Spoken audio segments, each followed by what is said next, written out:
everybody, and welcome to the NECC Rocket League playoffs. My name is Bass from the past, and joined alongside me here today is the lovely Hyperion Hype. We had the chance to kick off the regular season. We get the chance to kick off playoffs now. We have got a battle on our hands here today. It is HCC versus Kings Red, and I'm excited to get into this one. How are you doing on this fine Tuesday, my friend?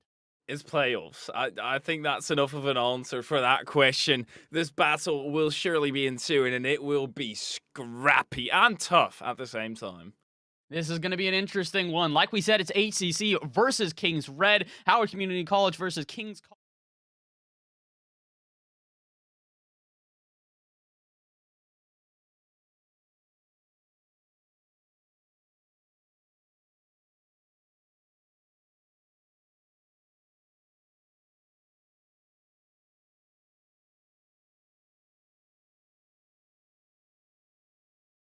One is Kings College. They managed to take down this team earlier here in this season, and although they enter into the playoffs at the 8 seed at 4-4, this could be a very spicy matchup here, Hyperia. It very well could be. It's surely something that they have to prove themselves yet again on the side of Kings Red. Of course, they're going to have to prove themselves. They're coming in here final seed or last seed up against the number one, the big dog. But there's history. And are you going to believe history or are you going to believe seeding? I am completely lost, at least. At this point, it's up to you guys at home to determine it on this one. And as you can see on your screens right now, this is the Challengers Yellow Division. That is how we are starting off our day. And if you want to see some more of this, not here today, it's going to be next Tuesday, or not, excuse me, next Tuesday, 2 Tuesdays from now on November 30th. And the championships will be on December 7th. So a lot of Rocket League coming up here for the NECC, a lot of esports in general. If you guys are not aware, we are moving into playoffs for all of our esports at this point. So we've got a lot coming up here, Hyperia, including the first game of this best of 5. And like we said, HCC on paper should be the one to take this, but if anybody's going to play upset, it's going to be this Kings Red team.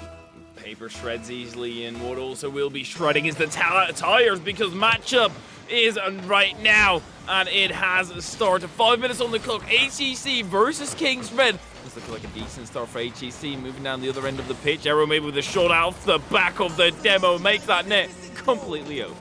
And this is kind of what you expect at HCC. They start out the gates firing. This team loves to put this pressure on offense, loves to get in your face. And if you're not prepared, well, they're going to score 10 seconds in, and already Kings find themselves at a deficit. Somewhat of a quick start. 10 seconds in, pretty decent. HCC, though, they have to be careful on their defensive end. No, my word, Arrow out to the side. It was close, but no stress, of course. Ice in the veins for HCC. Ice in the veins for now, but that could turn to water if the pressure starts to get turned up and the heat as well. Already, we're looking at a possible equalized game here as the Kings College are looking for their first goal.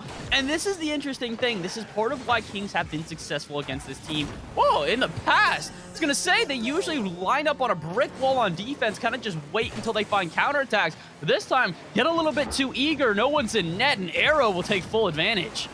HCC, they're going to spot out any single mistake that you make. It's just simple as that. Kings, you can't leave any space. You're going to have to play a perfect game. Surely you've beaten them before.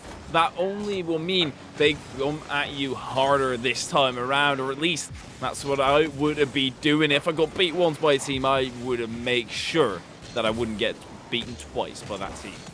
That's the big thing here is that if you do have a bad sort of showing, put it at that, earlier in the season, once you get to playoffs, it's a chance to redeem yourselves. And to be fair, you kind of need redemption here at this point. It's a single elimination bracket. So if HCC cannot find the win in their second matchup here, that number 1 seed is all for naught. But I think it's working out for them for now. Shot going to go off the post and out, but already HCC looking for a third goal. And they're maybe not going to find it. Open net, and it will hit the back of it. Kings will cut the lead in half and find their first. You only have a best of 5 as well. It's no best of 7s, no sets, just a straight up plain old lovely trust the best of 5. And on the first game is already back and forth. Still a differential of 1 in between these two teams. HCC, they've taken a good kick up, but is actually landing in the hands of Kings. Nice try, Pugs. It's unfortunately directly demoed afterward by Nubel. He's not too kind in that manner. I don't really think that demos are going to be held back here. No one's looking for anything kind at this point. They're looking for hard and gritty. They want to make it through to the next round of playoffs, no matter what it takes. And at this point, it's looking like HCC might be able to find themselves at least one step closer to that journey. They're up by 1 right now, but here come Kings on the other end, starting to press their own attack. Nubo, though, good carry out. Should buy a little bit of space here for HCC. Arrow try to buy a little bit more. Guard sends this one the other way, though. And all of a sudden, it's another counterattack out of Kings. And like we said, this is kind of how they rely on playing their game normally. Usually, they're a very defensive team. They kind of just wait for those openings. And when those openings come, they strike. Sometimes there are a few vacancies on the side of HEC where they don't quite have that defensive rotation up to par, but this time the offensive rotation surely up to par. Looks and trees, tries to snipe bottom left, open net, but Arrow can't reach it before Pugsies. Pugsies will get a clear out to the start, but danger is still looming, still lurking. Into the depths of the box it goes, and goes wide. Gilmer, it's not the range 50, Lugs and trees, looks for the double tap. Gilmore got bumped into the boost, and this match has, how have HEC not scored? I don't know. They've been pressing as much as they can here at this point. And Kings, they're getting a good couple opportunities going the other way, but the reality is a 2-1 scoreline is rather unexpected. Got to give credit to the defense at a certain point. They're shutting down these options before they can arrive. Another option tries to go on target, but is cut out by the defense once again from HCC. We got a little bit of a ping pong match, just kind of going back and forth here at this point, Hyperia, but unfortunately for Kings, they can't really afford it. They need momentum in their favor, not this even stalemate where it could be anybody's ball game. Lugs and trees, look for the attack. Nubo, so thinking of the demo up ahead, but instead takes over the ball from Lugs and trees. Gives it away a tad as well. Now Gilmer boys on the backboard. Tries to get a connection. Arrow with a good demo, and that's the way they've been breaking through before. Just grind out that rotation and completely demolish it from the face of the earth. And thus far, it hasn't brought them a third one yet, and they would love one, because also on the other side of King's Red, they are lurking, they are hunting for a goal. All they need is one, and all of a sudden we're at an equal ball game, and they can force an overtime here. But with 70 seconds left, it's not looking likely. They need to not only get an offense together, they need to break out of their half. Logs and trees locks them in again, and that should be a freebie pinch on target. And all of a sudden, HCC will go up by 2. Well, I guess who left his guard down? No. I'm terribly sorry. I apologize. I've made an honest mistake here, lads. And, well, guard also has made an honest mistake. Went to the corner when the net was completely undefended, and 2-goal differential. HEC with the most attacking pressure. It's going to be tough for Kings to bring this back. Especially when you've got a player like Logs and Trees on offense there. I got to give credit to HCC. This is not a name I've heard for him so far, but Pogs and Trees truly indeed pogging so far at this point. Popping off here in game number 1. I like 1 that. for 2 with a save as well. He's got the only save on the entirety of the team. It makes my joke better as well. I feel like... It does, yeah. Yeah, because both of them are absolutely terrible, and that makes them both better. If that makes any sense. Well, it's not going to help their game plan whatsoever. Maybe on the side of HECs. Too much C's. Well, on the side of Kings, they're not doing too much S's, and that's obviously the acronym for scoring. At this point, they haven't been able to find much besides that one really good opportunity at the beginning of this game. And, well, it's not just because of the fact that they haven't really found opportunities. It's because of the fact that HCC just aren't letting them at this point. Kings, though, will find something here. 1 second left, and do you believe in miracles, Hyperia? Yes. Not this one. But overall, I'd say I do. They need a perfect kickoff, and on the side of HEC, they can just manipulate it. In theory, they should be good enough to just force this down. But Kings, they have one final opportunity. Do not miss your shot. And, well, HEC did exactly what I thought would happen. Unfortunate for them, but it's kind of the expected outcome here. After HCC take a strong lead to begin with, it was a little bit too late for Kings to start trying to find some offense of their own. Not a bad start for either side here, Hyperia, but it goes to show you when you look at the scoreboard here, Kings College only a total of 4 shots throughout that game. Logs and Trees combined had 4 shots, and meanwhile, Arrow had more shots than the rest of the team, 6 by themselves. So it's one of these things where we knew this is how it would be matched up. Kings are going to play a very defensive game. They're going to wait for their counterattacks and strike while they get the opportunities. Meanwhile, ACC are going to be unrelenting. But the unfortunate thing is it kind of feels like Kings are giving them a little bit too much pressure. I fear if they want a better second game here, they need to find ways to force these counterattacks. Uh-oh. Oh, no! The way the last game could have ended is the way the game starts. I guess the author miswrote this one a little bit, and instead of making it the ending, he made it the start.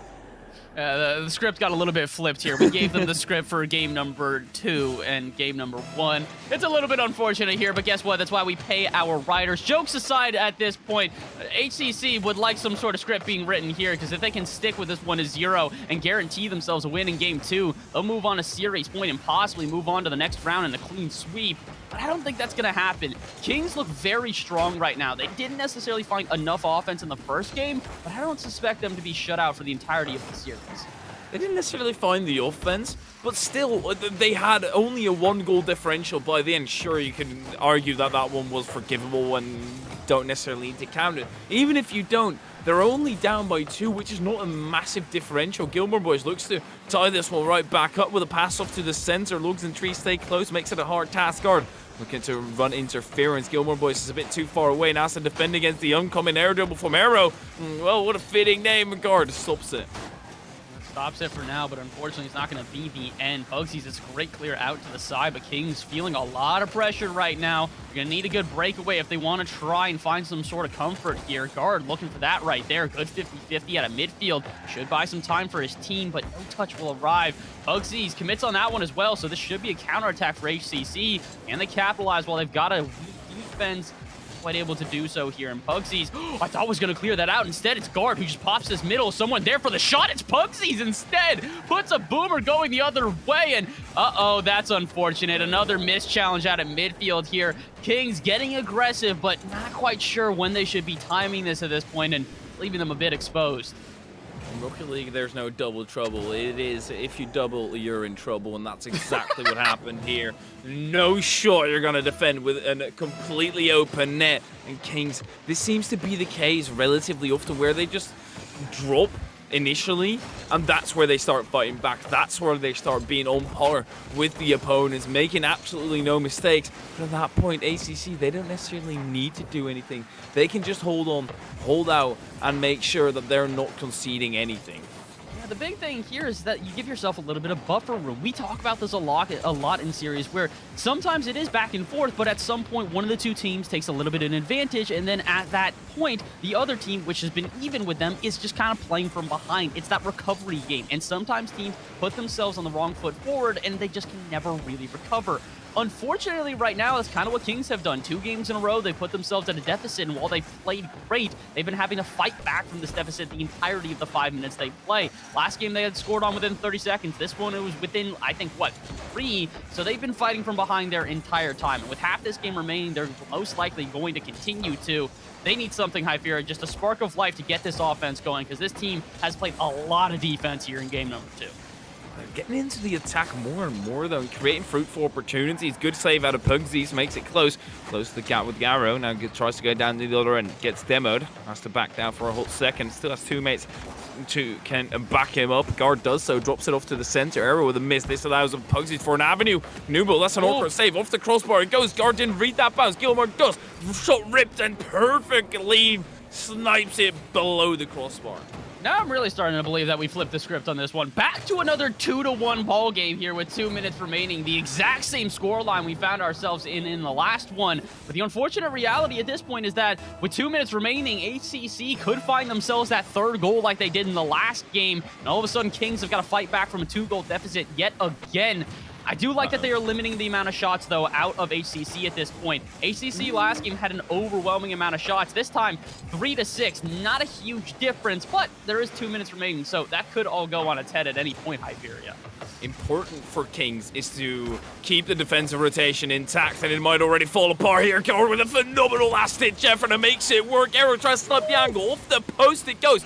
Dribbles out to the side. Newble has an opportunity with Pugsies, who's very much looking to deny that. Found it as well. The drop-off is awkward for Pugsies to try and catch. Lugs in trees, doesn't quite get it. Gilmore Boys there, drives underneath. Still has an opportunity to go out to the wall with 100 boost in the tank. And has to use all that boost, double commit, and you know what that means. Double trouble is happening. Pugsies with a big boomer might just clear up an entire effort of attack, and indeed it does. NECC not quite able to find as much success moving into their opponent's half as they did previously, and we know that this team relies on that offensive pressure to find goals. So all of a sudden, that option's been taken out. They're going to need to adapt and find a different way through. They're not finding it quite yet. They're actually locked into their half where Kings are starting to look for an offense. With 50 seconds left, they can't be looking for an offense. They need to find one and find it fast. They need an equalizer to avoid putting their opponents on series point here. And I believe that they can do it, Hyperia, but they need to try and believe in themselves now. Break out of their half, find a good offense, and get this game going. Absolutely, and with stuff like that, you can just move on. Try to force that 50, and then you have a teammate when Gilmore Boys in a 1v1 scenario. 50 landing into the center, dart diving past because his teammate, or his opponent rather, missed it completely. Pugsy pass off to Gilmore. Gilmore up for it, looks to snipe the same exact space, but it's slightly off the proper spot. Gilmore turns in together with Pugsy, both landing in the corner. Gilmore, good cut in, and it was open, but no shootable angle. This was a shootable angle. Double tap into the center. Gilmore Boys onto the post, but it's saved by Arrow, and now it will land to the ground, and HCC win yet again. HCC, a team that we talked about for being incredibly offensive, showing a little bit of defensive prowess there. And, well, I hate to say that I cursed it, but we were talking about how they only had a total of 6 shots going into the last, couple minutes or so, maybe even a minute. They all of a sudden almost double that and hit 10 at the end of this one. So all of a sudden, HCC start to find a little bit of offensive pressure, and Kings College don't really know how to respond. And at this point, Hyperia, they're going to need to find a response here. They lose one more game. That's not only the end of the series, that's the end of their tournament run. It kind of feels as if as soon as the teacher asks you a question, it's not necessarily you don't know the answer. It's just you have all the pressure on you, the entire class looking at you, expecting the proper answer. It's an easy question. Answer it. Just answer it. It's an easy question. That's exactly what goes on in your mind, yet you aren't able to do so because of the pressure, and there's a whole lot of pressure because of that single Elian bracket. One more loss for Kings, and they are out. A little bit unfortunate for them, but hey, the scenario has arrived. The script has been written here. It's time for them to tear up the paper and find themselves an alternative. Let's see, can Kings keep themselves alive here? Down 0-2 on the series and already enduring a ton of pressure. Gilmore Boys needs to clear out to the side, and Hyperia, they need to not concede an early goal. So many close games here throughout this series. Fact of the matter is that Kings have played from behind every time, and it has been detrimental to their chances of success. It kills your momentum entirely. As soon as you have to play from behind, you don't necessarily know what to do. You find that groove at a later moment, but yet again, they almost played from behind. It is lurking, it is looming, and they need to clear away this danger. Guard tries to do so. Plenty of time. Gets past Nubel, but not enough boost in the tank. Nubel now off to the center. He attempts to go, but dives underneath. Dives underneath, and now we got a little bit of a tentative back and forth guard. It's a beautiful clear on out, which could set up his teammates, but Kings not quite able to transition quickly. And look who is. Nubel's there. Past center. Arrow shot on target, and HCC will indeed find themselves another lead here in game number 3. Just not fully prepared for the onslaught that HCC keep on bringing into the attack. The overwhelming power from Kings. Just not quite able to get into it and pick where they left off in that previous game, but they might be able to tie it all back up here. Kickoff goal happening. This is 3v3, but kickoff goals are still possible.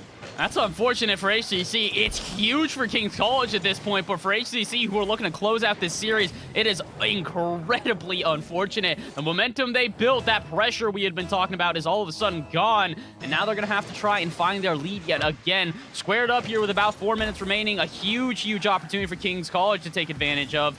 Not quite able to do so yet. They're pressed back into their half, and now logged in trees. Going to start yet another offense for this HCC side. It's looking terrible for the defensive end. A big pinch out of the defense. Goes slightly wide. Nubel still has trouble clearing it. Logs in treat into the attack. Pass up to Arrow. Arrow to the backward. Can he find the second tap? Dives underneath. Nubel now in for the shot off the crossbar. O-ring right to the edge of the box. Logs in treat. Can't get a proper connection. So it will drop into the corner. Pugsy's out wide. Arrow still with the follow-ups.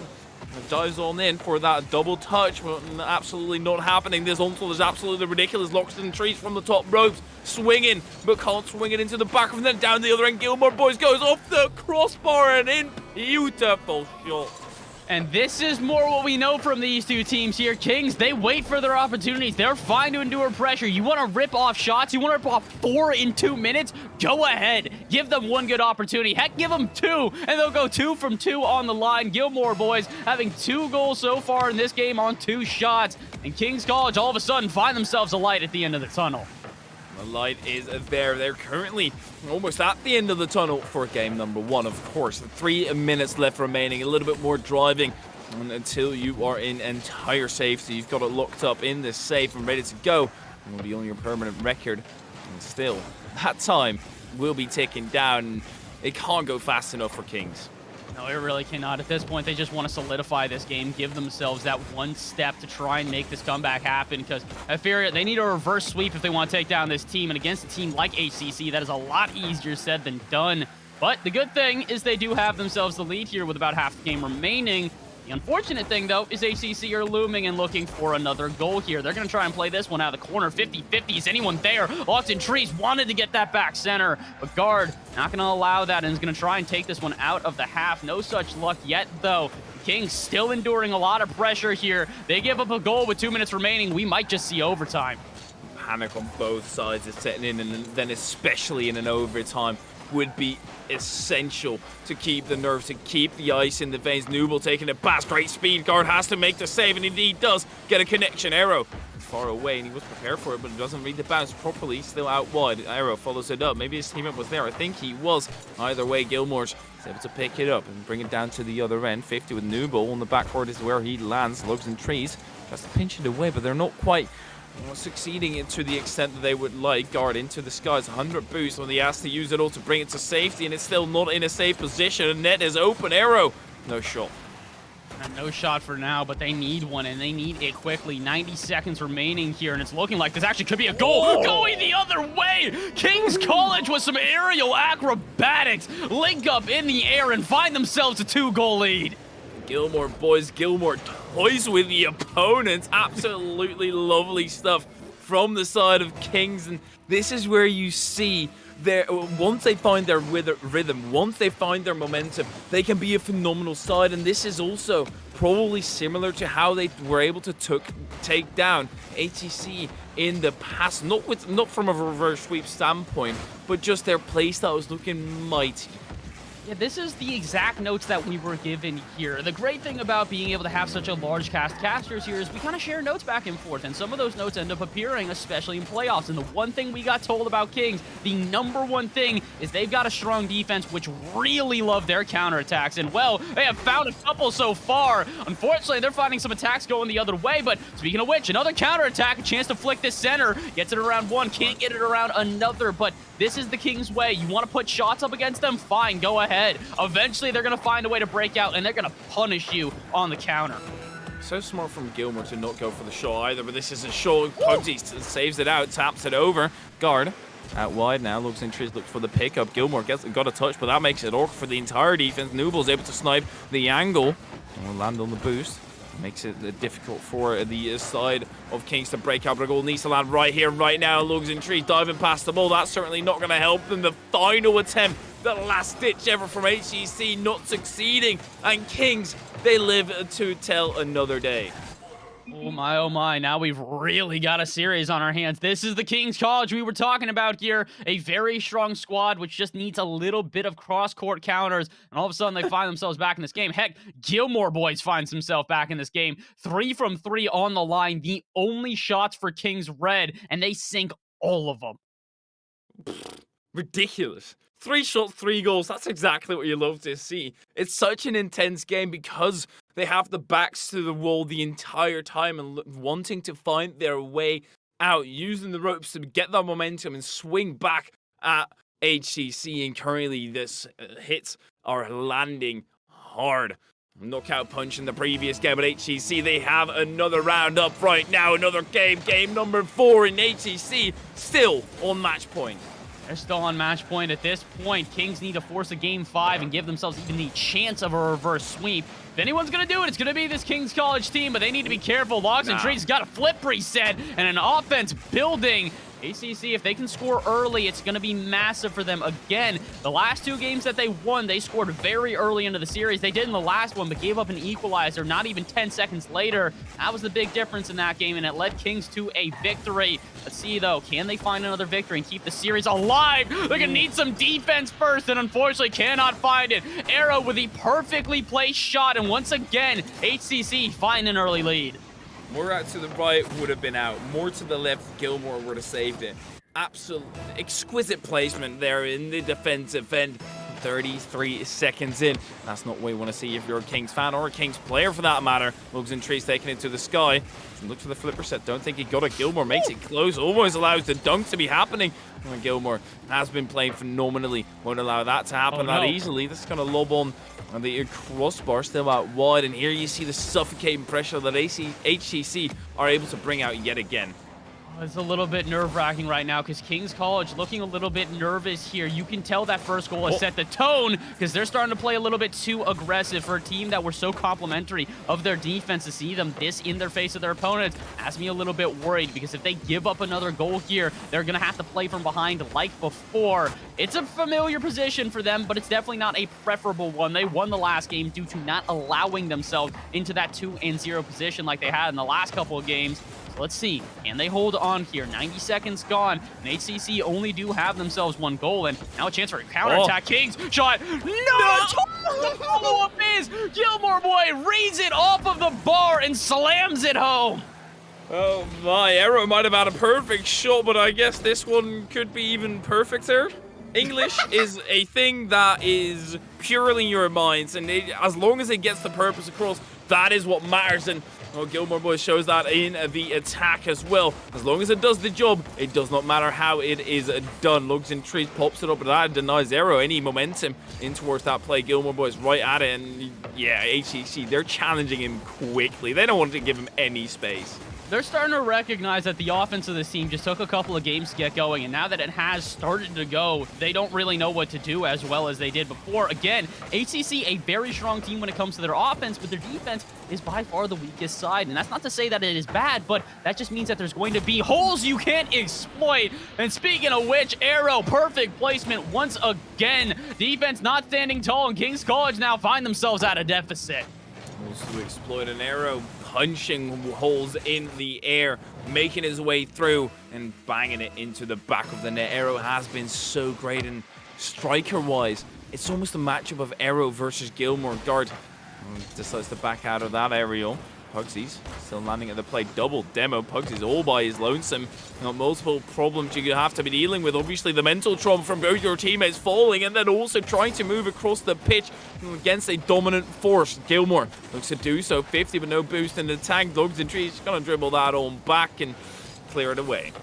Cleared it away for now, but all of a sudden, HCC with a chance to possibly put this game out of hand here. They get a 3rd goal. That's a rather difficult comeback in a series where the maximum score we have seen is 3-2. Taking a 3-1 lead could be the nail in the coffin, but they're not quite there yet. HCC now just trying to back out of their own half. Not really able to, but they also see the commitment from 2 players on Kings College in the corner there. Looking a little bit awkward, but it could work out for them because all of a sudden, Gilmore boys put the shot on target, and Kings College will tie it up. Have you noticed the progression in this game of them increasingly banging it out to the side and increasingly more on the post, where it's going to bounce outwards instead of inwards? First, it was Arrow perfectly posting in. Gilmore post and down to the other end, and now it was post, probably would have went down to the other end, and it's all chaotic, but it is tied up for Kings. And once again, it doesn't matter how you do the job as long as the final product is perfect. That's the main thing. It doesn't matter how you get a goal as long as you get a goal. And right now, that's kind of the mentality for Kings here. It doesn't matter how they get the win. They need to take it. They lose this one, that is the end of the series, and they are determined to not let it finish in 4.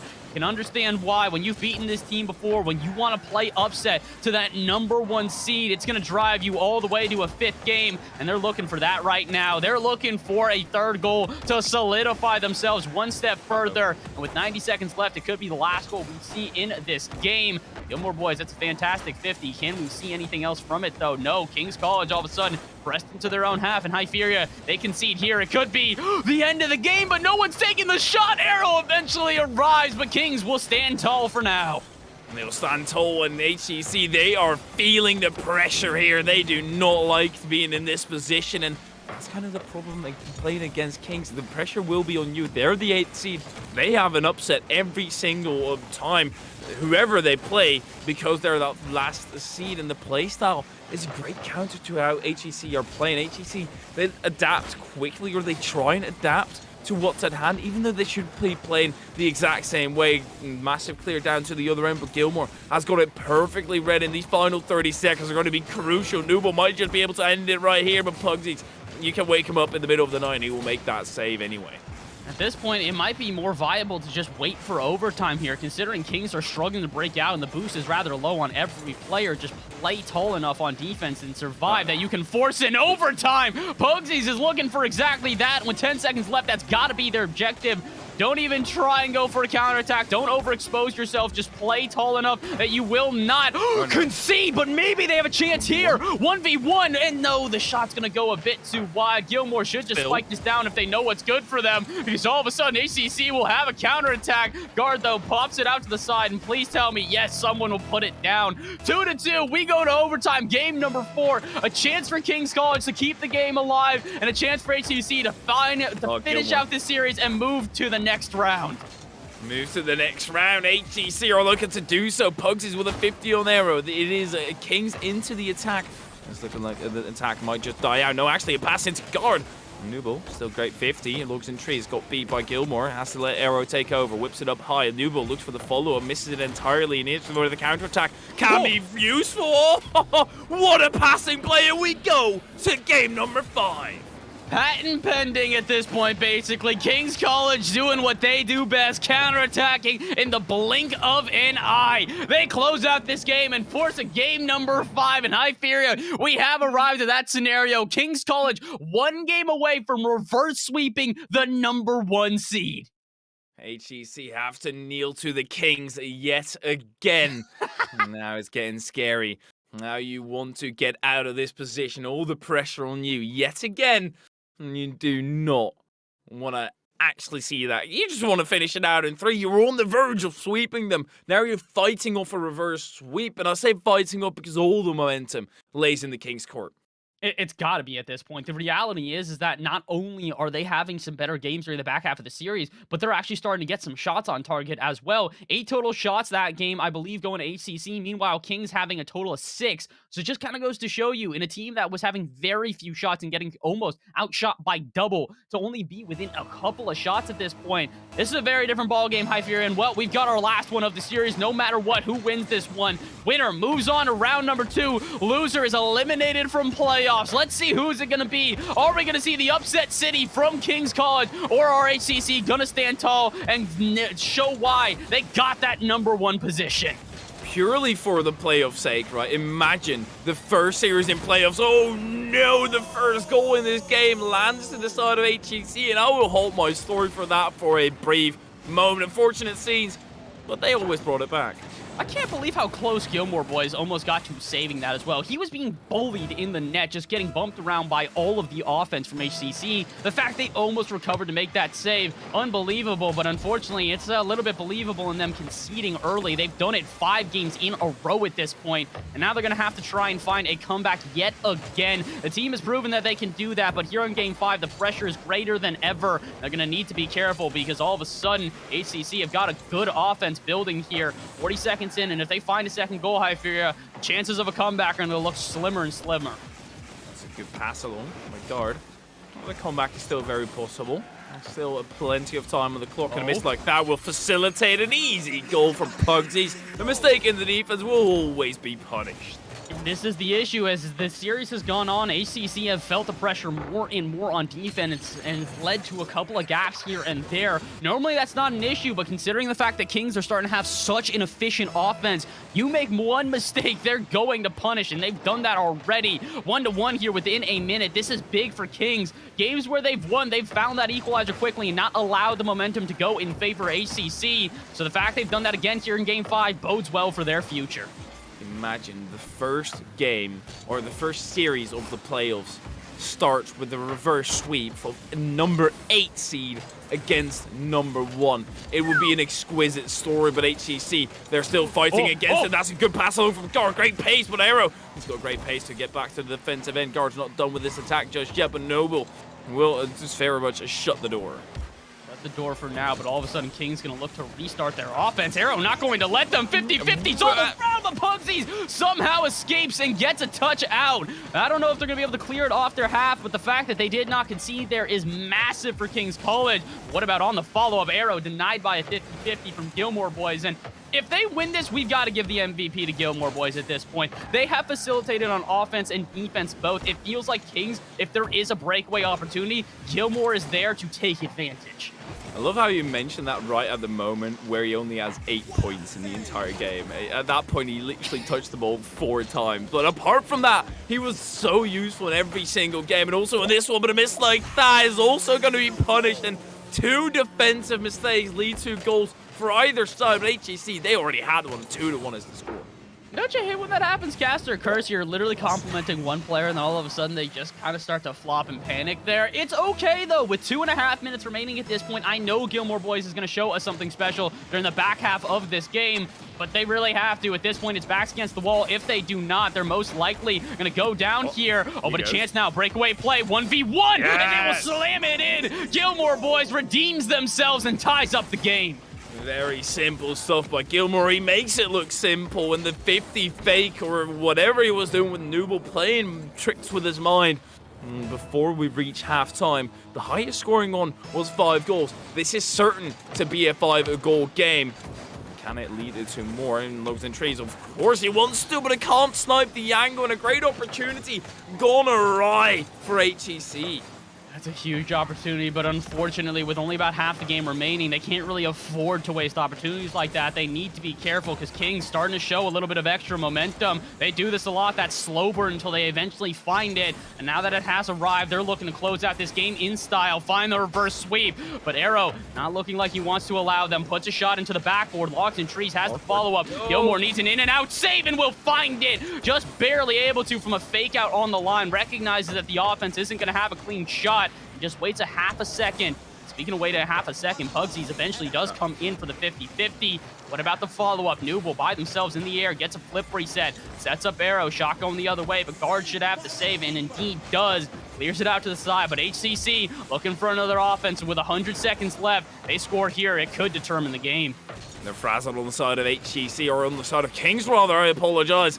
And they didn't have any boost, but this breakaway gives them time to breathe, and that suffocation will be mitigated at least a little bit. Guard has to make a touch, does indeed do so, not allowed it to drop back to the center. Great 50 to follow up, 0 boost in attack. Did he go for that corner boost? That leaves Kings' defense very vulnerable with only Pugsies and Gilmore back. It might be an all for a nothing. Guard, the rotational back where you don't want this to end on an own goal.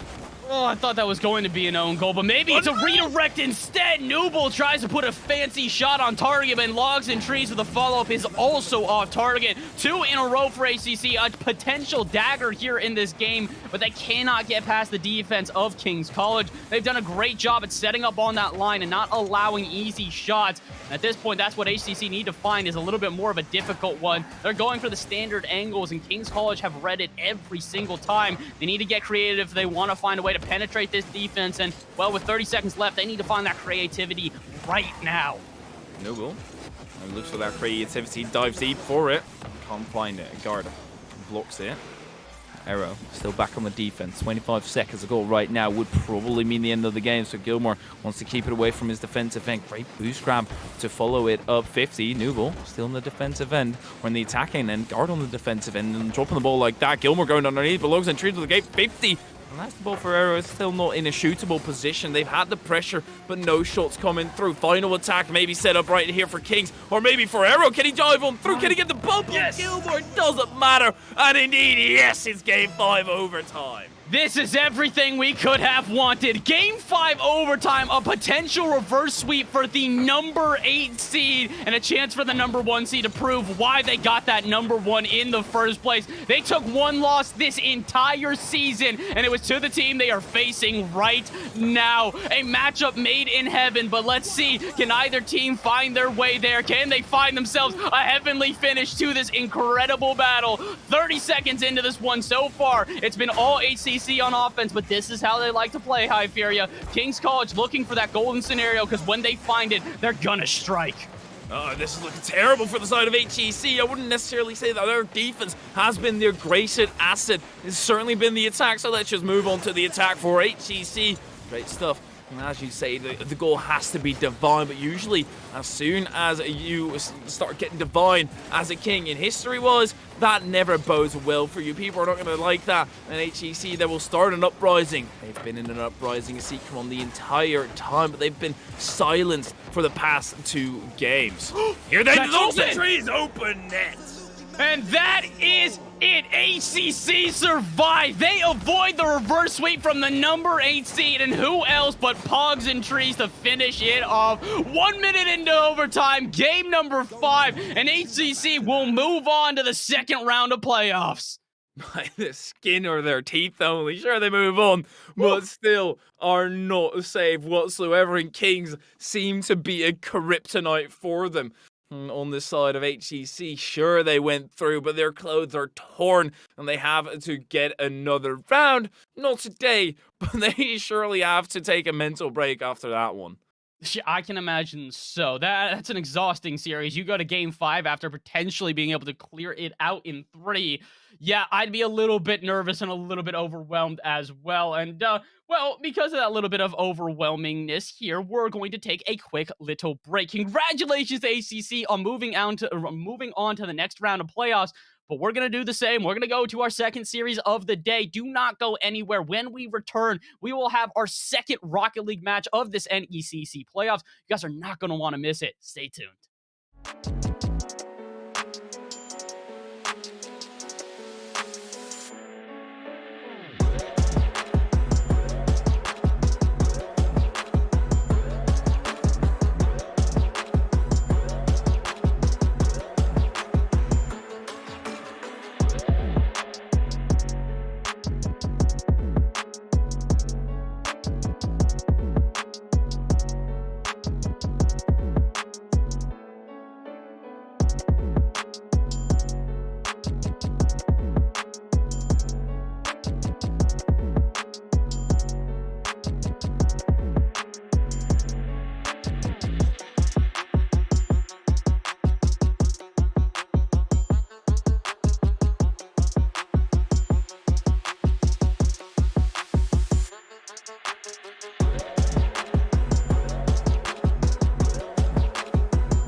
Hello, everybody, and welcome back to the NECC Rocket League playoffs. Once again, my name is Bass from the Past. Joe alongside me here today is the lovely Hive here. And Hive, we are back. We are not back, though, with our second series of the day. We're actually back with a player interview. We have Logs and Trees in the booth with us. Logs and Trees, you just took a Game 5 win against a team that beat you previously in the regular season. I gotta imagine you're feeling ecstatic. How you feeling right now, my friend? It's a great feeling. We were a bit worried at the end, worried about the reverse sweep, but I'm happy we pulled through. We're all happy.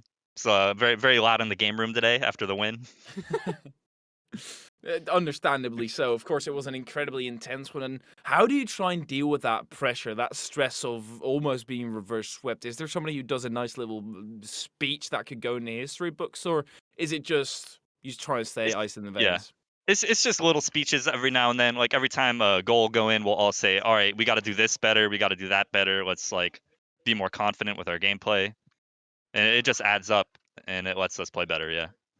I like like it. I like that you guys are being able to adjust throughout a series. That adaptation can really carry a team, and it apparently carried you guys here today because that's the thing we started to notice in that series is that first two games, you guys found very little resistance when it came to moving through that midfield and starting to get an offensive pressure up. Then all of a sudden, game 2 and 3, or excuse me, 3 and 4, you started to see those counterattacks become a little bit more successful. Is there anything in particular that you guys started to do in game 5 that you think led to that success and a little bit more of a, I would say, controlled game there?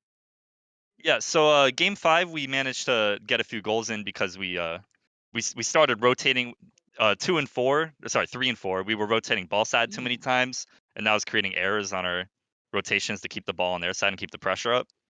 So towards game 5, we had good rotates, and eventually we had one good rotate in OT, and I basically got fed the ball. Like if I miss that ending goal, I'm retiring. Yeah. Like Yeah, fair.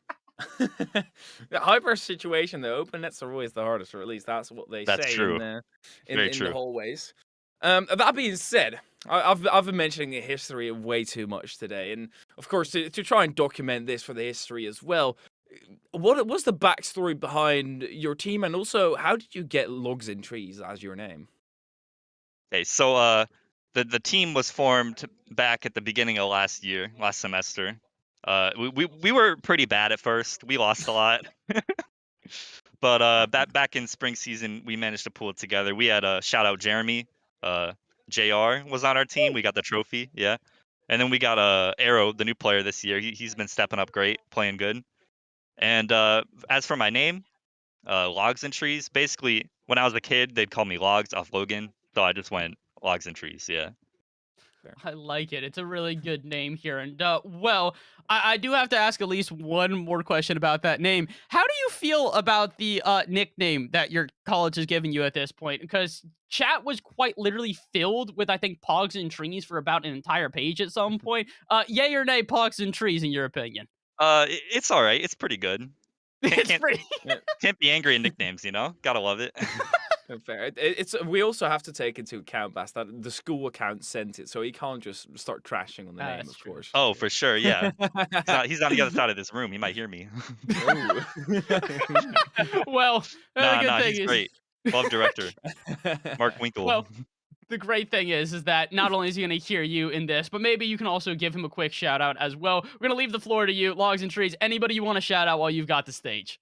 Well, gotta shout out the teammates. Arrow, Nooble, and shout out Coach Kairos, of course. Great player. Shout out Hyperia and Yes, Bats from the yeah, Past for the amazing cast, of course. And of course, shout out director Mark Winkle and everybody in the game room cheering us on. Gotta love it. Hey, baby. Yes, sir. Gotta love it. I love Love the that. energy there. It seems like you guys are pretty excited about that win. So we're gonna go let you celebrate. Logs and Trees, thank you again for hopping on the phone with us. We really do appreciate the interview. Go enjoy the rest of your day. Soak in that win and get ready for your next matchup in a couple of weeks. I wish you guys luck in the rest of playoffs. Have a great rest of your day, brother.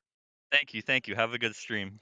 Much appreciated, man. All right, Hyperia, there we go. That is Logs and Trees from ACC, who just avoided a reverse sweep against the against the number 8 seed. They lost them previously in the season, but they did not lose in playoffs when it counted the most. And as a result, they'll move on to the second round. But now it's time to figure out who might be joining them, because all of a sudden, we've got Arcadia and Bryant here waiting in the lobby for our second matchup of the night. This is going to be an interesting one, Hyperia. We're moving down a division, but staying in the same sort of realm. It is Navigators Yellow this time, and Arcadia Knights come in here as the number 2 seed, 7-1 overall, the exact same record as ACC, but they face Bryant University Gold, who come in, crazy enough, the exact same record as King's College here, 7-1 versus 4-4. We've got a battle on our hands, and I am ready to get into it. Rewind, baby. It's rollback time, and well, whether it's going to go the exact same way, there's only one way to find out. Arcadia versus Bryant. It's going to be a matchup and a half. We have already seen seeding doesn't actually quite matter. You can have your number, and of course, we can also have number on the pitch. Well, here's the thing. The reality is that it doesn't really matter how you did previously in the season because in a single elimination bracket, you don't show up on the day, that's the end of your run. So for both of these teams, they got to pull out all the stops here in this best of 5. Arcadia, a chance to try and show that all that work they put in the season was not for naught. But now, a chance for Arcadia, or excuse me, Bryant to upset. They're looking to do so early, already getting some pressure on, but they need a goal if they want to set the tone. Yoko's getting bummed. That doesn't bode too well. Arcadia moving through. Not lad. Is he called not lad? He's called not lad. Is he not a lad? I'm a little bit, I'm more confused than ever here at this point because I'm looking at all of our caster information sheet and trying to figure out who changed their, no, okay, there's not lad, Dalton Fink. All right, he's the senior for the team here, bringing in a little bit of expertise from the squad, maybe someone to lead them to victory. Only if he can put a shot on target. His goes off, but somehow Brian almost sinking into the back of the net. A little bit of confusion, but somehow, some way, I fear we walk away without a goal. Confusion, chaos, all the emotion running through the body. And right now, it's ice in the veins as well. Time for both teams to step up to the plate. Number, big boomer down the other end. Yoko's on the side, will look to catch it. And this is out on the plate. This is a great pinch, unfortunately going the wrong way. And Swim, question mark, has to catch that one and bring it out to the side. These names on the side of Arcadia are confusing me. Why is there a question mark behind Swim? Because he doesn't know if he wants to swim. It's a sink or swim at this point, and the reality is that he needs to swim at this point. He needs to swim and get above the water here and find themselves a little bit of a lead. Arcadia not able to find a goal despite many efforts here. They only have 2 registered shots, but they've got a lot of offensive pressure, High Fury. At some point, they need to find a crack in this defense and exploit it while they've got the opportunity. Had a great opportunity, or a great plan at least, to crack the code of the defensive end, but unfortunately teammate not quite on the same level, had a different thought, and probably boost situation was not looking too great unless they have to go back on defense. Not that diving on past KPB, also diving past Swim and lining up for the shots. Yokels with a clear out to the side. Swim 50 into the center. Zeitgeist up for it, but Skippy B miles ahead of him, gets it past one. Swim still in the defensive end. Number is up for it, but Swim also this time has, I'm not going to say it, has something over his digits. Not lad, look for the shot on Yokels, clears it. Interesting thing, I saw someone in chat mention this is the senior squad, so I went to go research. Yeah, all 3 of the players right now for Arcadia are all the seniors on their team. This quite literally could be their last run in the NECC. If they play next semester, they could, but with all the stuff they've got to close out their graduation, you have to imagine there could be a chance. So Arcadia going for the glory here in this fall semester. Can understand why the team is doing fantastic already. 1-0 here halfway through the game. Let's see if that little bit of expertise can lead them to a victory. We have to be careful then with calling boomers, because, well, we might just confuse them with the entire senior squad. And, well, this is a bit of a boomer. Goes into the back of the net, that's what matters. It's in the back of the net here. It's kind of a boomer. I mean, maybe that's what the B in Skippy B stands for, is boomer. That's what it is, obviously. Yeah. Yeah, of course. That makes perfect sense. Or Skippy Bryant could be as well.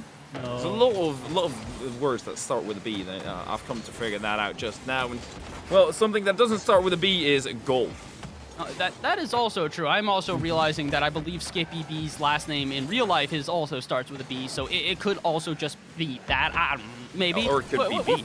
It could just be B. We'll find out here. And, well, maybe we won't as well. 2 minutes remaining. We are going to find out who's going to win this game. It could be Skippy B to determine it. Not quite able to put a shot on target, but not for a lack of trying. Bryant getting some good offense together, but that's a triple commit out at midfield here. This could be an issue. Arcadia have a chance to counterattack, but they're not going to. They're a little bit afraid because shots like that could rip off at any moment. Yokels puts one into the back of the net and gives the lead to Bryant.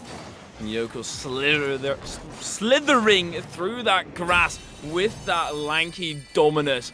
And make sure that he goes unspotted, unseen.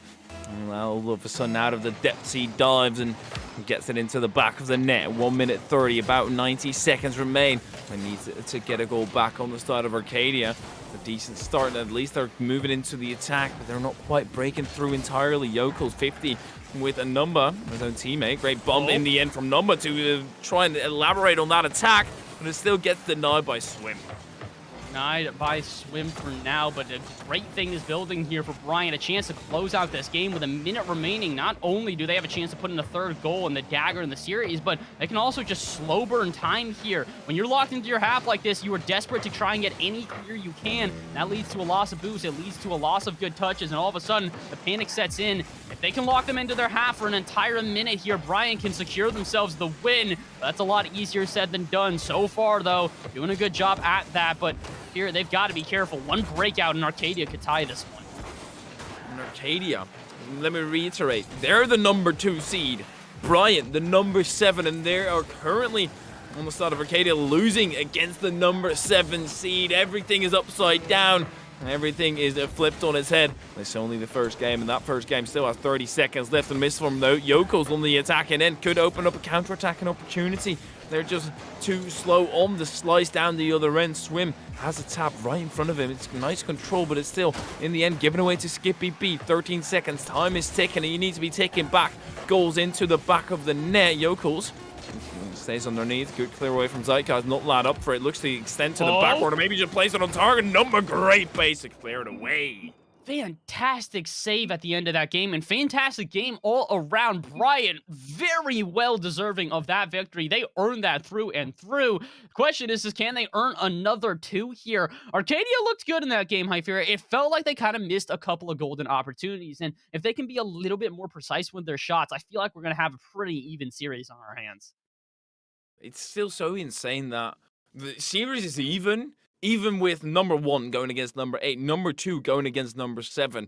Bryant taking this first game, that spells a great series. Of course, a reverse sweep is always possible when you're the lower seed, but you're never a favorite in that scenario. And even if you are the number 1 seed, if you have to reverse sweep, you're still not the favorite. I hope for this number 2 seed on the side of Arcadia that it doesn't end up being a reverse sweep, because Bryant, they are lurking. They're looking for something special here. They are looking for that upset, looking for a chance to find themselves into a further round in the playoffs where no one really expected them. And again, it's not that it's not possible. It's just on paper, a team that is 7-1, taking a single series loss throughout this entire season.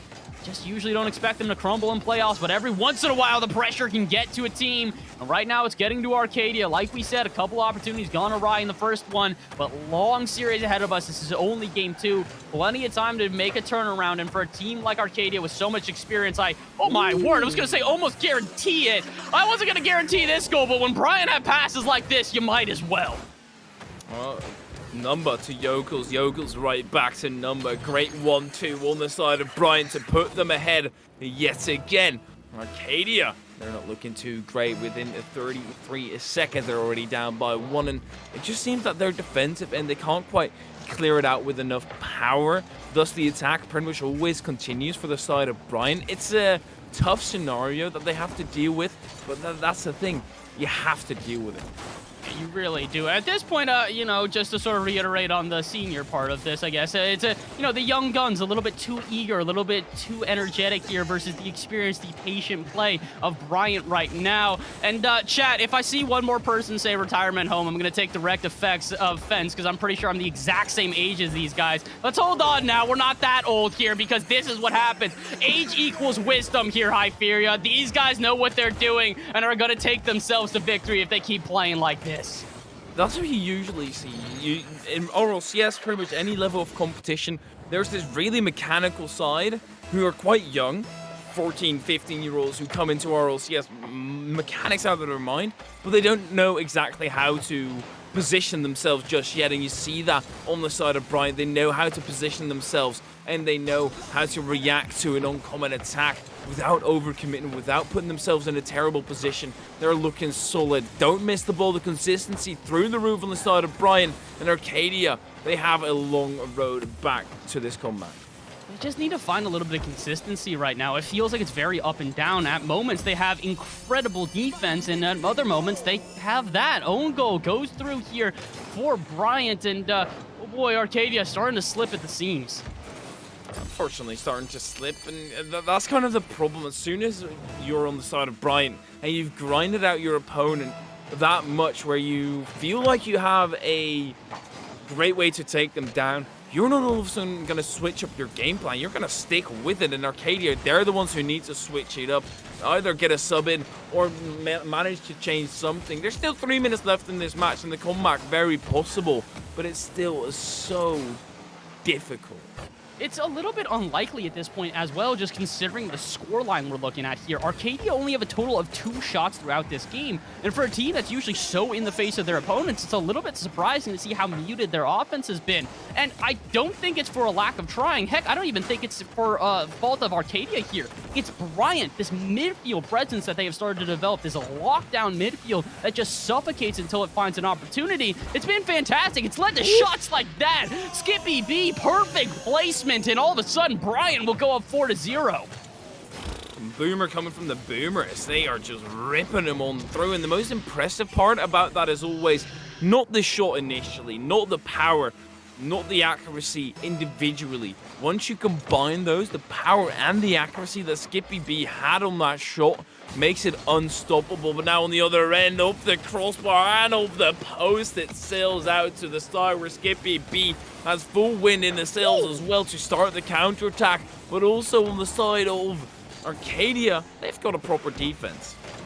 Got a really good defense at this point, but unfortunately, defense can win championships only when you've got at least a little bit of offense to back it up here. 0-4 at this point in Arcadia. They don't really need to focus on this defensive line here. They need to start getting a little bit of momentum in their offense, because with 2 minutes remaining, technically this is possible, Hyper. 30 seconds to goal is not that out of hand, but for a team who has struggled to find a lot of offensive momentum, this is going to be a rather difficult comeback.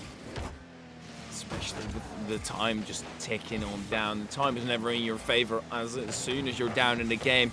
Inside of Bryant, they're just not letting through anything. 3 saves out of the 4 shots that Arcadia had. So only 1 shot of Arcadia was counted as one, but wasn't actually on target. The rest all were, and Bryant, they're doing a phenomenal job all across the pitch, in the defense, in the offense, in the midfield. They're making sure that Arcadia always stay pressured. There's always somebody running interference number doing the job right now, and guess what happens? They throw away the ball right into the hands of Yokels.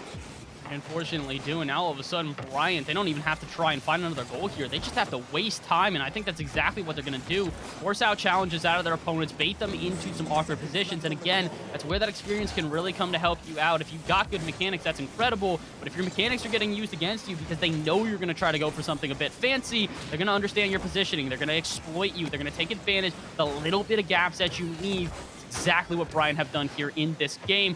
Craziest thing about this entire game, in my opinion, High Fury, is the fact that despite this overwhelming offensive pressure and this really solid midfield line, they're not actually ripping off that many shots. They're 4 for 5 right now. Only 5 total shots on the side of Brian. Going to show you, efficiency is king for this team right now. They're waiting for their opportunities, and when they get them, they strike. That comes a part of the deal of grinding out Arcadia, making sure that also mentally they're struggling to try and keep their attention in this match. As soon as you go down, and especially after the last game, which was a bit of a tough loss, great read by Yokels, and it just keeps on getting worse for Arcadia. A little bit unfortunate here. You can see Notlad just tries to buy a little bit of time for his teammates. That's why he's waiting on the line. And usually when you buy a little bit of time for your teammates, that means that you're going to be the one to go eventually and they'll be able to recover. But when all 3 players commit to that one, Arcadia is starting to show. I think the pressure has really gotten to them, High Fury. We're in playoffs in a single elimination bracket. They have to understand they lose this next game. That is the end of their series. So they're scrambling to find some sort of offense and momentum. Will not find it. Brian go up 0-2 in this series as the number 7 seed. Hyperia, we might have another upset on our hands, although here's the thing. Last time the upset was looking like it might happen, we got an ending in Game 5 where the reverse sweep was denied. So do you see a reverse sweep out of Arcadia? Because that's the only way they survive. I see it. And the direct reason of seeing it is they're subbing it in. Ooh. They're making a substitution, and that could be tough for Brian. They have to figure it out yet again. They had a great look and were able to run away with it quickly. But now they need to regain, and look how they play yet again. I don't know. I'm not too sure who's going to be coming in, but they have a heavy task on their shoulders.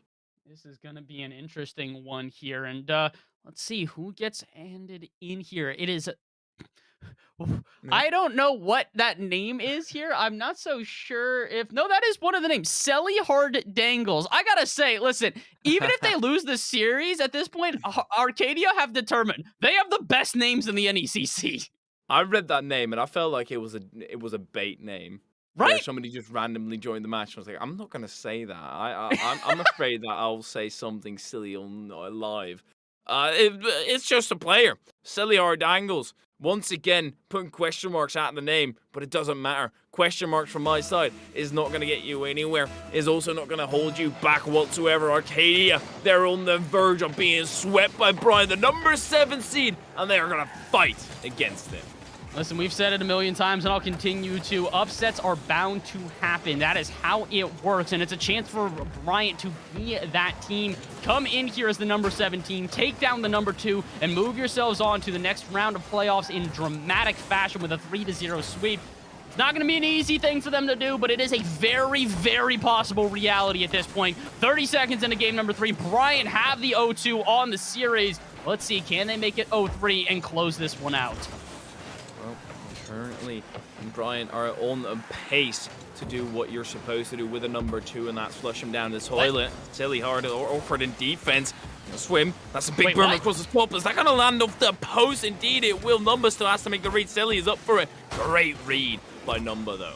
What exactly just happened there? Chaos on both ends there. It's probably, in my opinion, the most exposed we've seen. Bryant, except for... Wait, not this! The save's on the line! All 3 players for Bryant getting involved somehow, some way will hold on. But this is the offense that's been missing. Arcadia make 1 substitution, and all of a sudden, they're finding the spark of life. I want to have a guess who on the side of Arcadia is on the swim team. Not lad? Yes. And I hate it. Actually?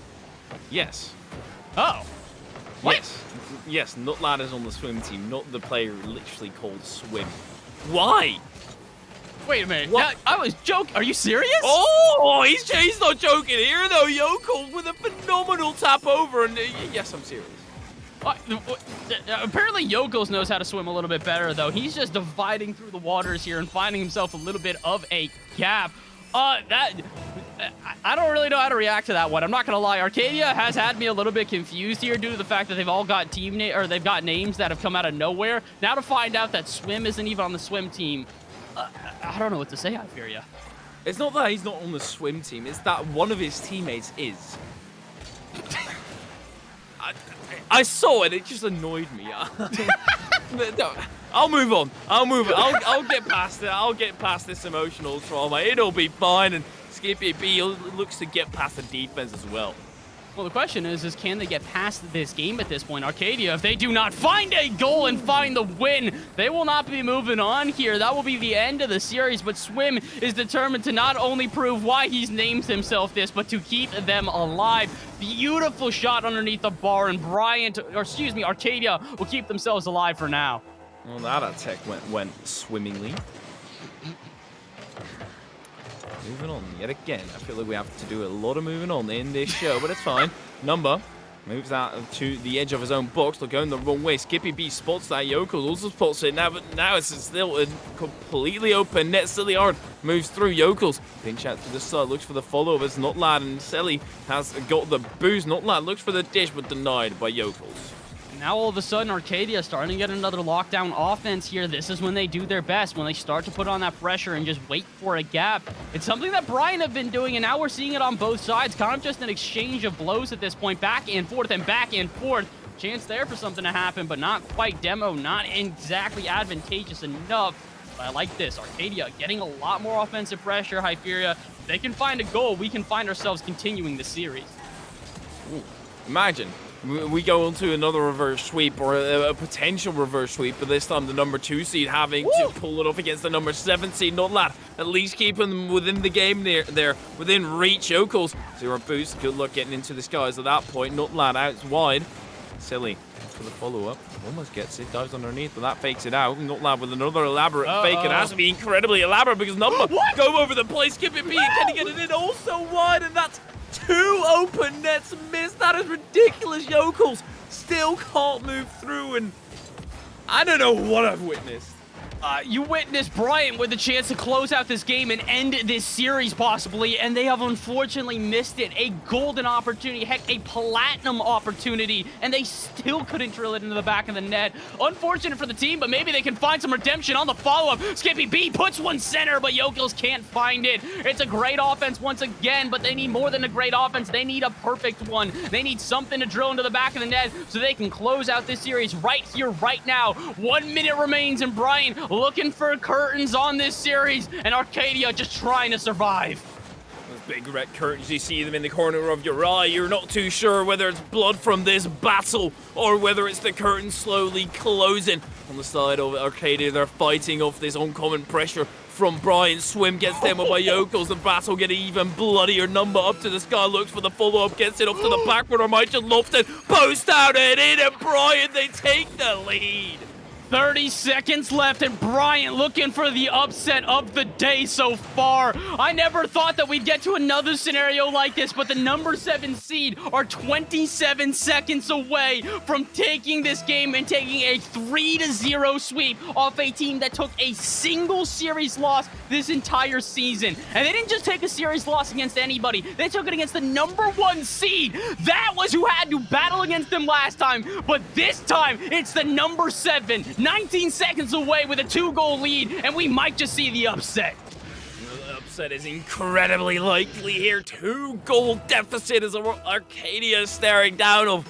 They need to fight it back from their downward position. Is looking terrible for them, and that's softly spoken. They need to move on to the opposing side. They've got 5 shots, but now they need to make every single one count. Not land final ditch effort, and this has to be a goal. Misses the ball altogether, and that will be the end. Brian, the number 7 seed, sweep the number 2 seed. Bryant with the upset of the day so far. Potentially what will be the upset of the day when we exit out of here. Number 7 taking down the number 2, and not only do they take them down, they do it in dramatic fashion. 3-0 sweep. Hyperia, what a series.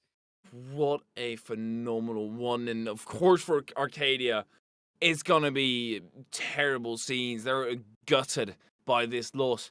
On the side of Bryant, they're ecstatic. A phenomenal win on their side, and they will be screaming at the top of their lungs. Number 7 seed, it's the greatest upset we've seen today because, well, the number 8 seed couldn't do it. Couldn't quite get it done, but the number 7 have, and as a result, we're going to get one of them on the mic, or at least I'm going to cross my fingers. I'd love to hear from them, but while we set that up, we're going to go to a quick little break. When we return, either an interview or our 3rd series, either way, you guys are not going to want to miss it. NECC playoffs have arrived, and they are delivering. Stay tuned. We'll be back in a couple of moments.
Hello, everybody, and welcome back to the NECC playoffs for Rocket League. Once again, my name is Bashman Passenger. Alongside me here today is not only the lovely Hypheria, but as well, we've got Skippy from Bryant University on the phone with us. Skippy, congratulations on the win. How are you feeling after taking a 3-0 sweep over the number 2 seed?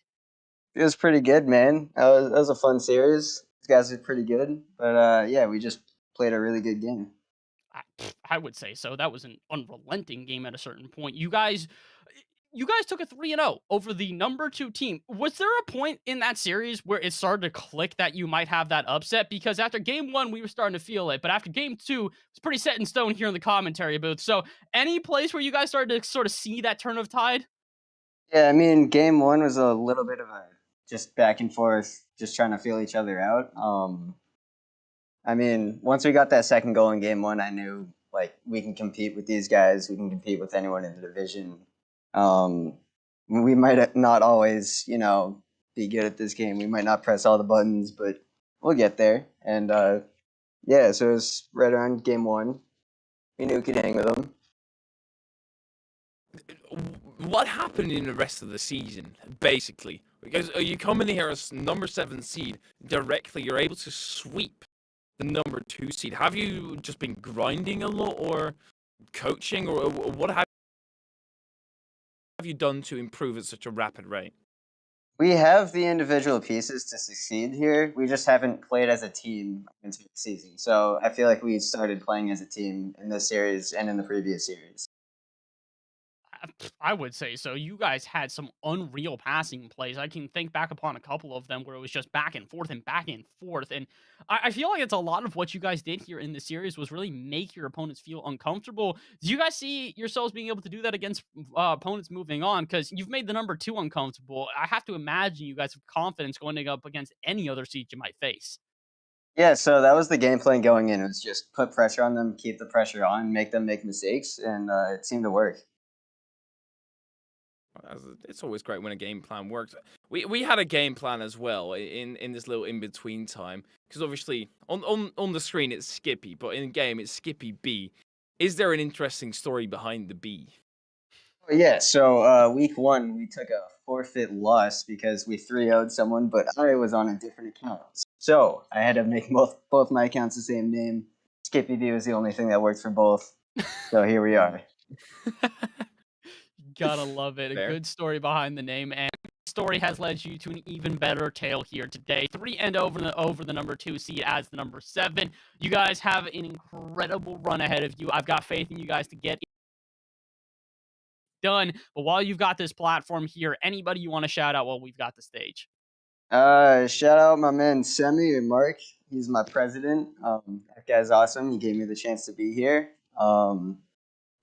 He's pretty good at Valorant. Go check out the Bryant Esports Twitter and Twitch. You'll see some great stuff there. And yeah, thanks everyone watching. Awesome. Well, Skippy, we're going to go let you celebrate with your team. I know you guys are probably extremely excited after a win like that, and really, who can blame you? So, go and celebrate with your team. Have a great rest of your Tuesday, and we will see you not next Tuesday, but the one after that for the second round of playoffs. Good luck in them, my friend. You guys are awesome. Thank you so much. Much appreciated, man. All right, Hypheria. That was Skippy from Bryant University, the number 7 seed in the Emergence Yellow Division, but they just took an upset win over the number 2 in Arcadia. It's a surprise for sure, but what a series we had for our second series of the day. I think the only other upset that might just happen is the people leaving the stream right now. if you leave before the end of the stream, you're just gonna be sad you're missing out on the action. Serious FOMO. At this point, I can understand why, because we're not even close to done. Like we said, second series of the day. It's the end for me and Hypheria. We appreciate all of you guys at home supporting us.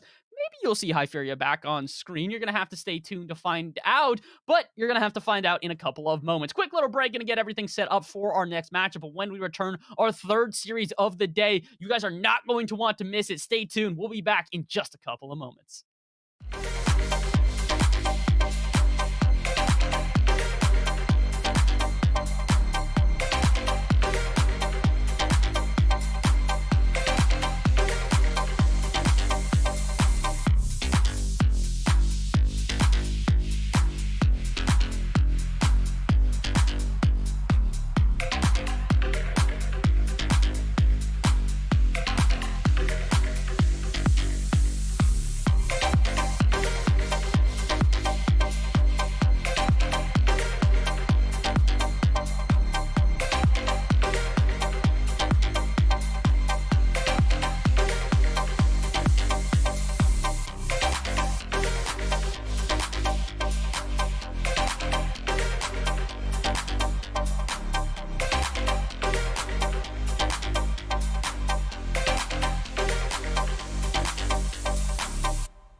Good evening, ladies and gentlemen. Welcome back to NECC for some more Rocket League action. My name is Lars, and I'm going to be bringing you here the action with the one, the only, the man with the golden voice. Hail, Monkey Man. Hail, Monkey Man. Thoughts, questions, concerns, comments, hopes, and or dreams. I will submit them all on a form in triplicate, and I hope that you read every single line because not one is to be missed, as we are not going to miss any more action going into our third matchup of the night. We've already seen a sweep. We've seen a near reverse sweep. And Lars, you know, some teams will weep after these, and some will be able to cheer in victory, and we get to elevate ourselves into the champions divisions, and you guys get to see how those brackets are looking. Only 6 of those 7 or 8, depending on which division you were in, got to make it into this playoff, so no reason to be able to be scared and behind that one. We're gonna be getting into Converse versus JWRL Blue, a number 4 versus number 5 matchup. And as you can see here on the bracket currently displayed on the screen, they will be going up against the Northwood White number 1 seed, whoever comes out of this matchup victorious. But before we get too ahead of ourselves, as we look at a fairly short bracket, champions being the top of the top here, is Converse versus JWU, both coming in that number 4 and number 5 seed on a 3-4 match record. So both a little bit sub 500, but very, very even. 13-14 on games for Converse and 12-15 on games for JWU Blue. Should be very interesting to see how these two teams match up. Should get a nice even matchup to continue the exciting night of Rocket League we've had here tonight. And they've already had an uphill battle to be able to get through this part of the season, and they're going to continue to do that going into this match. The last time these two teams did go against each other in a best of 5 in the regular season, well, guess what? It went to a game 5. You've already had one before, so why not get another? We're going to go into game number 1. Lars, I know that Leechy said that you guys are the best pair ever, so why not let me be that cool new side chick for you? We'll see how this one feels out in our first date. Spooky, Shazzy, and Tidy versus Angdre and Tasek. JWU in the orange here, and right off the bat, looks like we're going to see JWU get the first opportunity down on the net. Quickly touched away. Good back wall defense. Love to see that coming out early, and good midfield challenges. Both these teams need to be quick to set the tone as we get underway. Either one of these squads was able to make the stream deck, but you know what? They're going to try and make sure the highlight reels are filled in surplus. Tasek able to find some open space here as the defense just kind of made a wide open gap, and you know what? That's a wide open shot. Great recovery off that initial touch. As we all know and sometimes are victim of, there's a little bit of recoil off the ball when you first make that contact, but Tasek does an excellent job of controlling the car all the way through, getting a good touch off the wall, and it's just a nice accurate shot, the kind of accuracy you'd expect out of players of this caliber. You don't want to leave any opportunities left undone, and they've been able to get that one early and often. Tasek, another touch, trying to be able to get to control, but one thing I do want to see out of Converse is a good challenge game. Shazzy answers it in kind. This opening minute, couple goals here soon. We are off to a hot pace here. Great challenge out of Spooky, and then the physical play to clear the net. Aang just absolutely sent away. That's the kind of physicality I love to see. I think there's not enough bumps and demos in Rocket League, and that right there is why. There's plenty of people, well, maybe the top 3, I know one of them, and Woody, that would definitely agree with you, and having to get very defensive very quickly. Shazzy with that early challenge and a lot of early pressure, just getting in the face of JWU. You've had that surplus of, all right, you know, this first game, it's gonna be a little bit of a feel. It's gonna be weird, gonna be wacky, but who's going to be able to put on the brakes to their opponent first? Up to this corner, and the first minute now gone. The early passing play goes to the second option, Shazzy, to the top shelf. And, you know, JWU, they answer it easily. Now they're looking for their own offensive opportunity. One thing I'm noticing here out of these two teams is a little bit of wide rotations. I'd like to see them tighten it up just a little bit. They're getting good speed, and if you're going to have a wider rotation, you have to do it very, very fast to be effective. But that's part of how we saw that rapid scoring off the bat. Is that wider rotation leaves bigger gaps in the defense. Yeah, Aang was bumped out of the net, but there was no one even close to follow back through after that, as there's a good opportunity for JWU as they continue to put pressure down on the net. And finally, Tidy will get a good flick to at least alleviate some pressure. This one down towards an open opportunity, but Taysek is able to rotate back in time. I like that the cameraman was way back for us to both see Spooky get slapped in the face whenever they went for that initial play just earlier, because there's some physicality slowly building up from JWU. But the opening minute had a couple of goals, and so far the physicality has really slowed down a lot of that pace of play to be able to look for these just small little gaps between each of those rotations. You're talking about them being wide. They're trying to get them a little bit quicker. Jazzy, cross clear in front of the net. Aang is there, but is demoed by Tidy. And now Tidy is going to collect this one in the corner, take this one upfield. Good midfield challenge by Aang. And then met by Spooky. Doing a good job of keeping this shooting lane clear, but struggling to get the ball across midfield. Is Converse throwing one on even as I make that comment. And Taysek returns to sender all the way back down in Converse net. Sometimes you just have to wait for a gap and an opportunity to present itself. One great stop, and then Taysek finding the second touch thereafter. Able to beat out the middleman, and you just catch Converse creeping and sleeping. And Taysek, he's 2 for 2, and he is leading the storm of this offense. Lots of counter plays really giving JW this lead. Taysek carrying one towards the net. Taysek, the only scorer and the only player so far to break 100 points on the side of JWU. But hey, it's working. And if it ain't broke, don't fix it. Taysek been able to take big, long shots downfield, taking advantage of a wide-open defense. Now it's going to be on Converse to tighten that one up and not allow those opportunities as often. If you are JWU, you can't rely on those opportunities to be presented, as that's a good touch across the top. You're going to have to find a way to get creative and open up opportunities yourself. Taysek showing up huge with another save there, and then a big dunk, another open field as Taysek runs on down. How many times have we seen him just be patient enough to take away an opportunity from Converse? He takes on one, he takes on two. He doesn't leave his own touches without a responsible follow-up, and now he's doing it. He took on two right there, giving Aang another chance. It goes to the low side corner. He'll take a chance to be able to get on the board, and that is 3 up for JWU. Oh, great control out of Taysek to set this one up, and Spooky, bit of an awkward turn on the back wall will give just enough time for Aang to make a very well-placed shot down in the corner. This is what's so critical in Rocket League. It's not about blindly pushing the ball forward towards the net. It's about controlling the ball and choosing your opportunities to strike. That's where Taysek has been taking advantage of a lack of control on the side of Converse, and then here, Taysek controlling the ball over, waiting for an opportunity to open up, and Aang taking advantage of it. I mean, he just kind of waited for that ball to be able to drop onto that midfield line. And again, everyone retreating for the way of Converse. They have not seen each other since that good old Game 5 a while back. But it's looking like WW has been able to find lessons learned. Taysek is that greatest weapon in their arsenal. Aang now waiting for some time. Tidy has to give it away, and Spooky's looking for a big clear downfield, but you were talking about it, they just kind of give away possession, that one right on the midfield line. Converse still looking for another one. That's just to cut this lead in half. Well, not a lot of time left to do it, especially as Aang is going to make it that much harder to overcome. Extend that lead to 3. A little bit of scramble in the defensive goal line as unrelenting pressure out of JWU will put Converse on the back foot, awkward on their own line, and now down by 3. Go straight up into game number 1. You want to set the tone and the pace of play early, and I got to tell you, the Wildcats of JWU, they're looking like they are relying upon Taysek, but also he is leading from the front, able to bring in Aang in a big way. Dre has filled in the gaps where he needed to, but this squad has been able to punish the likes of Converse. They have a lot of time, though. Best of 5 play, even in this playoff, is still enough time to be able to recover, but there's a lot for them to make up with. A final possession, maybe, but it's been nonstop pressure. We thought that defense, that physicality may reign supreme for Converse, first because they started first, but it's JW that finishes it up.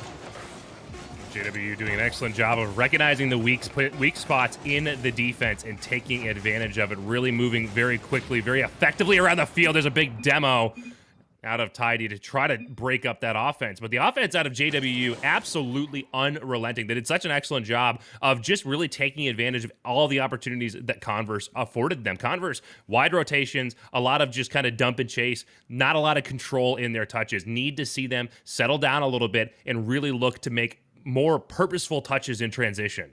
Just like a teacher being able to bring their kids out to a playground and maybe not let them loose for too long, I want Converse to take responsibility for everything that they let loose onto the half of JW. They did not ever find solid follow-ups into the offensive half. They kind of left it there. They'd be able to see it. I mean, you said dump and chase. It's pretty much dump and just forget. They didn't even be able to chase it very often. I want to see faster follow-ups. I want to see them, if they go to that top of level corner, if they go to that perimeter, I want to see someone be able to rotate around that midfield line and be able to shut things down, keep JW from making that counter play. You know what I want to see? I want to see Converse slow down. I think there's too much. They're trying to play too fast, and it's leading to a bit of panic and a little bit of that lack of control. There's a good touch from Tidy to get that one clear of the shooting lane. But this is JWU being very threatening, able to put shots on from anywhere on the field, but at least you could shut down some of that probability. Shazzy with an opportunity over top, carries that to the back wall, and well met there. Now Tidy throws one up as well. Just trying to find an opening. They're just going to continue to hit that back wall and look for things, look for cracks in the defense. He had plenty of extra possession touches out of JW as they just kind of find a lot of free space. That's a handoff. He looks over to Dre. Dre waiting very patiently as TaySec is unafraid of anything coming to him. Ang a little bit too much on that underneath of the ball, but Dre's going to have a second follow-up. And again, they are just all over that offensive half, really keeping anyone from Converse being able to rotate forward, but nothing's broken through, and Shazzy's trying to get on TaySec's backpack if he can.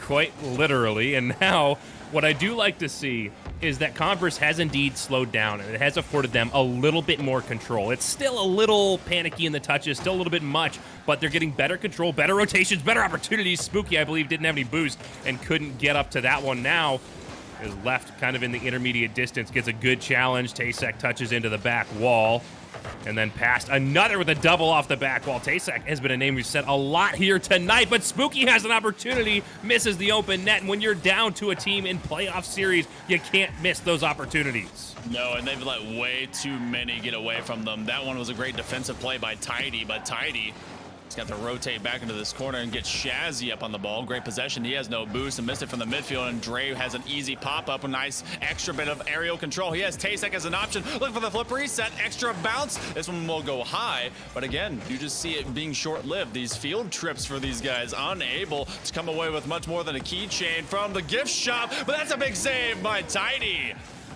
Wow, beautiful control out of TaySec there to set that one up, but great patience on the backside, waiting for that to develop, waiting until TaySec doesn't really have a place to put it other than the corner, and then just putting themselves in the corner to make that an impossible shot. Well played out of Converse to keep that one clear of their net. And they've done a much better job here in game number 2 of keeping the ball clear than that with a dangerous cross clear, but it's not enough to just not get scored on, as there's a fake, another fake, and then finally coming through. Finally, TaySec will collect that one on a shot attempt. Ang throwing this one down. It's not enough to just keep it out of your net. I know it sounds stupid to say, but it really just breaks down to two things. You have to score and not be scored on. Converse figured out how to not be scored on. They haven't cracked the second part of that code. Well, you know, I mean, the best part about that is they at least have not allowed JW to score on them. I mean, because of that, if you get too far behind, then your mentals just start to break down. With 120 seconds coming up, they've been able to cross that first line. Shazzy with the early fakes that turned into nothing but shake and bake. It's going to be Tidy instead. That one, nice, tidy and clean. Wow. Very well caught here. Very good patience and waiting for Dre to come away from that back post. The mistake Dre makes here is they over-rotate. They put themselves in the center of the net with momentum carrying forward. As soon as you have that momentum forward, it's almost impossible to stop, get going backwards, and pick up a save in the time it takes Tidy to throw a well-placed flick into that back post. This will be the first lead for a while. This entire 2 games that we've had so far for the likes of Converse. Tidy over the midfield line. It's going to be Aang with a nice catch, and just haven't been able to have Taysek have a lot of space. He's had it early often, but just not in recency to give him that freewheeling offensive counterplay that he's been looking for, and not been able to punish the likes of Converse, who played a little bit better. A little bit more conservative, a little bit more passive. Spooky and Tidy. You know who hasn't been conservative? Tidy. They've really let him off the leash. Well, what's nice to see here is everyone kind of is flipping roles, perhaps, with Converse having that one big player in Tidy, kind of stepping up to the plate. 1 goal, 3 saves. And the only player with any stats on that line is Spooky with the assist. Interesting, speaking of stat lines, only 1 shot for Converse, and it's Tidy's goal. And they've, like you said, playing conservative, playing efficient. 1 for 1 is great, but 2 is 1, 1 is none. That 1 goal lead could evaporate so quick, especially against a team that put up 4 in the last game. Look at this absolute headhunting on the field. 4 demos, 3 demos in very quick succession, but we will see this one return back the other way. We do.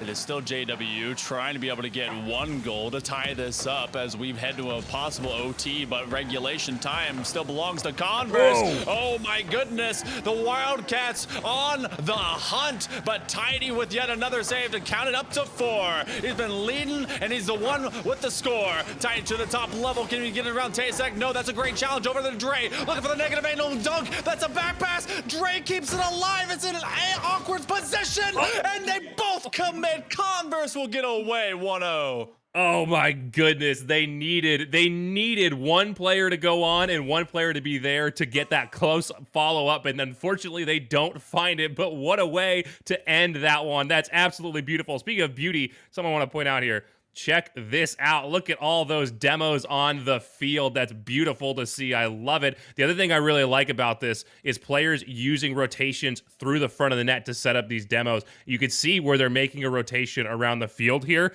I like to see that as players are setting up defensively, the attackers are coming through and sweeping that out, and you can see where that leads to open opportunities on the net. Yeah, if you can be able to get those rotations off, if you can get people out of their major lanes, I mean, then you can kind of confuse them and just ultimately force them to make decisions quicker. There was a lot of free space for the likes of Johnson and Wales in the previous game, and that's why they went away with it 4-1. This came down to a 1-goal game, some late-term pressure that I'm pretty sure JW is going to be able to try and come away with here, but it's game number 3. One of these teams is going to have match point in their back pocket thereafter, but you know what? Let's head into it, Lars.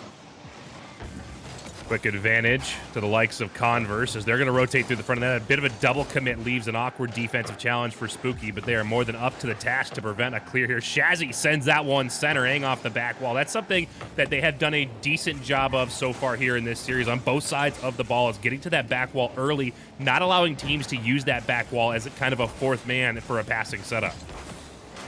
You have just Converse keeping the entire pitch tilted away from them if they can handle it. That's going to be a giveaway, but Taysek luckily rotates back with an eye for what Dre was going to be doing. Does not let a free kick happen right at the top of the box, and the opening minute of play is starting to look a little bit similar to what Converse did earlier. They really are containing JW, trying to keep the field in their favor. Taysek with an extra touch, looking for the reset. No. That's a giveaway. Oh, they trapped it away.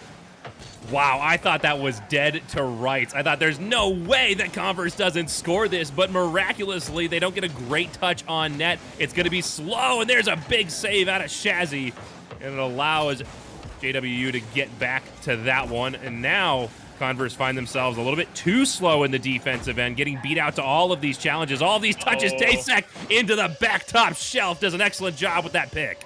As soon as I saw this corner open up even just a little bit because Dre knocked it from the wall, Shazzy had the most minor moment of anxiety to not jump. Taysek's like, that's free real estate. I'm going top shelf. Here's the bullet time. And that one sweeps across. You get JW with another lead.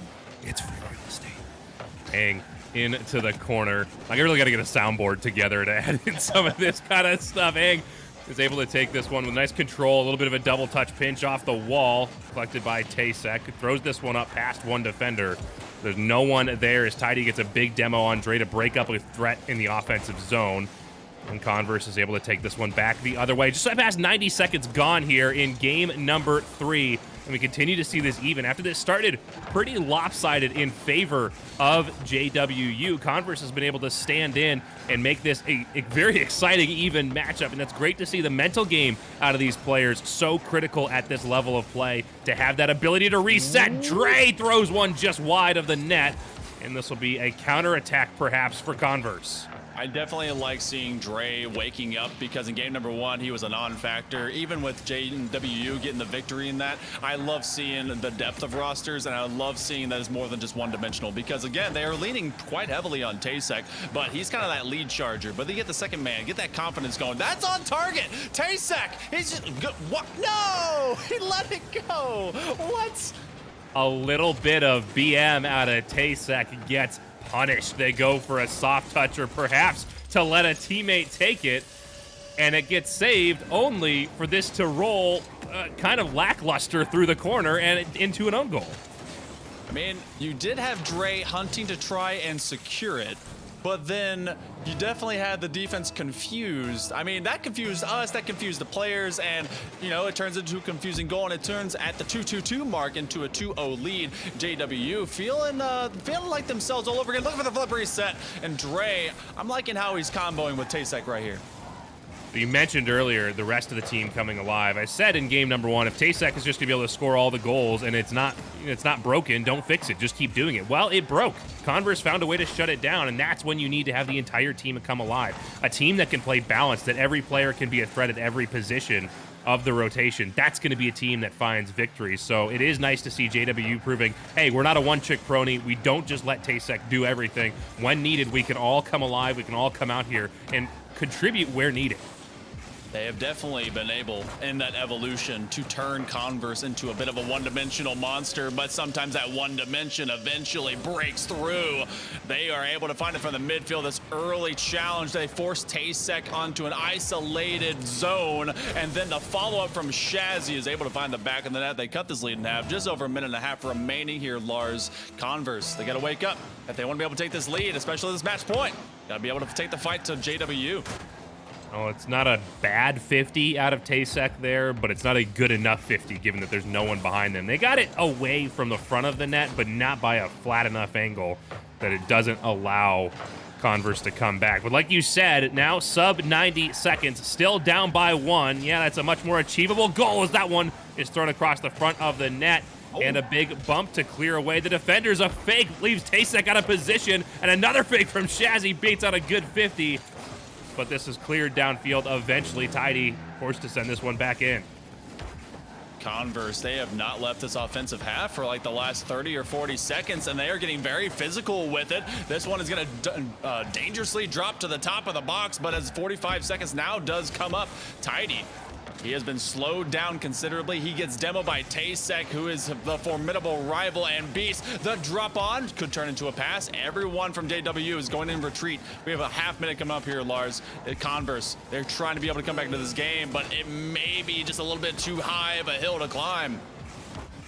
Tidy collects in front of their own net, trying to take this one clear. Shazzy, we forced down in the mid. A little bit of a slow play, waiting for that demo from a teammate to clear out the front of the net. Doesn't find it.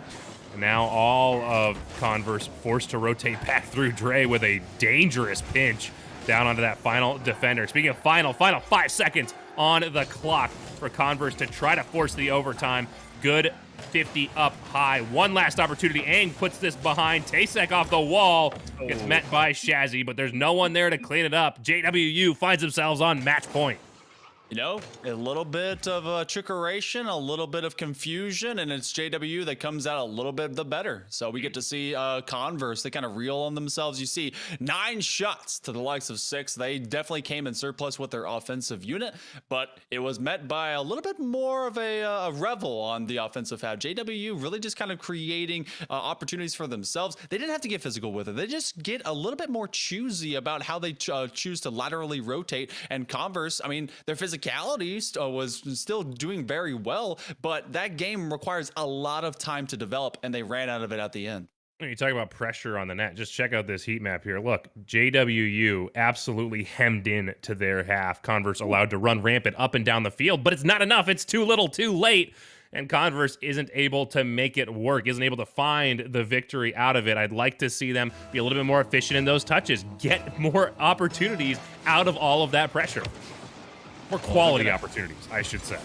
Quality, quantity, whichever one is your better. Just make it work, because at this point in time, you're now on this race car track. This is DFH Stadium, I believe. This one has all the balloons. It looks nice. It's like a bit of NASCAR. So this is where you can add some polish to the style. Oh my goodness, getting beat out in style. Tidy able to come in quick, and they will have the lead again. This is another lead chain between all these games. Oh, you could see all of JWU find themselves out of position as an awkward rotation through the front of the net draws all of them away, and it leaves no one home. Tidy able to clean this one up. DFH Circuit, I believe, is the name of this map.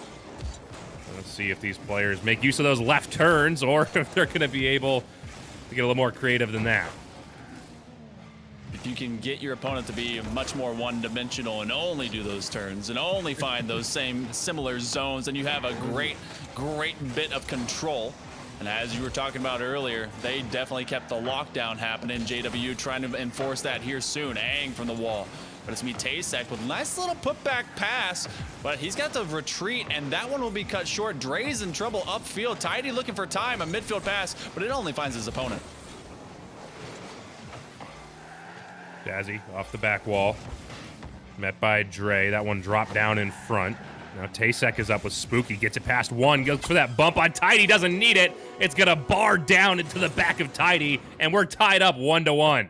I'm glad we have replays. I need to see what happened. Spooky went in to try and climb the ladder. Oh, okay. Tidy was a little bit backwards. Sometimes if you're facing the inside of your house, you forget about what's on the outside of it. It's dangerous out there, guys. And someone, well, they throw a stink bomb right over your shoulder, and that one lands in. So this opening minute of play and more has turned into an even score line. Shazzy going top shelf. NECC, though, will be in great defensive position, be able to put it off, but again, both these teams taking a turn at having an extended play, and the physicality's coming on back. Good back wall touch out of Dre. Shazzy sends this one right back down through the corner. Beat up by NECC. Just over 90 seconds gone, even between these two teams. As NECC continues to look for those long bombs towards the net, continues to be a threat. That's always an important factor. To be able to threaten the net from anywhere on the field makes your opponents play extra conservative, because they have to be mindful of the fact that if you get the ball, it doesn't matter where you are, you can put an effective shot on net, and you have to be very careful about how you position offensively when that's the case with your opponent. Yep, and they always are keeping their eyes split. Instead of a hardcore focus on their next objective of getting that net going downfield, they have to realize, oh, hey, there's a net that must be defended. Dre to Aang, the passing is supreme. Looking for the redirect. Oh, he can't get the external touch. That outside angle, a little bit tough to be able to recoil to, and NECC, he was lurking. Looking for a chance to be able to make it and maybe get that next dunk, but so is Tidy. Back wall, and it's in. That's some good follow-up, and that's a good lead for Converse. Beautiful set of touches here. Tidy off the back wall, and that right there is why back wall defense is so critical. NECC has been such a dominant force off the wall here all game. They make one mistake, and Tidy says, I've got your number. Let's make this mine. Tidy and NECC, TNT, these two on the same pitch, and everything they're doing is dynamite and explosive, but so is this. NECC says, you know what, I can do it too. It's tied 2-2. Jeez, Converse cannot catch a break. Anytime they find themselves in a lead, it's immediately answered back by JWU. But at this pace, hey, it's a guaranteed win if you continue to be the first team of the pair to score. So now on JWU to upset the trend, to buck the status quo, and find themselves in the lead here to secure this in 4, as Converse looks to put themselves on match point and take this to a Game 5 decider. Good air dribble out of NECC. Gets the flip reset. Shazzy diving save across the front of the net as the rest of Converse gets beat out by that beautiful air dribble out of NECC. That one had highlight reel potential to really make a statement about who's going to be moving forward, but instead it gives plenty of time. Converse, Dre, he's able to find it just off of his shoulders, as that one left him standing still, frozen in these winter times, or coming up on winter, late fall. Shazzy trying to create some havoc and some traffic, and with just over a minute and a half here to go, Lars, it is definitely Converse hunting for this game win. They gotta force a game 5 to be able to stay alive. This one big send out of TaySec. Who else? Excuse me. Who else but TaySec gets a big send, and Aang will collect as a attempt to clear up field. Doesn't find quite the effectiveness the Converse needs. Spooky good 50 to slowly but surely hammer this upfield. Good pair of demos out of Spooky. Looking for a third on Aang. Doesn't find it, and it will be Aang to keep that one out. That's gotta feel rough because Shazzy, he was playing very patient and he didn't realize that those would come in early. Dre looking for the dunk, but the D&D just won't bring about that dragon. He's gotta keep flying. Shazzy to Tidy. It's a 1-on-2, but TaySec, he doesn't bat an eye. Spooky trying to be the horror show, but he instead is gonna bring it up. Maybe one more? Yes, he will. Over the midfield line here. 35 seconds coming on up. It's gotta be Converse to be able to force this one in, or else this one will be the series. Oh boy, 30 seconds remain. TaySec trying to carry across the middle. Aang finds this one on the wall. It bounces out awkward. Tries to pre-flip over to it. Cleared upfield. Shazzy met by Dre. This one finds itself again down in the Converse zone. Dre with the fake. Puts that one over the top of the net. Tidy has great patience to keep that one safe. Now Shazzy sends one up. That one's on net, and Tidy will take the lead with 7 seconds to go. If your name has a T to start, then that means that you are just going to be explosive, exquisite, and stylistic. Look at that redirect. Tidy with that pass upfield, able to make it work in the tightest angle possible. 7 seconds. That's the average amount of time for a kickoff goal to occur, and that's exactly what's going to happen if this is going to go to OT. Dre to the corner, looking for options, but it's cleared away. That one is still airborne. Aang keeps it to the wall, but that one finds grass, and you and I, Lars, and these two teams, we find ourselves in game 5. Wow, after game number 1, is this where you thought we would find ourselves? JW was absolutely dominant. They took advantage of a lot of mistakes on CV's side, but at the end of the day, Converse recognized what was happening, cleaned it up, got back into the game, got the mindset set, tightened everything up, and is now playing a very, very solid match of Rocket League. The other thing I love to see is the physicality. Oh my goodness. Let's see if the map has decided it wants to work. It does.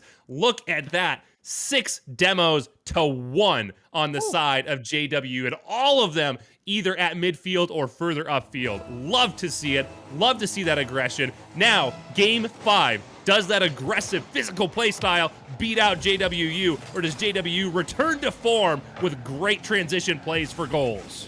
Who's going to have the greater X factor here? Is it going to be Tidy or TaySec? That's really what this is going to boil down to. Or who's going to have that better supporting cast behind them? It's got to be a whole team effort. Oh, it's already Spooky. Maybe with the putback, he doesn't get a shot on target. But if some extended play, this is going to turn into a counter the other direction. This play goes across to Dre. And Dre has become kind of the two-man here. I really do like how they've really enabled him to have a lot more of these extra touches, but TaySec, of course, climbing the ladder, going over Tidy. Does he have the double? Yes, he does! And Tidy was praying he just wouldn't own goal. Yeah, that's an unfortunate position to find yourself in. You go up early, you run out of boost, and now you're just floating, hoping that you're not the reason your team finds themselves down by 1 early in Game 5 decider for the playoffs to move on to the semifinals. Now Dre with a great meet in the midfield sends this one back up towards that Converse net. A bit of an awkward touch out of Tidy, leaves this one threatening, but Tidy stays home and will be there to collect over the top of A. One of these squads has to go face a very tough Northwood, which means they have to be elevating their level of play every step of the way. TaySec to the double. He can't do it because he cannot boost up in time. He's going to get this next corner. Now he will have to chase. That's a redirect. That's an option pass, but TaySec is reading every single one of these as fast as he can. Nice handoff over to Dre. As this one turns about, 90 seconds have already been burned, which apparently is difficult to say. Shazzy and company are looking for an escape route, which they find. It's almost as if we're not very good at words, which is interesting given our chosen hobby here of casting. Shazzy with a nice flick over top. Spooky's not able to tuck that one in, and Dre will get a good pass upfield to Aang. Now popped out. It looked like that was going to be a pass attempt to get it over to TaySec in the transition, but Tasek elects to back off and force Aang to come up on that one, breaking down that transition play. Now Shazzy trying to carry over top. There are 2 players in orange up early to take away that shot opportunity, and they're getting a little wise to this rotation through the front of the net for the demos. Still threatening, still takes attention away. Shazzy in the corner. You know, Shazzy earlier looked like a kid trying to go through a jungle gym, and then Spooky was like, nah, we do this straight. And that extra little touch to make it float, that's beautiful. He stopped all the momentum of the ball from crossing over in that arc, instead got up underneath it and was able to make it hang just long enough for none other than Shazzy to come over, and that's our 1-0 lead. Well, the other thing to note here is that touch came off of a bump from the returning defender, and that ability to recover, have that awareness, and make a play out of it in that short span of time is enormous. Now Shazzy trying to set one up by getting another bump in front of the net. That's got to be absolutely tormentuous to play against, the physicality out of both these teams. But JWU is answering back. A couple of demos themselves, opens up the rotation for Converse, and they will punish. That slap down pass was so speedy, and then the boom by Aang, bringing the pain.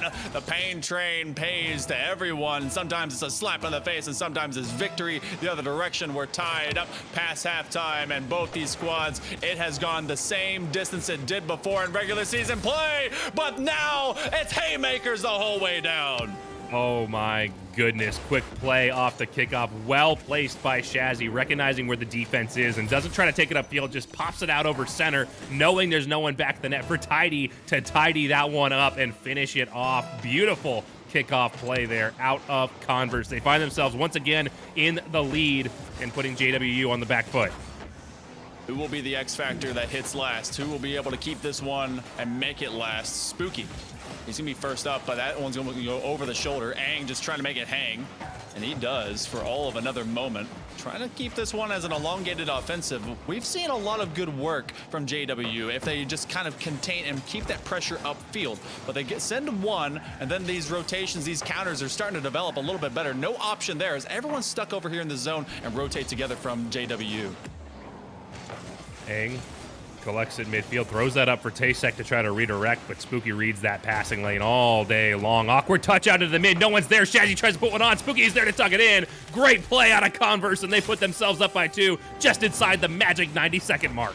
That beautiful demo, Tidy just taking heads, being able to take out anyone that exists to not give them a defensive option to come back to that ball. And with the awareness, the vision, and the concept to know you need to secure this next touch, that's beautiful. That's a 2-goal lead, and that could be everything necessary for Converse to be able to take this series and knock out JW here soon.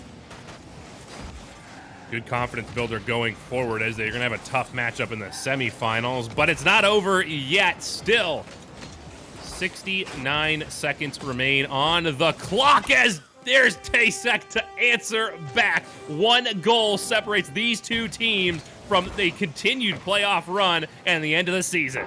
And Tasek just knows where to put his shots. And what a wonderful challenge by Aang to come off that high corner, bring it around. But Tasek went to that inside angle and brought it back, put it away from the next defender. He already knew he was going to be, the first was beaten, and he had to beat the second level. Oh, they're on the attack, and it's Tasek! We're suddenly tied. There are 60 seconds left.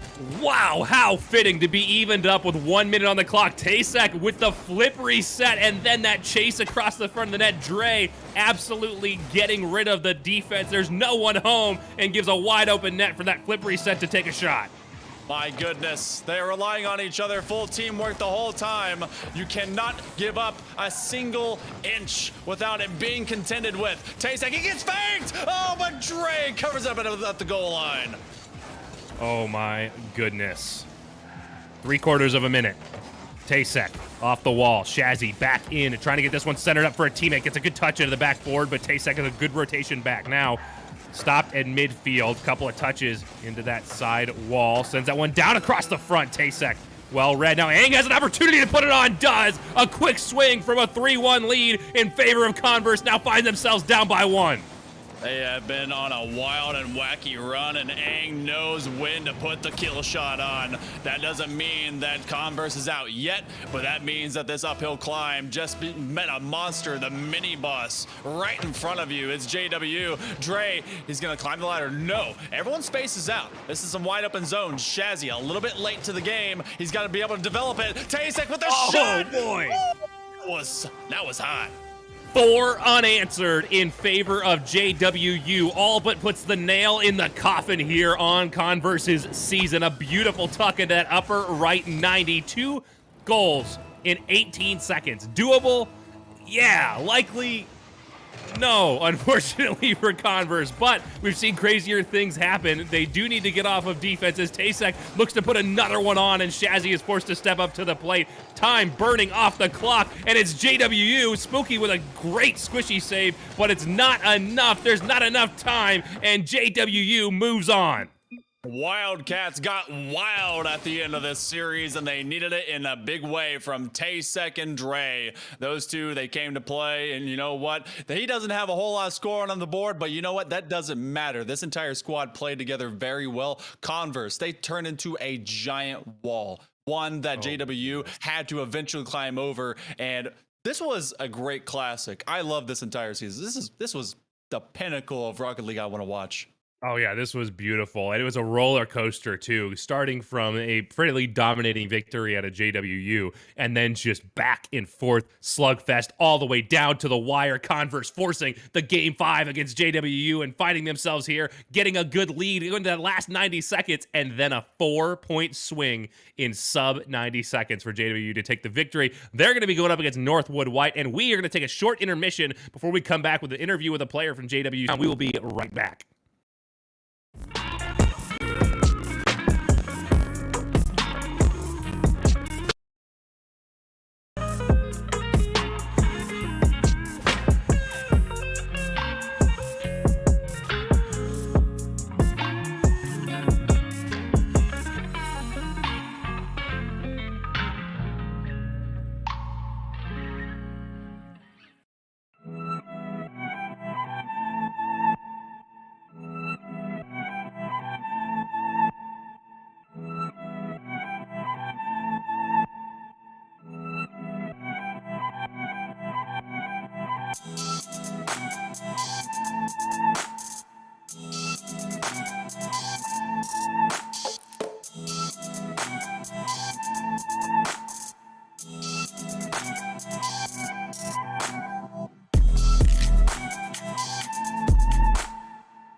Welcome back, ladies and gentlemen, to NECC for more Rocket League action. We have NECC here in the lobby with us. NECC, after that huge victory over Converse, just got to start off. Thoughts, questions, concerns, comments, hopes, and/or dreams.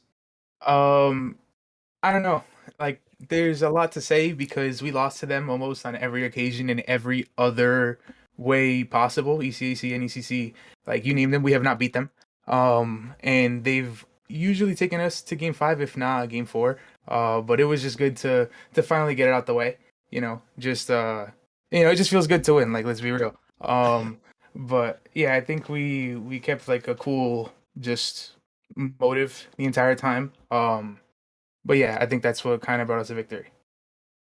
Well, that's awesome to hear. You guys got off to a fast start there and a fairly commanding victory in game number 1. What do you think that was about? Because it got very even after that. It was a slugfest through games 2 to 5. But number 1 was pretty handily in you guys' favor.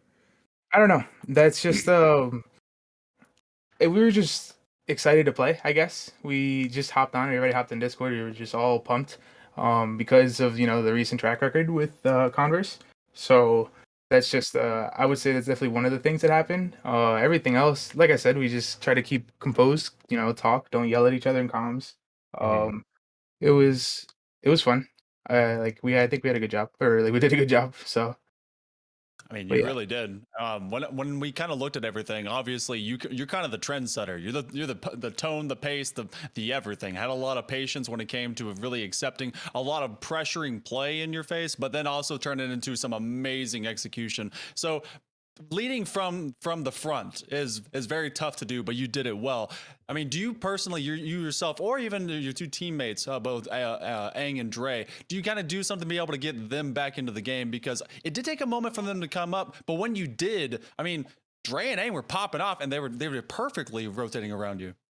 Yeah, I appreciate it. So I would say that we realized that after game 1, because we were really confident in game 1. That's also another thing I would like to say. We were very confident, and so we just wanted to bring it back just afterwards. Like when I mentioned the cool mental, just being calm throughout the series to us, it just helped us. Like we played more aggressive. We were cool in the challenges. We tried not to put ourselves in too many bad positions, but I felt like it was a big mental game more than a lot of other things. Because like I said, we've played Converse a lot before. We have a history with them, so it's not not our first run, not our first rodeo. Gotcha. Yeah. And I mean, sorry. To that All end, good. All good. How do you feel about you being just a slightly greater X factor than Tidy? Are you and him consistently kind of on the main one leading each team each time? Because I mean, it was explosive gameplay between each one of you. I wouldn't say so. I would say that every player on both teams, we all can do something here and there. I especially when it's like this team versus this team, Johnson and Wales versus Converse College. Like I feel like that's just a frequent thing. That like any player can just kind of do something insane. So, I don't know. I don't really have much else to say on that, but it was fun. Well, you've got a tough matchup coming up. You're going up against the number 1 seed in the semifinals. What are your thoughts going into that? Northwood is just intense. I don't think I need to elaborate on that. But we're excited to play them nonetheless. We are going to try to keep the same mentality. So I don't know. Let's just hope for the best, really. Well, we've seen lots of upsets already here in this playoff run, so maybe you guys can be the next big upset against Northwood White. But before we hold you on too long, any last thoughts, questions, concerns, comments, hopes, and/or dreams before we head out to another intermission here? Shout out to my brother. That is it. Nothing else. I don't have any other words. Yes. Yeah, that's it. All right, well, we thank you for your time, NECC. Really appreciate you stopping by to talk with us, and congratulations on the victory. It was a banger of a match, and for us here at NECC, stick around. We got another exciting matchup coming up right after this intermission.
Good evening, ladies and gentlemen. Welcome back to NECC for some more Rocket League action. My name is still Lars Newt. I'm still joined here by Hail Monkey Man. So, Hail Monkey Man, as always, thoughts, questions, concerns, comments, hopes, and/or dreams. I mean, I'm only concerned that we will not have something as great as what we just did. It went to Game 5. It was a banger. But you know what? You and I, Lars, we are still here together, which means there's still Rocket League to be played. And this one will go to the late night hour. Lots of oil to burn and lots of gas to be able to do the same with. And it's going to be another Champions matchup here soon.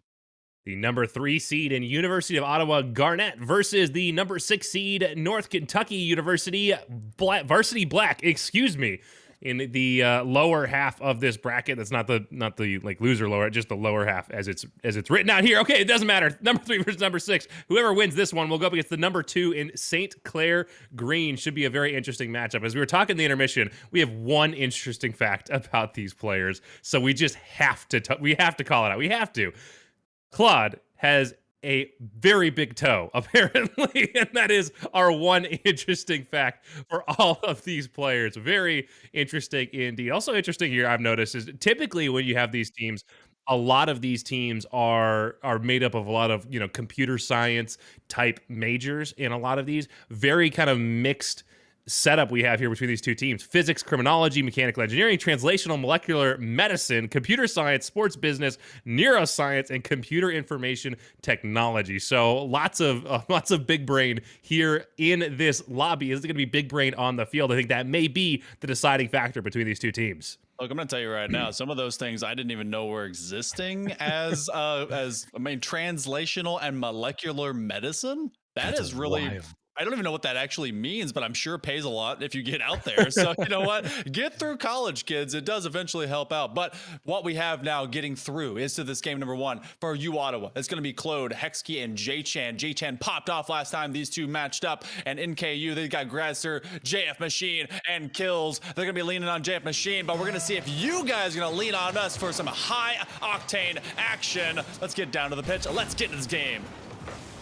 Well, Ottawa off to a very fast start. You mentioned J-Chan as we got started, and there they are. The pass from Claude in the corner. He's able to get this one back out. Big demo on that defending player, and J-Chan finds the near post. Poor Gradster. He was just trying to deny the next follow-up action, which would have been a pass or a shot or literally anything that would go center net. And instead, he gets it right into the waiting arms of an attacker.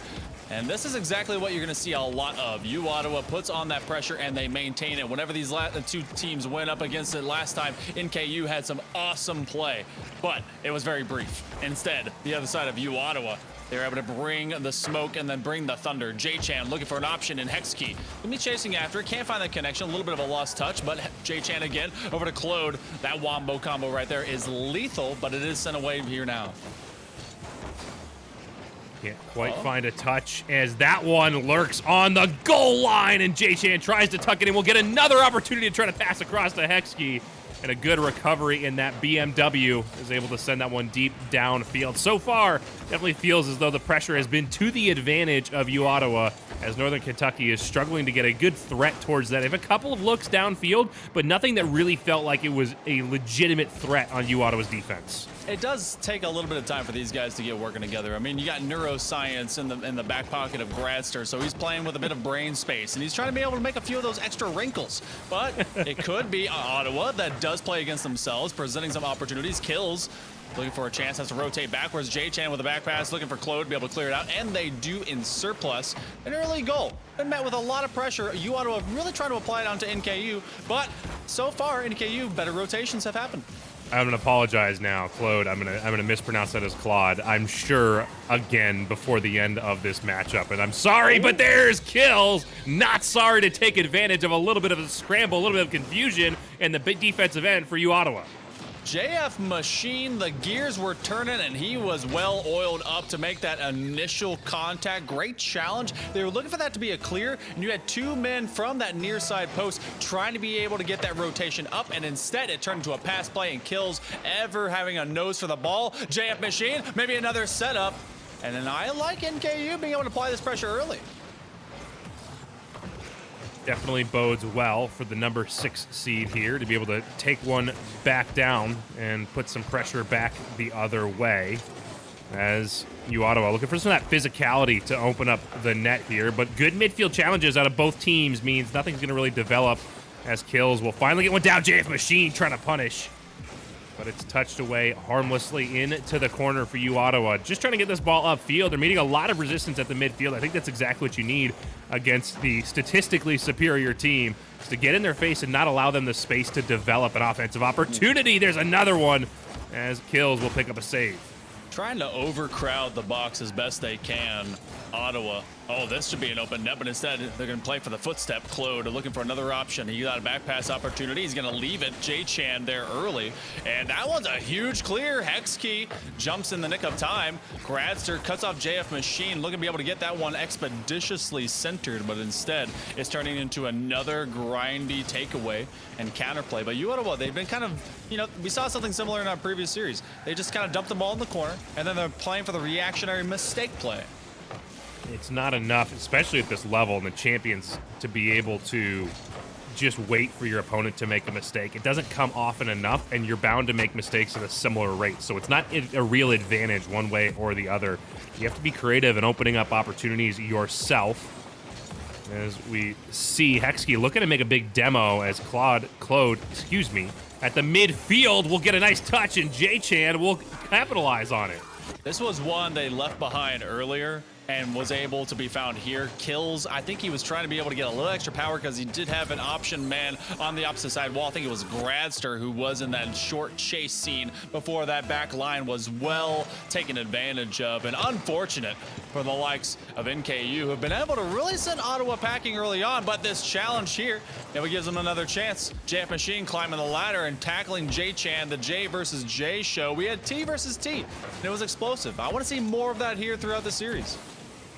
To have kind of a, depending on who you root for, a hero-villain story going on in the background of this matchup. As Kills tries to put one center, and J-Chan handily clears that one away. Now off the side wall, has one more touchdown towards the net. JF Machine, a fairly easy save to keep that one clear. Now Kills, a little bit awkward in that rotation through Hexkey, putting one on. But a good, patient Gradster, really putting that brain matter to use. Is able to stay home and clear that one away. Sparked an extra neuron, a little bit of extra electricity. We are Flesh Gundams, and he is the pilot. Kills to the opposite corner. JF Machine, he plays patient as J-Chan. Oh, gets eliminated. That's Hexkey off the pitch, but Kills just a little bit too close. Gradster at the midfield line has to make this initial challenge. He actually will be demoed by J-Chan, and with a 1-goal lead, the dunk coming, but it's cut off by the Machine himself. Gradster tried to take advantage of the quick transition, but isn't there to put one on. 15 seconds left on the clock as U Ottawa continues to sit in the lead by a tenuous 1 goal, but seems to have more and more control of this game as time goes on. Final few seconds. U Ottawa on the attack, and that one falls just shy of the near post. U Ottawa take game number 1, but it was a tight battle. Only 1 goal separating these two teams, and really the 2 goals for U Ottawa coming on a demo for the first one, and then just a mistouch on the second one. And that's not, like I said earlier, that's not a viable strategy to rely on going forward. It's not just going to be, hey, let's just wait for them to make a mistake. NKU made 1 real punishable mistake here in this game. That's not going to be enough going forward in this series. No, but what is very much viable, though it came in the way of quality from the 33% in shooting, Kills was the only one to take the likes of NKU. Ottawa, they had 12. That is an absolute quadrupling out your offensive output will keep your opponent locked with their heels to the wall and dangerous situations. And if they are in fact playing for the mistakes, that's exactly how you do it. You just scattershot everything at them and force them into a sweat fest. Yeah, I mean, there's a quantity versus quality debate, but if you could out-quantity your opponent that much, it's kind of inevitable what the score line's going to end up being. They are able to put on so many shots. It doesn't matter who's defending. If you shoot enough, sooner or later, the ball's going to find the back of the net. So the goal on the defensive side is don't allow that many shots. Yeah, NKU did a good job of holding U Ottawa to 2 for 12. Not a great shooting percentage, but if you have to put that much effort into your defensive end, A, it means you're spending too much time on defense, which means you're opening up too many opportunities for the opponents to get goals. And B, you're not downfield getting shots yourself. You need to get that ball clear upfield and putting pressure the other way. As we get the players in the lobby for game number 2, does NKU have the ability to bring this one back, or does U Ottawa continue to control the pace of play here? And though they were limited to just 3, just like you said, there was a lot of dump and see, just reacting to what was available to them. And this one was otherwise kept very, very close. I wonder if we're going to get a little bit of more systematic methodology. Oh my goodness. Very good systematic play from the likes of U Ottawa. Why do I even speak here? Come on, let's just get them out there. You get NKU under pressure almost immediately, just like game 1. Interesting that the word that you got hung up on was systematic and not methodology and not systematic. For me, it's the opposite way around, but kills, not any challenge there for them to get a touch at midfield, and a good little 3-way tic-tac between the players to get pressure up, but it's quickly turned back downfield by U Ottawa. A shot opportunity for Hexkey. Look at that double touch off the top and finds the bar instead. But a good threat out of U Ottawa. That's the kind of thing you got to look out for. You have to jump on that quickly and not allow that kind of play to develop, because had that angle been right, Hexkey puts up 1 for U Ottawa. He's going to put that in the next time around that he gets it, and oh, goodness gracious, they have had a couple of runaways. They might as well be bandits, because these chances have been stolen away from them, but they keep the pressure going. Never give up on the play, and it's Claude that strikes first. You said next time Claude gets an opportunity for a read off the back wall, paraphrasing, obviously, they're going to put it away, and case in point, Claude scores first in favor of U Ottawa. Now all it took was a bit of extended stay in their half, and NKU is still looking for their first shot. Been brief field trip so far, opening minute, but that one will be available. JF Machine, that is a very high bounce. He was hoping that would come off the ground. Hexkey was under duress maybe to be able to get bumped or otherwise. Not a whole lot of boost, but J-Chan, who was responsible for 8 of those 12 shots in the previous game, able to make that clear, and that does relieve a bit of pressure. Claude, good bump over the top of the net, but J-Chan can't get there in time. Now JF Machine 50. Hexkey trying to put another one on. That one's 50'd out to the wall. Claude collects, tries to center. Ingle's just a little bit too awkward. Now has an opportunity to put one down. Good touch to the mid, but Gradster is there. Oh. And we see this one come back out for Claude to give another attempt to pass one across. And you saw both J-Chan and Hexkey call each other off, realizing they were just a little bit too short to be able to make that high jump. And that was an option for NKU to be able to take advantage of that rotation, because they both pressed up just a little bit too far. That's how we have progressed into this rotation. But again, it is all of 1 goal of separation. Gradster gets a little bit of a bump. That's JF Machine that's waiting for the rotation around. J-Chan early challenge. Halftime coming up here, Lars, and this feels pretty similar to game number 1. Maybe top shelf opportunities open up a little bit more often for Ottawa, but still they haven't gotten a second one. Yeah, this is something that's been plaguing Ottawa here, is the shot accuracy. They get awesome opportunities. Gradster, speaking of which, will also find the boards as opposed to the net. But they get really, really good, clean opportunities on net, and then just have a nasty habit of throwing it wide of the shot. I understand and often advocate not shooting at the net, shooting at the back wall, because it draws the defense away. But Ottawa gets the defense away from the net. Big save out of Hexkey, and then shoots at the back wall anyways. You know, if we could make this into, what is it, knockout, just be able to get the bricks taken off the wall as one by one as you hit them. You know, that'd be great. Form your own goal. Make your own way. Pave your way to victory. But so far, the way to victory is just making sure that this ball stays moving. NKU consistently hunting down. They have 2 shots. They're 1 away from what they had in the previous game, where they've limited to 6, half of the output for Ottawa so far. But they've really kind of kept them from not having an elongated stay, at least for the lighter duration. The shot placement and kills. He's been able to get another one here. Oh, great play here. JF Machine takes this one off the wall, recognizes they have a player down low, and they get J-Chan backwards in an awkward position. That's something I started to see a lot actually casting South American RLCS, is players using these typical fancy shot opportunities, flip resets, ceiling shots, things like that, as opposed to using them as shots, using them as ways to pass and set up shots. And it's super effective. Love to see that coming out here. Passing is sometimes, and most oftentimes, way more valuable because that last one will be the shot that eventually goes in once you've eliminated all opposing factors and obstacles in your way. Whether that's through demos or amazing ricochets, one way or the other. JF Machine, he's gonna try and make a nice little back pass that does bait up an attacker. Claude playing for the reaction. He gets it. Can he get the second level? No. JF Machine over to Gradster. He's gonna try and get this immediate follow-up, and it's gonna be J-Chan looking for another clear. Kills has been the only one to get these goals. He plays it very slowly, but they do not bite too hard. Claude, gets a gift out of Gradster. Gradster, a little bit of panic, goes up too early on a shot that's not on target, just trying to get it away, and gives just a helping hand to Claude. Puts that one high, center, top shelf.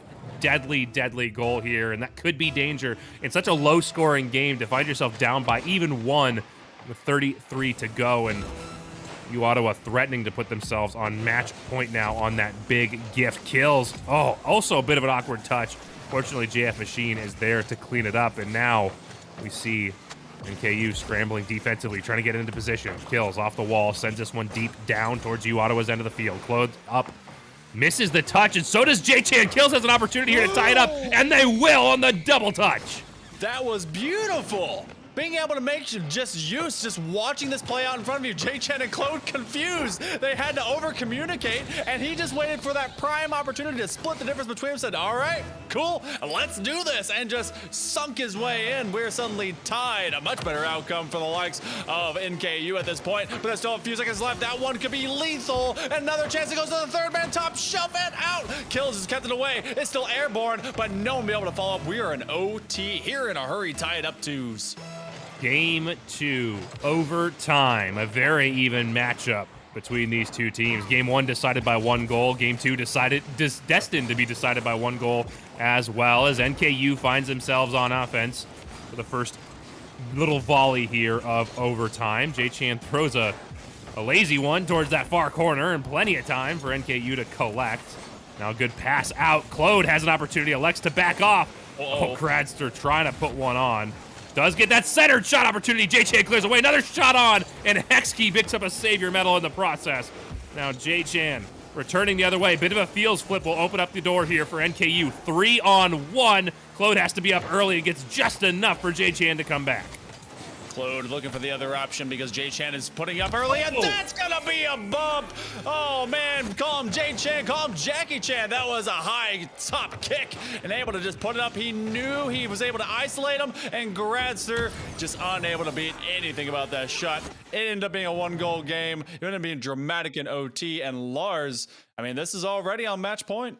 For a player with as much, any of these players in this lobby, for players with the level of card control that these players have, to find yourself defensively in that position is absolutely scary for Gradster, because they have to commit to that save. Ball's on net. They know they have to go for that, and so does J-Chan. J-Chan knows exactly where that defender is going to be because they don't have a choice, and J-Chan's got more than enough control to be there as well, clear them out. Game 2 in overtime goes to U Ottawa, but these have been so close, so competitive. Honestly, despite the fact that we find ourselves on game point, this is still anyone's series. It's wild. It is, and only a couple different times. The first one was punished by a mistake. The second one ended up being an own goal, and NKU was able to give U Ottawa those 2-goal leads, or those 2 1-goal leads. And now, off of the kickoff, they commit 2, and NECC finally gets one in the back of the net, and 3 seconds in, that's Ottawa on top again. JF Machine cheats up. I like that strategy. I mean, in threes, you should always have someone sneaking up, but it just ends up behind them, and they jump a little bit belatedly, take themselves out of the play. It's an easy, easy finish for U Ottawa. And for a matchup this close, this competitive, and with U Ottawa on match point, you can't afford to be giving away those kickoff goals. Too many times, NKU, they've shot themselves in the foot, and they start a little bit late and behind Ottawa.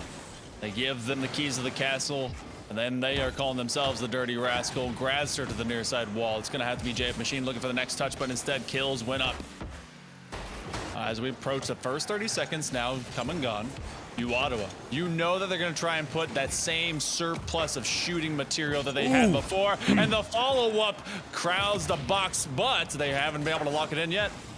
Beautiful opportunity for you, Ottawa, and there's Claude, just misses it wide, and a diving save from JF Machine. The defensive stand here on the side of NKU, absolutely incredible. Some high IQ plays as they're in just the right spot at just the right time to keep it clear. Hexkey with a great redirect on, and finally, pressure yields results. That is just, well, first off, that's using ball cam, and second off, that's knowing what your teammate's gonna do, because Claude finds Hexkey. Hexkey gives a nice little finesse touch, and what a wonderful turn of events so far is Ottawa. They were able to be very clever in their approach, both quick on the kickoff, but also finding each other in space. That's what you gotta do as a squad, and we're just beyond the opening minute with a 2-goal lead. This one, Hexkey has an opportunity to get another one to their name, but Gradster is able to get back in time. I thought maybe that was a free one, but it's just a little bit too slow to claim a 3-goal lead. Not even 90 seconds gone, and here's Claude up with a shot opportunity, doesn't touch it. I think they were maybe looking for the pinch. Claude gets a defensive or offensive squishy bump. I don't know what you would call that, but even still, this is still 2-0, which in its own right is a little bit incredible. U Ottawa has had some absolutely unbelievable opportunities, at least 5, 6, maybe even 7 of them, and yet they only have a 2-goal lead. Absolutely wild. J-Chan up for another opportunity. Claude looking to bet the bumps, looking to get them out of the way, and the defensive stand continues to stand tall. Yeah, you're not wrong about the fact that they've had some great opportunities. There was one right there, and just a shot placement a little bit more inward to the post, and this one would have been 3 at this point. And so hanging on by a thread are NKU. This feels like a breakaway moment that U Ottawa is trying to really present to themselves. But there's been a lot of saves, and NKU has been able to find what level has gone to the ground, at least as an available one to stop. Nice passing play by Hexkey. Instead, finds Claude. And it's going to be Jade Chan to the top shelf. That one doesn't go much of anywhere. Execution really has come about for Hexkey. He usually plays as that supporting cast around Claude and Jade Chan. He's playing as a leading man and leading role himself. U Ottawa is on pace to do upwards of 20 shots this game. Absolutely insanity that this is where we find ourselves, as NKU has only found a way to get 2 on. They're really struggling to get free of the defensive end. They need to get downfield and put some pressure back the other way if they want to find some success here on the pitch. They finally slowed down the onslaught out of U Ottawa, but that's only just a small part of the equation. It's not enough just to slow them down. You have to get them beat back the other way and put some of this pressure back on them yourself. JF Machine touching out to the corner and kills. Get a free one here. Good pass up to Gradster, well met by Claude, and J-Chan will collect. JF Machine was in a great position. It's going to be Kills who has to stop a little bit of a tornado flick, and Claude, the C-Man. I'm just going to go with that for a little bit. JF Machine, gears are turning, wheels are spinning. That's a shot and maybe a pass, but instead, Grasser is cut off, and that has been something that U Ottawa has done very well. They have shifted to denying these open opportunities, these open possessions from NKU to develop at all. Yeah, I think part of the reason we've seen fewer shots out of U Ottawa is a combination of they're just looking to control the play now and less extend the lead they've already established. Really kind of take NKU out of the equation. A fake, and then a low 50 gets beat out in front of NKU's net. But the other side of it too is I think they're looking for a little more flash in their goals. Great air dribble by JF Machine, but it's just a little wide. Looking for a little more flash in their goals. Higher fancy, lower probability shots. True. And I don't think Gradster believed that JF Machine was going to get a free air carry that entire time across all 3 defenders. Otherwise, that was a supreme and probably the only premium opportunity you're going to see for a long while from NKU. Looking for a clear. They're going top shelf. They're looking very confident. Less than a half minute to go. They've been able to bury NKU under so much pressure and been really untouched. Gradster, it's an open net. Puts it high, puts it to the backboard. That's one of those times you just don't do that. Unfortunate. Gradster goes backboard and kills, also double commits, which means there's no one there to clean it up on what was still a relatively open shooting opportunity as both commit forward. With this, there is not enough time left on the clock for NKU to make the comeback. U Ottawa in a clean sweep will move on to the semifinals.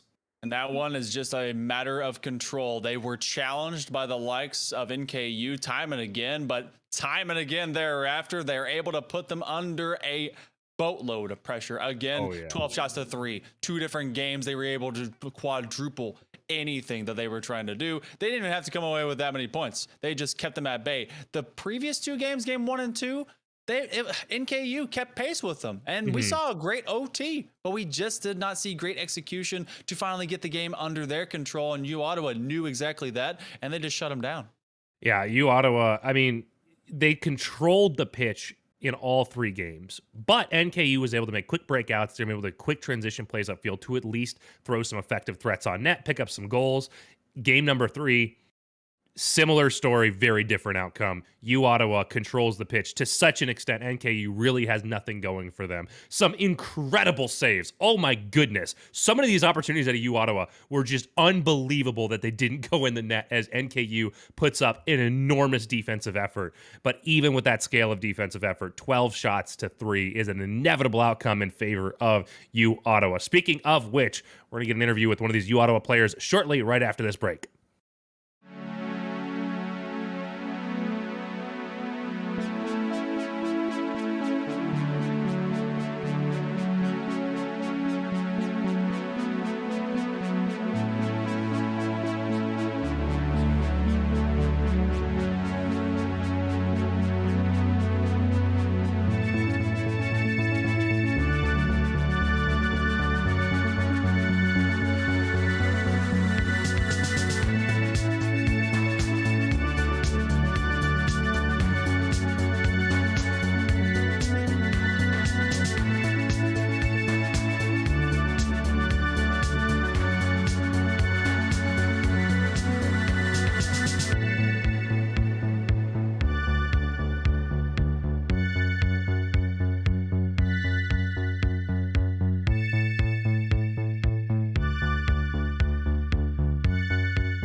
Welcome back, ladies and gentlemen, to NECC for some more Rocket League action. We've got the interview with you player from the winning team, J-Chan. J-Chan, thoughts, questions, concerns, comments, hopes, and or dreams?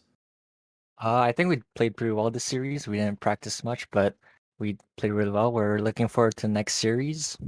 We have to practice on our team plays, and I know we lost against the next people we're playing against, but I hope we're gonna come back. Well, you guys did an excellent job controlling the ball up and down the pitch. I know games one and 2 were very close in outcome. Obviously, game 2 going overtime, game 1 decided by 1 point. But throughout all of that, it felt like you guys really controlled the pace of play, controlled the pressure up and down the field. Was that part of your game plan coming out, or did that just kind of develop in real time? Yeah, so we didn't really have time to warm up before. So the first 2 games we could say is kind of a warm up, and we kind of warmed up our team plays and our mechanics, and we were able to get the win.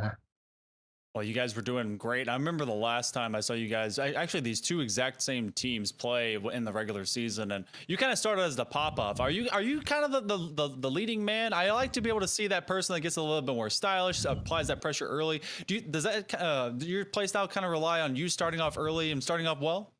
Yeah, my play style is pretty aggressive, and I go more mechanic stuff, but my teammates are always there for the team plays, and they're always there to support, and that's the best thing to do in Rocket League.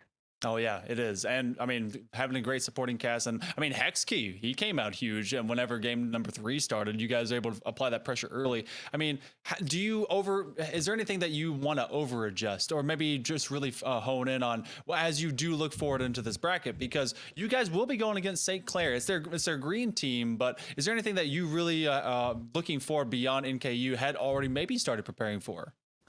Yeah, I think we have to really improve on our team plays and passing. Something we have to look for our teammates, and yeah, that just goes with time. And I hope we could practice enough to be able to clutch the win for the next one. Well, I think that's a great point. It's so difficult to. I mean, you only get to play that pop off role if you have a good team behind you to set that up, and it seems like you guys do. You guys in that last game did an excellent job controlling the pitch up and down the field. We are going to take a break pretty soon here, but before we do that, I just want to give you an opportunity to say any more comments, thoughts, questions, comments, hopes, and or I messed it up. I messed my flow up. It's okay. You know what I'm trying to say. Any last shout outs at the end here? Shout out to everyone at UR supporting the team. Shout out to my teammates, and yeah, have a good one. All right. Well, that is going to do it for us here with this series. I believe we're going to take an extended break here. It's been a long night for a lot of us, and we got a lot more Rocket League coming up. So make sure you don't go everywhere. Hang around. We will be back soon enough with some more Rocket League action.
And the playoffs continue here at the NECC. My name is Grant CFO, and joining me tonight is none other than Foof to cover the action between University of Alabama Huntsville versus Northwood C. Foof, it is going to be a spectacular night. It already has been, and I just can't wait to see how it continues. I was about to say, it's already in the books as a really fun one. A couple of early games that went very quickly. And then the last series, if you were here before this nice break we had, that went all the way to game 5. Always great to see those, especially in first rounds from teams that you might not expect it. But this one here, it is a tough test. You have UAH White sitting at 7-1, the number 2 seed here in this Challengers White division, going head to head against Northwood C, where they are standing at 4-4. It is, I mean, it's not looking as close as I would have liked it with this drastic of a record difference with, I mean, the series record going 4-4 for Northwood C and then for UAH going 7-1. I mean, that doesn't sound too great. And you look at the games and it doesn't get much better. I mean, winning 10 more games across the course of the season is UAH. It just doesn't look too pretty for Northwood tonight. There's certainly the underdogs, but we know just based on Northwood A's results in the past in other leagues around the Rocket League collegiate scene that they've got a phenomenal program. So there's no doubt in my mind that they would be a likely competitor to take on UAH. Well, I absolutely love seeing multiple teams come and play and get opportunities, especially in playoffs, Grant. So, you know the A team is flag runner, but you're hoping this C team can get something going here on the side of UAH. You have B-More, you have Josh, and you have Cam Ill. On the side of NU, you've got Garrett, Loom, and Sir Hex, or formerly known as just Hex. Well, it's good to know those name changes there, Foop. We love to see it, but we love to see Rocket League even more on beautiful, or not Utopia. What am I saying? I don't even know the map name. We'll just skip that for now. It's Forbidden Temple. That's what I knew, but I will just not talk about it. 10 seconds in, and like I said, likely competitor, normal challenger in Northwood University. Their C team coming out to battle tonight. That flick not successful, though. They got the offensive pressure early. That's what you like to see. That's going to favor you for the long run. Well, they're fighting well here as another demo comes through. I like the play from Garrett. He's going off the backboard here. Hex playing well, but patiently on the outside of that box. This stack is still on. Lumen Company out midfield. No double commit means Garrett has an open net, but B-More waiting on that backboard to clear it. That one from Josh a little bit overzealous, so a clear turns into a miscommunication as they just hand possession back and forth, becoming a bit of a tennis match here as Loom returning it in kind. Garrett a shot on, B-More having to save it once again, so no changing of the guard, no changing of the score, but a lot of changing of possession. I mean, I would kind of disagree with you on change of possession because most of it's just been boomed into Northwood's half, and they've kept it on the other side for 60 seconds. That whole opening minute was all Northwood, and you see this transition game from UAH is not working out too well. It could do so here, but Loom just doesn't want to allow that one to go. It's like a tennis match, except, I mean, like what you're saying, but except the fact that it's the front man always hitting the ball back before it's Wii tennis. Get to the guy behind you. I mean, it's Wii Sports. Sure. The guy in the front's going absolutely mad, just denying everything from going on. It's been a lot of good midfield challenges, a lot of clean rotations on the side of Northwood that just allowed them to keep this touch. A little bit of a mistouch there from Garrett means it's 3-0. Josh collecting that free goal. It is 1-0 here for UAH. At some point, I thought this was inevitable that the third man was going to commit too hard on that one. Got beat, and then Josh came around the backside to wrap around and get this first goal in. I was talking about the transition game, the counterattacks, and something that was definitely necessary for UAH to get their hands on. And when they did, they made sure that it counted. They survived 2 minutes of Northwood pressure, for the most part, and went with just 5 seconds to get to the other side. Well, the ball in this blue corner once again. A demo comes through from Hex. It could open the door here, but Garrett is all the way back. The 50 open for B-More. The ball back on this orange half, but immediately cleared by Sir Hex. B-More on his side while you're trying to find it past one. He's going to go over Garrett. That could be a shot coming through from Josh. I love the touch! Burying it in the top right corner. That's 2-0 for UAH. Can you say it any better than buried? I mean, he buried him and then put like a ton truck on top of it. I don't know. It was so good and so well placed. You just can't. You can't. As a defender, you physically cannot defend something as quick and as pristine as that shot. It just doesn't happen in the game of Rocket League. And if you do, you might just be out of this world. You might be a god. I don't know. But we're now to the halfway point. Northwood has had so much pressure. Still nothing to show for it, though. And that is the main concern. They can have all this offensive pressure. They're not finding quality opportunities on net, which is much more easier said than done. Oh, boy. Connections, just a little extra touch, and it's 3 goals running away for UAH. Well, Loom trying to get a clear here. Gets a save, but that follow-up can't get away. And Josh, a little bit of a secure there just in case Camille could not slide it in that bottom left corner. But you've already said it. It is a 3-0 run here for UAH. The Chargers looking to run away with game number 1 in the series. I think it is absolutely something that they can do, is run away with this. They play the patient game. They suffer some attacks. They don't have to make many saves, but their defense is at least good enough to remain calm for extended periods of time and then flip them out onto that transition, get to the other side, and put in a quick goal. And that's really all you need, is to play that patient game, but it's so difficult to execute and even harder to counter when you're the one who set yourself up for failure in the meantime. Camille put it out, though, all the way back. It's a back pass for B-More. That's blocked by Loom. Taken down, sent out sidewall. Sir Hex has the possession now. Josh clearing way downfield. And Loom, we are playing Boomer Ball. Now we actually see that tennis match. No shot gonna find its way towards the opening. Well, that demo opens the field, but it opens the field for Josh as well. He's able to clear it all the way out, give his teammates time, and he's given a lot of space here. Hex ends up passing it to him, looking for Camille at mid. That's a beautiful shot. That's another one here, coming off of a 1-2 play. And I've been watching Camo this whole time, just waiting that out, seeing 2 in the corner, playing some really risky game, and knew that that pass was going to come their way. It's just great positioning. It's not even awareness. It's just, or it's not even anything else other than that solid positioning. And it's what I really like to see, is that spacing, because it's one of the most difficult things to manage, because you don't want to be too fast, you don't want to be too slow. You want to play the Goldilocks game and be just right in terms of your spacing. You have to be perfect. Like, here it is again. Josh passing to Camille, then finding its way over to B-More, who knows to wrap around to get there, knows that Northwood's going to play too passive as they set up these offensive opportunities. That one's blocked out, and they can't do anything with it. 4 goals to none. UAH looking stellar. Might be looking to close in on a 5th. Well, you got to score every 10 seconds here if you are Northwood University. It's a big, tall task, and Josh trying to extend it, but he can't find the touch. The Octane, strangely, a little bit too flat there. Loom clearing it back to this blue side. You want to see something happen here for Northwood. Another save. Garrett putting it towards that back post, but it is just a hair too far to the right. Hex, once again, into the corner. They want to find some offense here, but Camille with another diving save to just push it away from his half. And B-More down to the corner, picked up. Josh doesn't have the boost to reach it. Doesn't have the arm length. Loom stopped it. B-More instant attack to the backboard. Waterfall down. No one quite around to finish it. B-More gets the demo, but it's going to be for nothing. Just kidding. Camo comes out of nowhere. Makes the shot after some quality patience.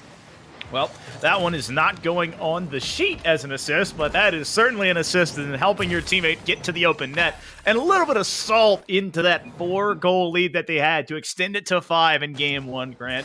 That's a heck of a way to start not only a series, but a playoff series. They are the team sitting at the number 2 seed. They need to put a statement here and say, yes, this is our run. They need to make it, and that is a heck of a way to put a foot forward.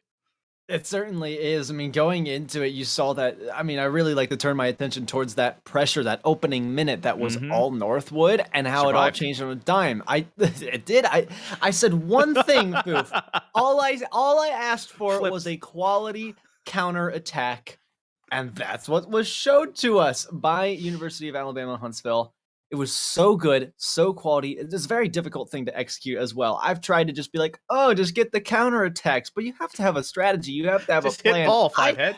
Exactly. I still don't even have a plan on how to get quality counter attacks. Yeah, look for your teammate, but is your teammate always going to trust you and be there? There are so many factors that can go into a quality counter attack, but UAH have whatever all of those are. They've ticked all the boxes, and they're moving into game 2 with a game under their belt.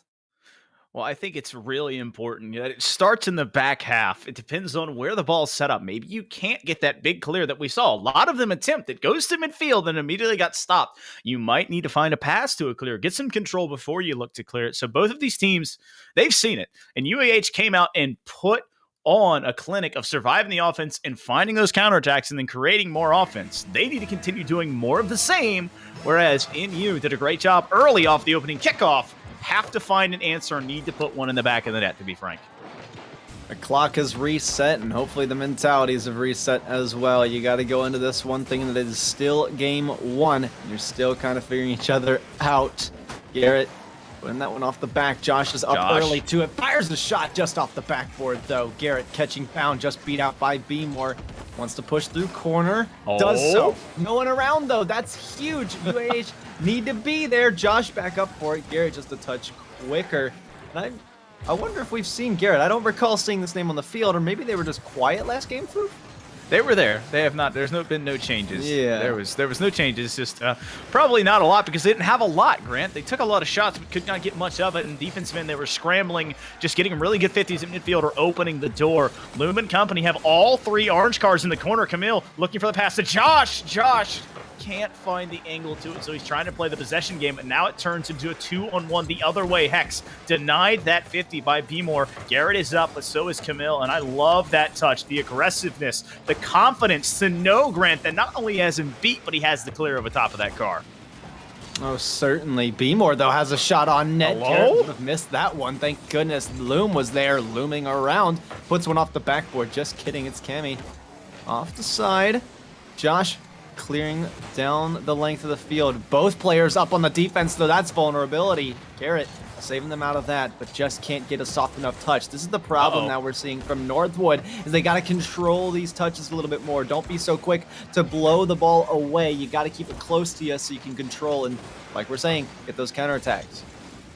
Well, need to be careful here. We're seeing a double commit from both of the teams. Is Camille just trying to brute force it? Josh, nothing but smooth sailing. He can't get to it. B-More denied on the goal line by Loom. Somehow, someway, the Chargers cannot break through that defensive front. We are still tied here as 2 minutes have passed in game number 2. Loom setting on midfield as well. Sir Hex in pursuit. Josh wants to clear it out. Doesn't do so as well.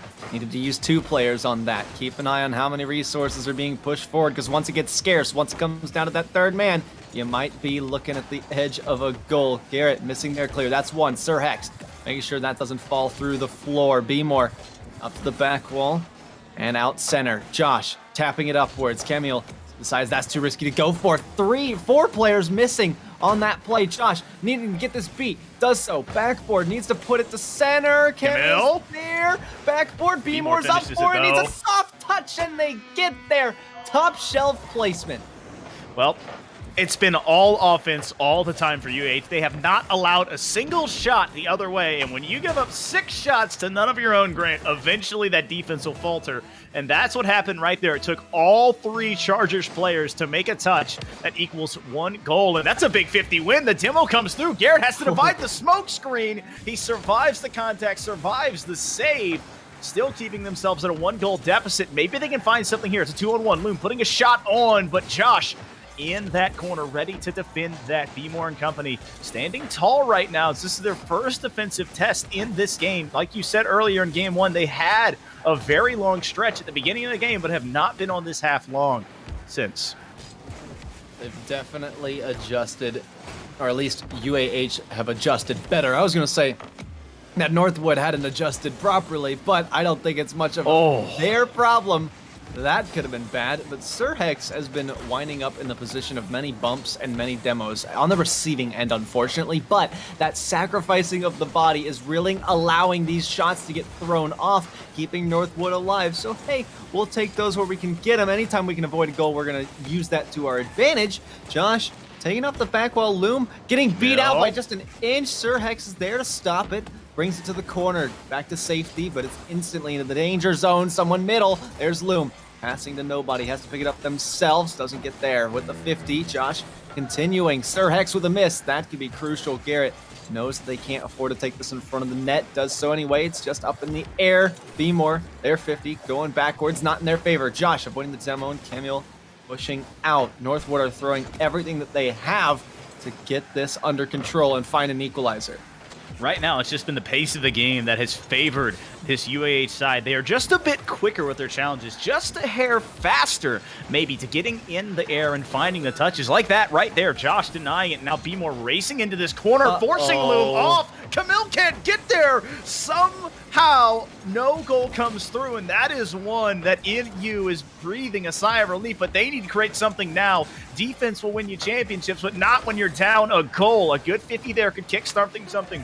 The ball in the corner. It's up. It's 10 seconds. Garrett can't get there. Sir Heck can't get there. The ball setting down. Loom could have an opportunity here. Loom, you can't get it. Oh, Sir Heck's unable as well. Garrett 50'd into the ground. The Chargers take a 2-0 lead on the back of a very defensive 1-0 game. Pain is all I feel, Foof. Pain. Oh no! Right there. I know how that feels too, as well. Like you're like, oh my goodness, open net. This is their chance, and then you think about that, and you just totally brick the shot. It literally happened to me in a competitive match the other day. It doesn't feel good. Yeah, hate to live it. Yeah, you hate to live it. I've lived it, and now unfortunately Northwood has lived it. But like I said, at the beginning of game 2, you have to clear that mental desk space. You have to clear your mentality. You have to reset, just like the clock resets. It's a new game. It's kind of a new day. Yeah, there's strategies being applied against you. Well, actually, not really. I mean, that's what Northwood should be doing towards UAH. Typically, the losing team does that to the winning team that beats them. But I think UAH are just playing their own game, and Northwood haven't been able to figure out what puzzle pieces go where to complete their strategy. I'll be honest, at any time that you give up a scoreline of 7 shots to only 2, it is not a winning equation, Grant. You have to get out of your own backside. You have to find clears. You got to find ways to get past midfield. And it took, 5 minutes and 43 seconds for them to do that, and they had a pair of shots immediately. So they just need to find that way to break through this blockade, apparently, that the Chargers have set up. Oh, certainly. Let's see if they can do it, though. There it is! They broke through! Ask and you shall receive. Garrett on the other end finally finds a Northwood lead. Well, it's just the old cover 2 beater, Grant. You see 2 defenders, and you put it between both of them, and it just happens to go to the net. 6 seconds in, NU now on top for the first time in this series.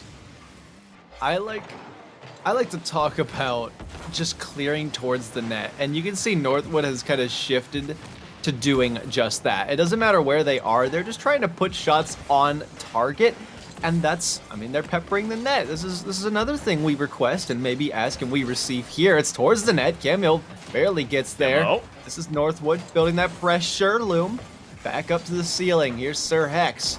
Not quite in the middle. This is where UAH starts to succeed, is with that spacing. Here comes another. Josh is it's there. Josh on a free net crossbar down to tie it. Just a beautiful read there of realizing that, hey, both of my teammates may be aggressively popping. There is not a defender inside who can save it, and then knowing to put it off the top of that crossbar and bounce it back underneath to keep it away from the defenders, tying this game up at the 4:20 mark. 1 apiece in game number 3. And Josh back up to midfield to pass it to Camille. Does so.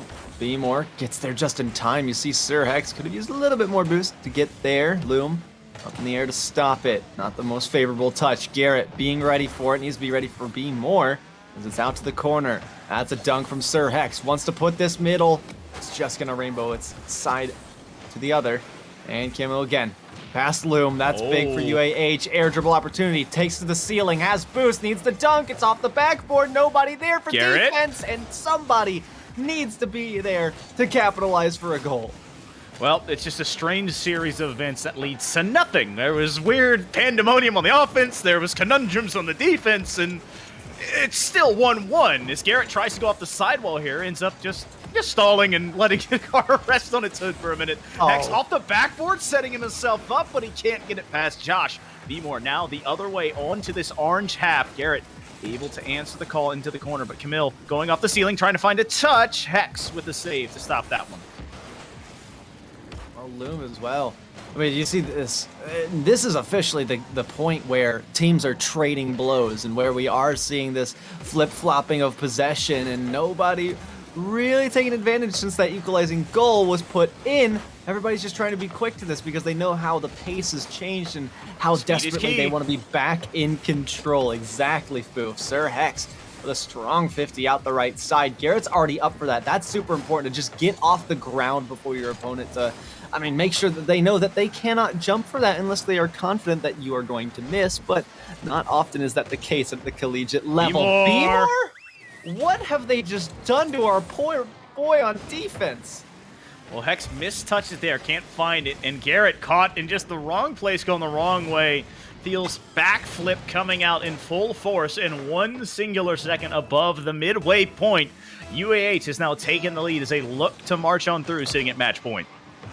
But it's not too far out of reach for Northwood C. There's still plenty of time, and we know that now they are capable of scoring goals and also getting demoed, apparently, as B-More would like to show us now. They are mortal. Yeah, I mean, that is very big facts. Loom is also capable of firing shots. That one was almost just own goal, or at least redirected into their own net. Josh stalls it. That's not good. Camille had to get to that one. Loom around the other side for third man. Backboard. This is what I'm talking about. People needing to be there. Be more just quicker on the defense. This is where Northwood's spacing hasn't been as favorable in the offensive zone. It's mostly been those solo plays that are really going to favor them when UAH is outclassing them with the passes. Well, still stuck here on this in U-half as Northwood is just hemmed in more and more by the Chargers. Camille a little bit slow to that one, means Loom has the clear, but Josh readies at third to once again put it back into the spin cycle, into the corner, out, back into the mid, back into the corner. Sir Hex trying to break this curse, but once again the ball sitting on this left-hand corner. Camille looking for B-More there, and the ball possibly going to switch sides, Grant. Nope, it's going back the other way. Josh up the ladder trying to find that one, but he puts it into the opposite corner this time. A little bit of a change of pace means a change of possible direction. Well, direction being changed to the side. Northwood, this is their next attempt at an air dribble. Goes for the flip reset. No 50, no sir. Camille and Josh go for that. B-More touches it up for themselves. Great self-pass. Garrett getting in the way of that. Camille out to Josh, that's a miss. Sir Hex racing to it. Could have been there sooner, and that's going to be a regret that they show if Josh is able to do something with this one. Stops at around one. One left to beat. Just has to throw some circles. B-More. Oh boy, that could have been bad. That's a big demo to open up the space. Garrett with a huge clear. Loom is upfield as well. Needs to pass center. It's awkward to get to, and B-More is going to keep it away from the net. 30 seconds to go. Northwood pressing on B-More. Quick turn to save it at the near post. Josh clearing out. It's not powerful enough. Garrett. Favorable time to kill now. Over the top, and we are all tied up. No boost, no problem, no deficit. 2 goals apiece. Deuces wild when not only the game, but the season is on the line. He's able to just slowly, methodically, forcefully push that one into the near post and notch this game up at Deuces wild. Loom? Oh, but it could be Get out of the way! Loom! Oh my gosh, just like that, on the turn of a dime, we're all tied up. Loom says, get out of here, teammate. I need to put this in, and does so. Wow, how quickly things have changed here at the NECC. 2 goals in a matter of probably 20 seconds has split this game wide open. B-More and company now have to go all the way forward, and I believe he's there, but a big save from Garrett. He has been the star of this game for his team, but they need one more probably big defensive stop. There is 0 seconds on the clock. It's Loom with a big-time 50, puts it down. Northwood C takes one here, and they continue to survive. By the end of that game, we saw a definite momentum shift. Not just in Northwood clearly coming out on top in game number 3 to keep themselves alive, but we saw UAH start to make some very uncharacteristic mistakes from what we've seen from them in the first game and second game. Well, I think the biggest thing is there's the equal of shots coming from NU answering UAH's challenge, and then they answered the shots and the challenges physically, Grant. They almost matched them toe for toe, and they had more shots this game, the 4-6 compared to the 9 of NU, and that is something you need to continue. You need to have pressure, have more consistent assaults, so that way you can break that defense down, get them out of boost, get them out of rotation, and it worked. The best thing I can say is get the teammate out the way. Just let Loom have the ball in kickoffs, apparently. I guess so, although maybe let Garrett have some of the ball as well. Like, goodness gracious, what a game that was. It was such a joy to watch, and how Northwood was just able to do their own thing that threw off UAH. I don't know exactly what that is because I'm not in their heads. I can only theorize, but whatever they did do, if anything, whatever it was, you better remember it as you move forward and march on into game 4 with now a game victory under your belt. This is where you're going to figure out a lot about what a team does. You have one that's up 2 games already, and they need to pick off a couple more, but Northwood still chilling down, needs to turn things around, and they're not going to be able to because Josh has other plans. You score kickoff goals in 7 seconds? Son, we'll do it in 2, says Josh. He doesn't even need to get head out of the way from his teammate, as that one just finds its way on the very bottom left of that lower left-hand corner to give UAH, the Chargers, a 1-goal lead here in game number 4. Well, Loom coming out from the sidewall. Almost got past P. Moore. Camille blocked as Josh sets up, I guess, a Northwood attacker. Not what they're looking for. Just once that clear, this is Northwood spacing better. That was close. Josh, midfield, picked up again by Northwood. This is where we are seeing shades of game 1. Northwood throwing everything that they have. It's all about the spacing, though. Don't overcommit things that you cannot commit the resources for. Sir Hex with a 50. Garrett coming around. That's dangerous to be in the same spot. It's a solid 50, and that's a transition, just like what I was saying. Be careful how much you push forward. Camille looking to push more towards the net. Be more, keeping on that pressure. Demo trade in the midfield. Josh has a shot and is just off target. Oh, there's a brick wall apparently on this left side of the blue half. I mean, Vmore just built that Octane down and made 2 huge 50s to stall that offense out and create one of his own. That's a shot technically, but Josh, who has the goal, now has a save in the books here in game number 4. Now he's got a pass looking for Camille. Camille with the finish off the crossbar. 1, 2, 3. It's as easy as that. Yo, that 50 was a little unlucky, but the fact it winds up in the hands of the 50-er anyway, and then Camille comes out of nowhere, what a passing play. If that doesn't put a statement on who UAH are, then I don't know what does. 2 goals to none. It's looking real nice for University of Alabama of Huntsville.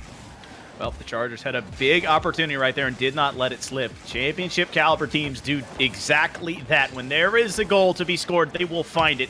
Josh and company have done that throughout the season. That's why they're sitting at 7-1 and currently leading this series, a pair of games to only the singular one of Northwood University, but Northwood still hanging around. Need to find one here to cut into this lead and show some lines of life as a Rule 1 breaks out from Hex. Maybe that's what they needed. It broke! They broke it! No. Why? It's pain. Just, yes, it's pain. I cannot believe what I've just seen. I can't believe you've done this. This is just... Okay, 3 minutes to go. We'll roll with it. I don't know who, so there's no blame that can be placed unless I watch the tape over. Not even gonna bother. Chat will probably save us eventually. But what we can look at for now is the pressure building from Northwood as they flip out this transition, and Josh misses that touch. Back wall. No one there. This kind of bothers me that Northwood takes so long to get there, but a backflip is going to give up a free open net. I hope this was karma to whoever broke it. Well, it opened the door there, Loom putting it off the backboard, and Camille, the lone player back on UAH's backboard and back line, can't find that touch in a 2v1. It means it's now a 2-1 scoreline, just above the midway point in game 4. Josh flipping one out midfield, caught by Sir Hex, but that pinch remains uncontested. Not the setup Loom was looking for, but certainly the one that B-More was hoping for. Camille got dunked. Garrett with another touch. Josh waiting down and catches. Has so much control. This is what I was talking about a little earlier as well, how Northwood needs to control their touches and how well UAH do it. B-More is going to be there for the connection on the backside. So much control leads here. It's as easy as 1, 2, 3 touches off the backboard, and B-More with that soft finish on the spoiler, trying to play spoiler to Northwood University C as they get back up by a pair of goals. Well, I mean, it's some insurance, and it's looking and feeling pretty good when you are on match point and you just need one more game to close out the series. So UAH take this, although they are not going to take that save too lightly. Sir Hex Kicks one over the top. They just turn away from it. That's going to forfeit possession away for UAH. That was something they needed to continue. Boost or not, you could have faked something out. B-More might be looking to capitalize with the rest of the Alabama squad chasing after behind them. Camille running out of boost, leaving it for Josh. Goes underneath. Garrett, the last line of defense is Camille firing a shot. It got over Soft one. They were touch. not expecting it to be so weak, but it is probably going to close out the series anyway. Well, Josh setting Camille up, and Camille returning in kind. No, friend, you take this. You did all the hard work. And the goal coming through. It's now a 3-goal mountain set in front of Northwood University C. They have to find a way, and UAH, the Chargers, are just 90 seconds away from a very impressive quarterfinals victory here. It's up to Josh and company just to close this one out. Let's see if they can hold on. It seems pretty likely that they will, especially B-More. with how good they've looked. B-More was so close to picking up on that one. Camille out, and now 69 seconds remaining. Josh back out to midfield. Camille finding Josh upfield with a shot just shy of putting that one on target. If the nail wasn't in the coffin already, that certainly would have secured it. Maybe just put a couple extra, because I think this one is sealed, and their fate is sealed as to moving on into the next round of playoffs. Because 50 seconds just doesn't seem like enough for Northwood with how much they've been suffering the offensive pressure. Well, that double commit has been something that's been semi-characteristic of the Chargers, but, you know, they're up a ton. They just need to keep the ball on that half, and I'm very much okay with it. That save from Camille is huge. It keeps Garrett and company just sitting further and further back, and NU, I don't think they're content with this scoreline, but they are beginning to play like they are. They're sitting further and further back on their half. Josh, the soft touch, tried to bait Garrett. B-More denied at the point of attack by Loom. Epic save after epic save. But down 3 goals, saves will not catch you up in this game, Grant. They certainly will not. This is going to be how it's all closed out. Northwood didn't want to go home too quiet. That double tap just not going to be an opportunity that's going to be capitalized on. Camille setting one more up. Josh would like to catch it. They don't even need to do anything with it, because this one has been decided for the past about 2 minutes. But man, really, you could have said that it was decided in the first game with how patient UAH played and how much they were able to manipulate what was being thrown at them by Northwood University. University of Alabama of Huntsville, like, they have been on The top Chargers. for a while. They've been a established team in the NECC as far as I can remember. This is not one of those teams that you forget, and they're going to make sure that you don't forget them this time around either. Well, Yellow, doing their alma mater proud as they continue to push forward here in another NECC playoffs.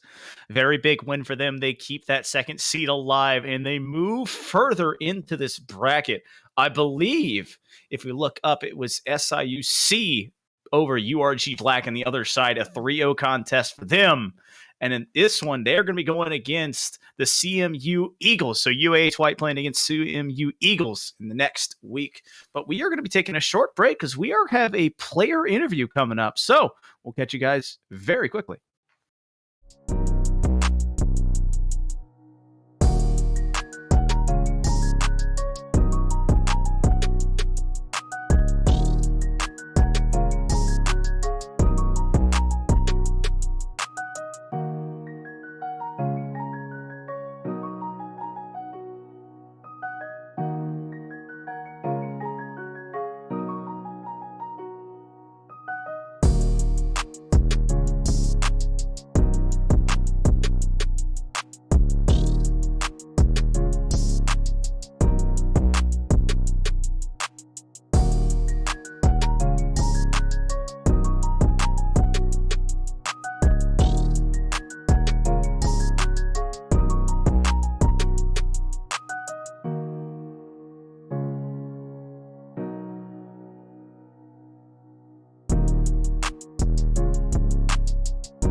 Hey, welcome back, everybody. We told you it would be soon that we would have a player interview. Really short. This time, I mean, it's me and Foof again. I mean, why would that change? But I can tell you what did change, and that is the fact that we have University of Alabama in Huntsville player Beemore joining us for this one. Good sir, how are you feeling after what you just accomplished and what you put out on the field tonight? I think we're pretty ecstatic. This is our first time playing up on a stream, and I mean, I was going in super nervous, and I'm really happy we performed as we did. Yeah. So how do those nerves kind of affect your performance, do you think? I mean, obviously it's a different environment, something you're not used to. Do you think, how did that kind of play into tonight and what your mentality was? Well, we've played Northwood C at least once before, and we knew they were a pretty good team, so the other times we've been on stream, I've been a little less nervous, but I was really bad. The first game was a little rough for me, at least, making decisions. But after that, I think it didn't affect us too much. So it worked out well. I'll be honest, Grant stole my thunder, sweeping my legs under from beneath me. But what was the big point there? I was ready. But so, Beemore, my big question is, at what point in Game 4 did you guys realize that it was probably going to be yours? For me, I don't think we really talked about it, but for me, I think it was when it was like a minute left, and I think we were up 4-1. Yep. But I think it was kind of in our hearts that we knew it after we scored the passing play for goal 2, I believe, for us. Of course. That was beautiful. Certainly. Yep. It felt amazing. So even though I wasn't even like the main participant in it, it was definitely more Josh and Kamel than me, but it was still exciting. Hey, you were it's a team effort, though. Matters. Exactly. Yeah. I mean, I did give it to Josh, but they exactly made the rest of the play happen. Yeah. Well, I love it. Foof, you got what else? I got one more. I got to ask the spicy one. You have a number 2 versus number 3 seed coming up. You guys moving on over Northwood C, playing the CMU Eagles. What? Can I get an insight on how you guys may prepare for that? What's that vibe going forward? I mean, I'm sure we're going to be looking them up, trying to find as much information as we can on how they play, and we'll be looking at our own replays and analyzing what we did, what we could do better, and we'll be ready for the match, hopefully. Hopefully so. Well, that's all good stuff to hear. Foof, I've got no other questions. Beemore, I think we're going to send you out and let you go celebrate with the rest of your team. Congratulations again on your victory. We look forward to seeing you again later on in the playoffs. But for now, my good friend, you have a good night. All right. Thank you. You guys have a good rest of your evening. Hey, thank you so much. Well, Foof, I guess we are going to throw it away to an official intermission where we will be loading up that next match between Cumberland Phoenix and Lincoln Land Loggers. Boy, oh boy, is that one going to be exciting. You're not want to go anywhere, nor will you, Foof, and nor will I. We're staying right here. We hope you stick with us, and after that, we will see you.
Welcome back, everybody, to the NECC. Like we said before, quick break. Not only that, but guess what's back? Playoffs, baby. My name is Grant CFO, if you aren't familiar before, and this is my lovely co-caster, Foof. And Foof, oh boy, let me tell you a little story about somebody by the name of Loggers Poggers, baby. It is Lincoln Land Community College going up against Cumberland Phoenix. And this one, same kind of deal as the last one, but maybe a little bit different with some notes we got to go over. Well, you say same. It's number 2 versus a number 4 seed, and it's same as in the overall record. They're number 2 seeds 7-1. The number 7 seeds 4-4. But both of these teams have winning match or game records, should I say. So that's an important thing to notice, that both these teams know how to win and know how to win consistently. The big thing is that we have already seen Lincoln Land on stream, and they have put on shows for us, passing it all over the place. Ibu finding Sniper and Relic consistently. And guess what? That's the 3 that we have in here. So we should have some high flying and, dare I say, high octane action. Oh boy, the puns, but very, very accurate. Poof. Yes, you know what I mean. But Lincoln Land has always been, I mean, an incredible team, and it comes from that nickname of Loggers Poggers, because everything they do is poggers. That's where the joke comes from. They've got clean passes. They are just a faster team. They, I believe, came in second place the recent NECC Hometown Series, which was a live event. So they know a thing or two about nerves. They knew a thing or two about experience. They've got a lot of that bringing with them into playoffs, and I don't think anyone's going to stop them. This could be a clean 3-0 sweep for all we know, especially after Ibu dominates this kickoff right off the bat. Cumberland answering right back, though. Well, Cumberland bringing in Big Cat, Chris Comet, and Dominator. Lincoln Loggers have, obviously, we've already said it, Ibu, Relic, and Sniper. Those 3, those looking to find more offense, but they have been put on the defensive side. Another save coming out. A shot coming from Big Cat, but he can't sneak it through. Relic, a little bit too overzealous. A double commit on that side could open the door for Comet. Comet going far post, but not a lot of touch on that shot. Means Big Cat trying to find one here, and it is just an onslaught early on here for CU. What I really like from CU is the fact that they know they need to meet Lincoln Land where they are. They need to be up to this ball so quick. Somebody's got to go forward, although be careful how many. That was Dominator and Big Cat going for that one as Relic pushes in for Lincoln Land. This could be the opening goal. Sniper just missing it a little bit. But I do like this early on pressure from Lincoln Land, and I love, like I said, this even play, meeting each other at the ball to make sure that not too much gets by you. Well, that's a little boost steal there coming out from Relic, and now he's trying to use it off of this sidewall, pushing it midfield, but just a bit too far for Sniper to reach. The ball rocketing off that corner. Sniper having to dive into the side. Relic with that demo trying to open up some sort of clearing lane, but that's back in the middle. Relic can't get there. That's a shot on from Big Cat, and it's 1-0 here for Cumberland. This is a punishable mistake for sure. When you send somebody up, they whiff, and there's nobody in the net. That is certain to happen. Those touches need to be met, and especially as we keep ramping up the pace and ramping up the skill level in tonight's playoff action, this is what we're going to see, is that any mistake being made is probably going to be punished, and we're glad to see that Cumberland has what it takes to take on Lincoln Land, although we talked about that early on pressure, and typically the team that gets that pressure, if they can settle into it, they're probably going to prevail in the series, as that's a soft touch pass. Can't get it behind. 2 defenders taken out of net, and just nothing to show for it. Lincoln Land, everybody retreating. Well, everyone retreating, but it was just really a miscommunication there on the offensive push coming out from CU as 2 players are there, but no one really took it. Dominator putting it into the corner, but does not have a lot of beans to follow. Relic and Ibu here on that backside. That bounces dangerously. Relic comes crashing down, but can't find the shot on. Ibu into the corner once again off that side while trying to find a teammate. Sniper, backboard touch, looking for Relic. Relic off the ceiling, unable to get something going there. That demo opening the door for that defense, and now replied in kind by the man who was sent to the opposite side of the pitch by a demo.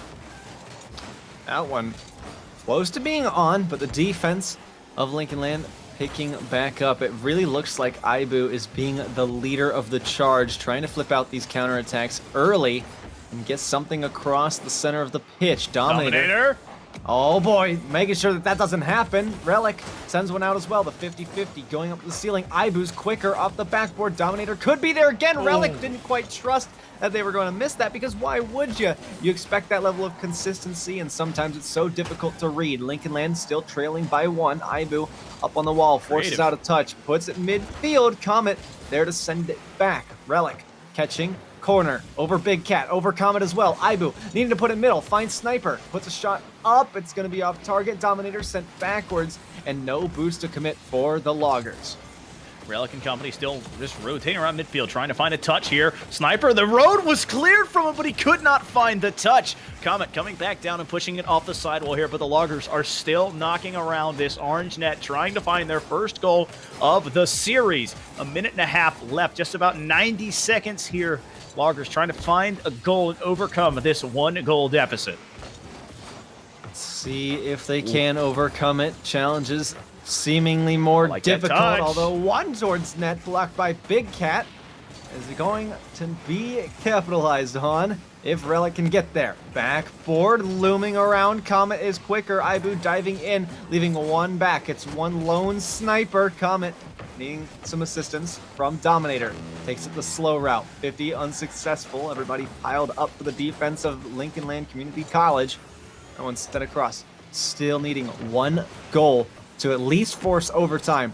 Needing to tie up this game if Lincoln Land want to take off that first pick. Ibu in the back. Can't get past Big Cat. It's still on their side. Relic up to this early. That's dangerous. 2 players committing. This is exposed territory for Lincoln Land, and it could be right now that they crumble. That's a soft shot, though. It's not going to go in. Well, the opportunity arose once again, and they put a shot on, technically, Grant, that made them stay at home. That's another missed touch there. Dominator going near post, but he can't get it. It could be erased the other way. Relic with nothing but green grass. That's going to go off the post, Relic. He's able to catch back up with it. Calamity almost, but it's a goal, making it 1-1 here. Look at that turn from Relic as well. Knew that there was going to be a pass incoming and needed to wrap out quicker to even have that angle on the net. And yeah, granted, it wasn't the best angle, but in the end, they made up for it. They were able to capitalize off of their own mistake where it wasn't on target. That was huge. A difficult thing to read. Sniper Relic almost put in the second. Relic turn it around. Lincoln Land are up 1 goal in game 1. Sniper sets it up huge off the backboard. Ibu with a demo to clear the path, and it just goes off of the post, rolling around in that net and sleeps through. That's 2 goals in the span of about 6 seconds. Loggers on top by 1. Loggers just need to hold on. Firing another shot, though. Ibu to midfield. This could close it out. Make sure you seal it, but it hits the floor. That's another way to seal the deal. But Lincoln Land, in less than 30 seconds, turned that entire game result around in their favor. You know, I guess it's old persistence. Keep hitting your head against the brick wall, and it eventually comes down. The doors swung open, and the floodgates released. The just torrent that is known as Relic shooting, apparently, was held 0-2 at the beginning, and then scores a pair of goals to put his team not only back in the game, but then over the top and secure this win. Goodness, I just love such an incredible performance. It really was a wild game. What was it, 7 saves for Lincoln Land? They spent so much time on defense, and 4 from Relic. They got crafty, they got creative, and Relic really being on top, not just in the defense category, but goals as well. And shots, really being that star player. And I talked about Ibu kind of being the leader, but I mean that more in the sense of a leader of the charge, getting that pack out into midfield, out into unexplored zones where they haven't been before. And being able to get those shots on is super important, but it all ends up in the hands of Relic, Sniper, and Ibu, making sure that they can flip things around and get those assists. Well, I don't know about Relic equating to a Jordan Game 7, but that was a heck of a Game 1 here for the Loggers player. A great way to not only open up a series, but a playoff berth for this team. They are the number 2 seed. They are the team to beat right now, and so it is up to them to continue that moniker. They looked a little bit slow in the beginning, but you know what? Eventually, time will tell, and that literally was huge. As Dominator tries to put one early. This was the way that CU got out, but they now give up an opportunity. Sniper just playing patiently here off of Big Cat's touch. and was really hoping that Big Cat was messed up by that demo, or at least the attempt from it. Unfortunately, not the case. Comet setting one over and streaking away like a Comet. Big Cat can't get their hands on it. Dominator, plenty of space to work with. Sniper, not the most favorable touch. This is work undone. The Lincoln Land defense. Big Cat not able to reach that. That's an offense pushing in from Ibu. Looking for the demo, got the bump, stalled one. Sniper, backboard, Relic. Not there quick enough, has to back off his third man. That's a strong touch, no boost to work with, but at least it stays in that offensive zone. Just don't be like the last series, where when you put on those shots, you give up pressure and counterattacks come in an instant. Well, you want to find some way to control the ball, and right now, both these teams are just kind of prodding around. Relic putting a cracked shot on, trying to ride that man who was so hot in game one. Dominator on that sidewall, but beat by Sniper. Sniper has Ibu midfield. Comet can't get to it. It's still there. Big Cat has to stand that test at his near post and keeps it deadlocked at 0. But Wow. Relic again, don't give that man sidewall because it's a goal. I was not expecting something like this to go, and that's such a difficult shot to get power on, and usually you just try to at least get it towards the midfield or towards the net, but Relic puts enough power on it to get over everybody and into a goal. That's really impressive to do. It's certainly not something I would be able to pull off. Maybe if it was me, a little bit of luck would pull it off, but that was just incredible. I was expecting it to go much more down, but Relic took their time and made sure that Lincoln Land would have a goal to take their first early lead of the series. And now, if they can hold on to this, then we could see a second game taken. It's okay right now. Floating midfield, just dangerously swimming around the CU side. You see Relic, the bump coming through. That was huge because it looked like CU might have an offensive opportunity, but that bump on the Comet slows it down. A very big pinch to the back way. Dominator in a 1v2, a dangerous spot to be and very unenviable, but it does a beautiful job of controlling up that way, but the assault will not end. The clears now going back and forth, back and forth. Both teams trading not only shots, but just possessions, just looking for any and all opportunity to put some offense on. And I think this is a bit of a problem for CU being down and trying that kind of strategy that you're detailing, Foof, when you're just banging the ball Dump and back chase. aimlessly. I mean, no, you can't do that. You have to take your time on this. And even in that moment where Comet and Dominator were upfield and passing options, Big Cat was like, nah, I'm gonna bang this the opposite side of my teammates, and it's just Lincoln Land possession, and you give them an additional chance to work out their strategy and exploit your defense and everything that you have. Relic catching a bump to make sure there's no passing option. Ibu's like, yep, Ibu. walk in the park for me. 2 goals for Lincoln Land. Wait, that's not on the script. Relic didn't score. Wait a minute. There's other players on that team? Yep, the Loggers find a way to do it here off of the back of Ibu's Octane, just carrying it, like you said, very nonchalantly into the net. No other players on the team? Foof toxic? Question mark? Have you not heard of Lincoln Land Community College, Mr. Foof, Sniper, and Relic? I mean, yeah, they're great. Sniper holds down the fortress. Ibu, that leader of the pack. Relic, normally the scorer, but Ibu being that leader sets themselves up for success and is able to get their hands on the ball when they need to. But Comet wants to change things for Cumberland right now. Big Cat catching that one out. Sidewall it goes. Dominator up. Difficult read. Sniper playing that patient game. Lincoln Land just making sure to stay grounded and not go for takeoff unless absolutely necessary. And that patience is going to pay off eventually as the defense looks to crumble for Cumberland in a second here. Relic off the corner. Dominator over the top though. I like the passing idea there from Relic, but no one was there to receive it. Sniper answering beautifully with his own touch. The ball now bouncing off the ceiling. Relic climbs that ladder very shortly, though. Can't climb up to it quick enough. So the ball just going back towards the Loggers' half. Ibu trying to push it down. Sniper trying to answer in kind, but they run into each other. There's nothing friendly about that fire. And Comet looking for that near post play. Sniper coming from east to west to stop that one. Oh, Ibu, though, from the south, doesn't find what they're looking for. Relic off the backboard. Nope. Comet with a miss. Dominator as well. Ibu, the 50. It's still there? Falling. Big Cat somehow keeping this one away. Sniper taking it up the sidewall themselves. The pressure not up yet from Lincoln Land Community College. Relic tries their hand at it. Doink off the top, backboard. That's favorable for Ibu, who's there. Dominator getting another touch, keeping this ball away as long as they can, steering it from the danger zone, and finally a clear comes out. Not for long as Relic taking this one, connecting with Ibu. Backboard, this pressure just doesn't want to let up. Cumberland struggling to find anything. Big Cat needs this, and they kind of get there. And here comes Comet, shot on net and blocked away. 15 seconds to go. I thought something could be sneaking there. Big Cat and company just going around. Fakes, not mistakes there in the corners. They both leave the ball.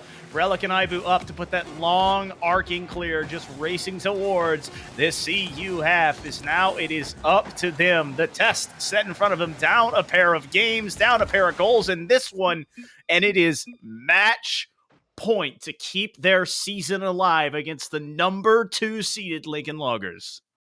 We really thought that Cumberland was going to have something special coming into that game 1, and what they showed us early on. It was Lincoln kind Land. of there. It really was. It seemed like it was. I mean, something could happen, right? And some things did happen. Totally They not a held the lead 14-second comeback. 2 goals, No. and they score No another shot. 2 goals here. There's no way that No happens, shot.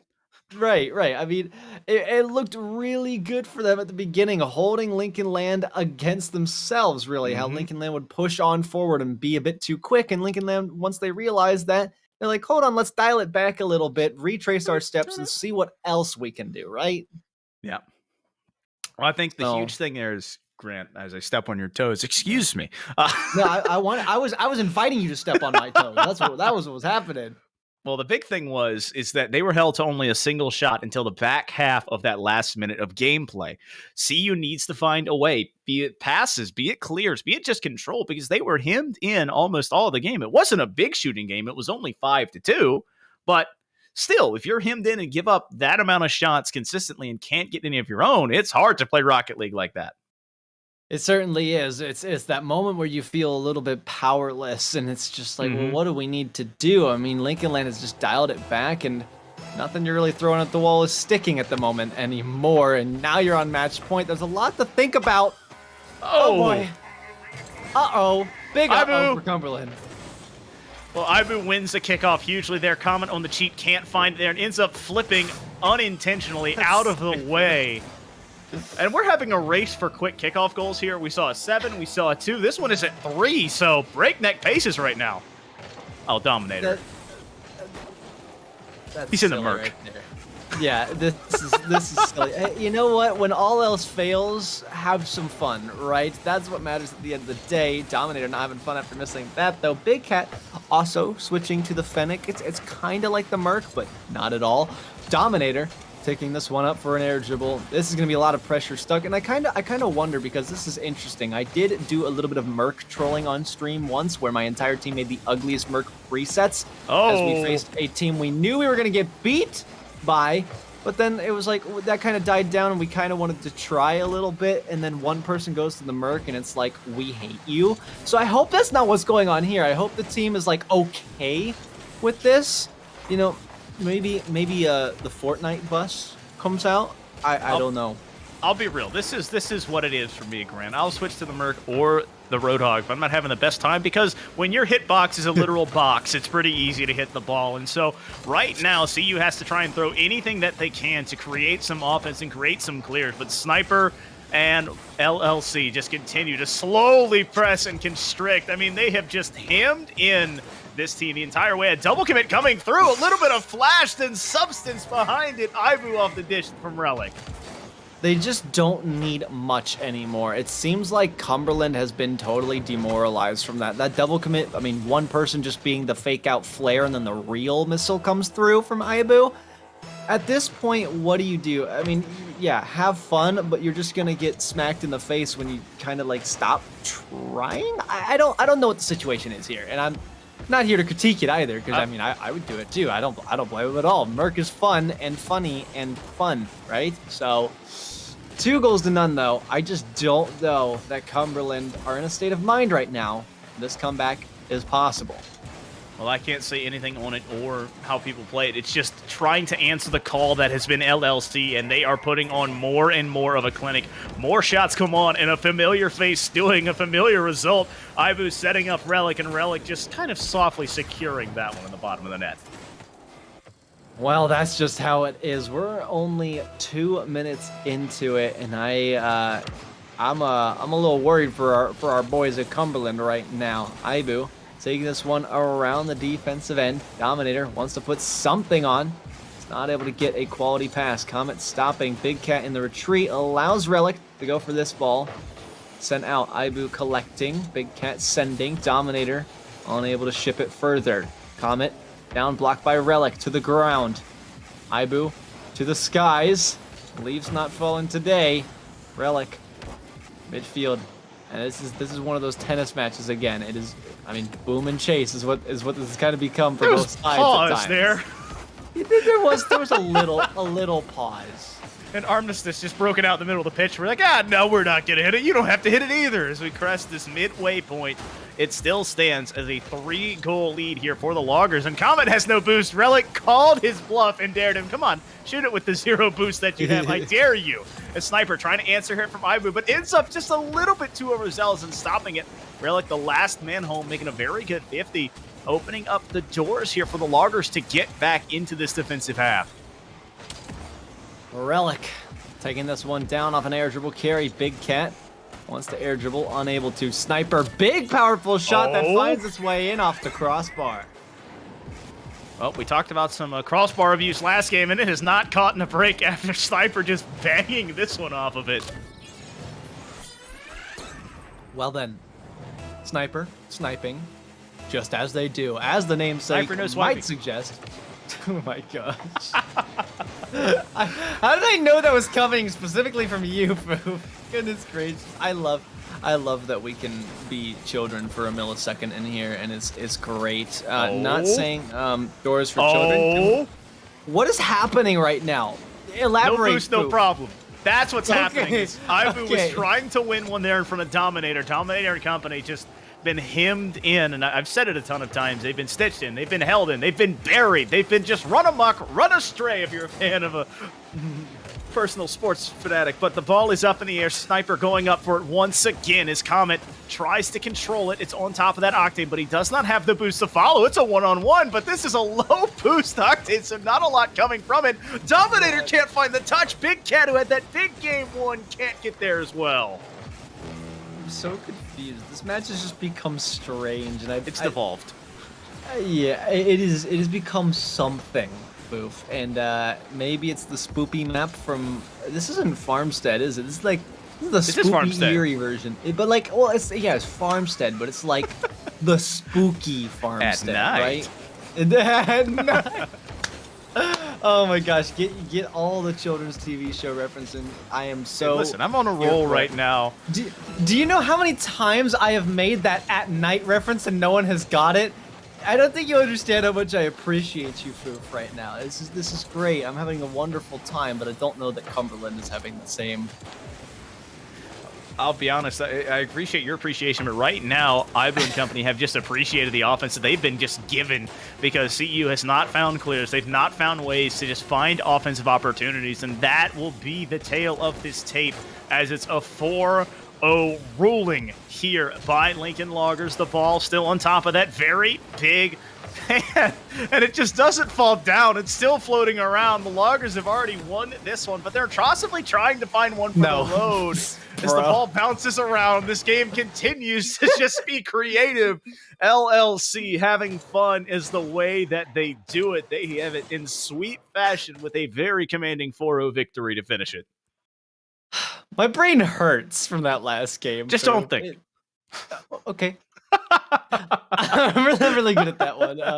Really good at that one. Some may call me a professional, but this is the way this one goes. I kind of called it from the start. Lincoln Land going 3-0. I didn't kind of call it. I did call it 3-0. Lincoln Land have been on top of their game for so long, and they've got that endurance, that mentality game that really benefited them, especially at the end. I think Cumberland gave up a little bit too soon. Those weren't like runaway games for Lincoln Land. It was just a couple of quick goals from brief mistakes on your own end that just got punished. You had to keep trying, you had to keep digging for something, but instead they kind of just dug their own grave at the end of that. Well, I mean, it was just huge play coming up from LLC. They were just held very, very tightly in game one. It looked like, oh man, this could be a really interesting series that a lot of us kind of talked behind the scenes is looking at a 3-0 that it ended up being But as soon as someone flipped the switch, and the door opened, and Relic said, "I'm scoring in game 1, and I'm going to win this." It was just the tables were turned. The momentum now firmly rests on the Lincoln side, and they just never let it go as they continue to ride that wave all the way through those 3 games. Well, they certainly rode that wave, and they were smooth sailing, and soon we will be smooth sailing into a player interview, if I'm not mistaken. But we will wait on that just a little bit longer, so a brief intermission is what awaits you right now.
Well, welcome back, everybody, to the NECC. It's time for your post-match player interview, and I guess I should be saying players interview, because, Foof, we've got the entire squad, the entire homies, the boys Everybody. are all here from Lincoln Land Community College. We got Ibu, Sniper, and Relic here. Boys, how are you feeling? Yes, you can all talk at once. Fantastic. Great. Pretty good. Can't complain. Good to hear. Yeah, that's good to hear. Well, listen, we knew that you guys were a phenomenal team coming into this one. Your success at the hometown series, your success throughout the season, being the number 2 seed, and did that change any of your mentality going into this, or did you kind of go into it being like, there's still a game to play? What was the kind of overall consensus as you guys pushed into this first playoff match? Well, Tyler looked at us and said, "Hey, if we don't win, our season's over." So we're definitely taking this seriously. That's a way to do it. Good. Yeah. He was kind of getting us ready for this. No, we were definitely getting ready for this seriously. I was constantly thinking about us having the chance to fold and possibly throwing this series away, but I was pretty happy with our performance. That's good to hear. Playoffs in any game, seeds don't really mean much. Everybody's still sitting there fighting for the same thing. Mm-hmm. Anything can happen. Just got to make it to the dance, right? And then anything can happen when you're there. Looking forward to it. I gotta jump the line here, Grant. I know we're supposed to hold off on this one for a while. Relic. Oh yeah. At what point did you just figure out in game 1, that's just my game, I'm gonna win this? The first half I was a little bit out of rotation. I was struggling a little bit, but I was taking some bad shots. That's why I had 2 shots early that didn't go in. But then I started finding the back of the net and the other 2, taking my open looks. If I didn't have open looks, hitting up to my teammates. Certainly good. Understandable. Certainly. Amen to that, brother. But Sniper, we noticed a lot of the times you kind of, at least what I saw, you kind of like to sit back and not really be the voice of goal scoring. Does that bothers me personally when I'm playing and I'm not scoring the goals? But is that an accurate way of describing your playstyle? Kind of sitting back, being the foundation, and if so, are you okay with that, or do you totally disagree with me? Oh my goodness. At the beginning of it, I was okay because I was nervous. Game 3, I was literally crying out, "Let me go up, please." That's true. Ibu and Relic kept taking the ball up. I literally said, "Why am I never in these plays where we scored?" Yeah, like I take it up the side. I try to get to someone. No one's there. These two, they're like peas in a pod, passing it across to each other. I'm like, where's my help? I never get any help. So I do like sitting back. I like being the third man, but just let me attack. I can confirm he did, in fact, in comms say, why am I never going up? Handball. Quoted. Handball. I cried like a little baby at one point.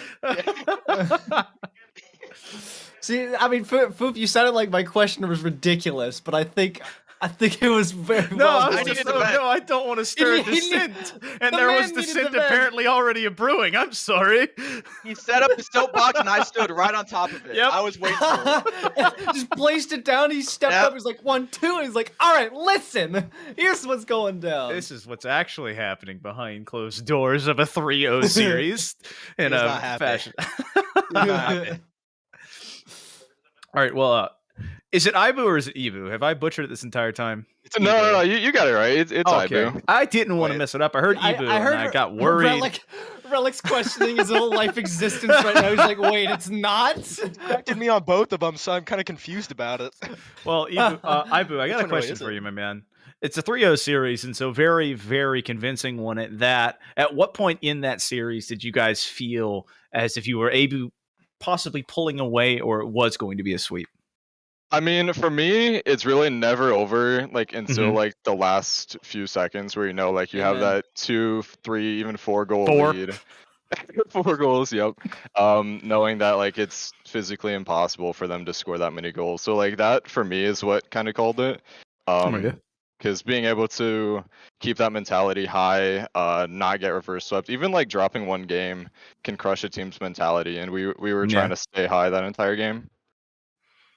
Yeah, certainly. I mean, I love that mentality because it's something that I personally carry in, and I try to teach all my teams. It's like, You don't know how quickly the pace can turn when you are up 3-0 and there's still 30 seconds left on the clock. I've seen leads like that evaporate in 30 seconds, and it's not fun. So it's good to hear that was the mentality. Good to hear that you guys were all taking it serious. Now, on the flip side, one thing that Foof and I picked up on in Game 3 was the selection of the Merc as a car. Did you guys notice that at all? Because we certainly noticed it, and then we lost our minds, but... was there any time where you guys thought that maybe they've given up? Like, what did you make of that situation? Because it certainly seemed like things just kind of turned in Game 3, and you guys went almost 5-1, I believe, was the scoreline. I mean, I'm always one to like switch up the car if I'm just not feeling right. So I think the Merc was definitely a valid choice. Warranted. Good. Yeah, I noticed it like midway through the last game, but I couldn't remember if he used it the first 2 games. But I didn't think too much about it because like everybody has their own car, everybody has their own backup. Yes, Gotta sir. switch it up a little bit. So All dominance, props to baby. them. Right. And I mean, these questions are always open to Relic and Sniper as well. But I mean, for me, No.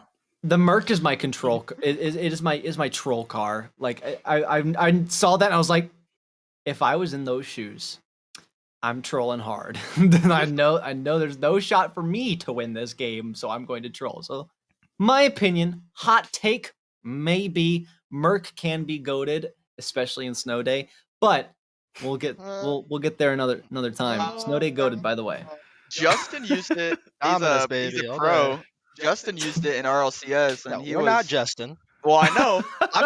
I'm not trying to downplay that car. I'm thinking if someone really gave up, they'd be using the Scarab. I agree That with little that. ball car. I agree Listen, with that call. have you ever Fair heard point. the adage, be the ball? That's literally the Scarab. How do you even control the ball? It's round. Is it even possible to flip reset with that car?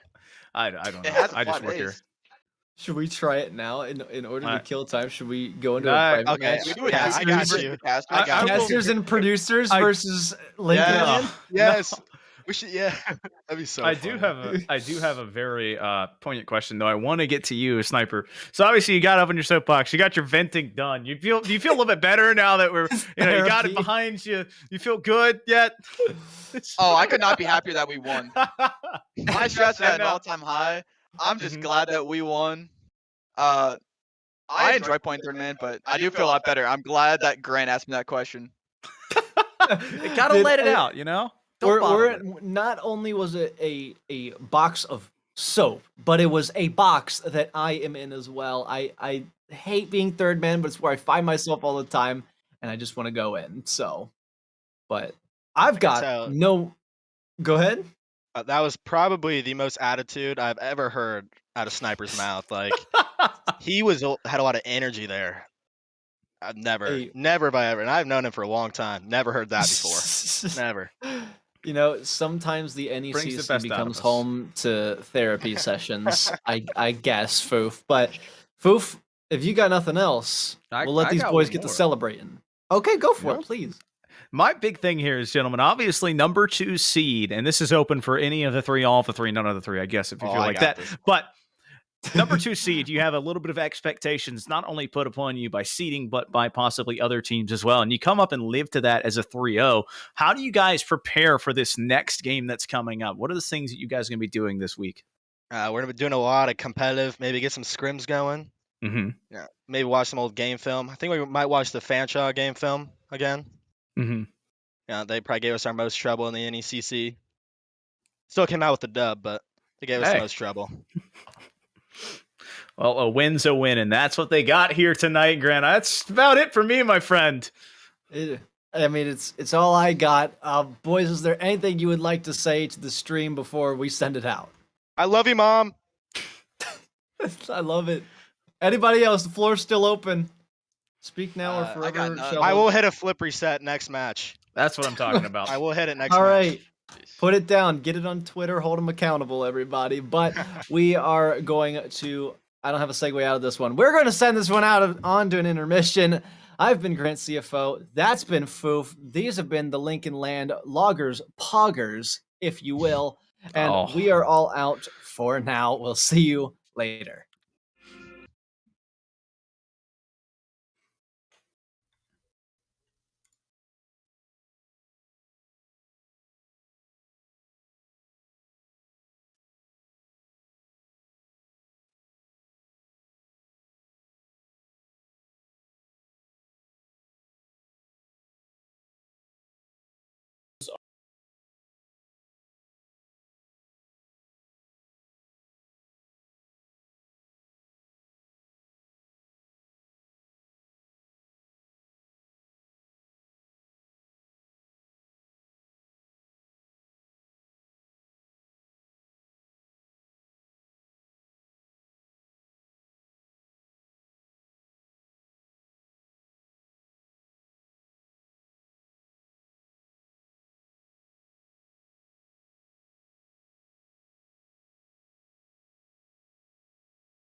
Welcome back to the NECC Network alongside Hill Monkey Man, who we welcome back. My name is Bearlight. We're excited to move on to the playoff brackets, this time the Champion Cyan Division, where we've seen Keanu College Huskies move on, and they're going to face Columbia College in the next round, the semifinals to take place on November 30th. It'll be a best of 5 in that scenario, but we shift you to the other side of the bracket, where we've got first the quarterfinals here today. It'll be a matchup between Boise State Blue and Grizz Esports Maroon. Hail Monkey Man, how you doing, man? You know what? It is the late night hour, and you guys are burning all that extra oil with us. In the times of those oils, you have to have that amount of fuel to be this energetic this late. And as we shift to West Coast play, it could be a little bit of extra Bronco mania or maybe some Grizzly action. Both these squads, they have the potential to really put us some offensive numbers, and I think a lot of people on the side of Boise State are looking at Baynock to maybe set some of that up. I agree completely. So Boise State coming in as the 3 seed. We have Grizz Esports Maroon coming in as the 6 seed. So 4-3 for Boise State. So again, more positive than you see negative for this team. Grizz Esports coming in right now sitting at 2-5 coming in the playoffs. But you know what? They worked their way into the playoffs. They found a way to sneak through, and all with heart. But that being said, they've got a lot to prove, seeing as, 2-5 teams don't typically make the playoffs. But here in the NECC, you've given that second chance. You got to find a way to fight through against this Boise State team that's been stacked. So they're going to have definitely a mission to accomplish here. It's just going to be a matter of how do you solve this puzzle? How do you get the problem solving done and take care of business here tonight?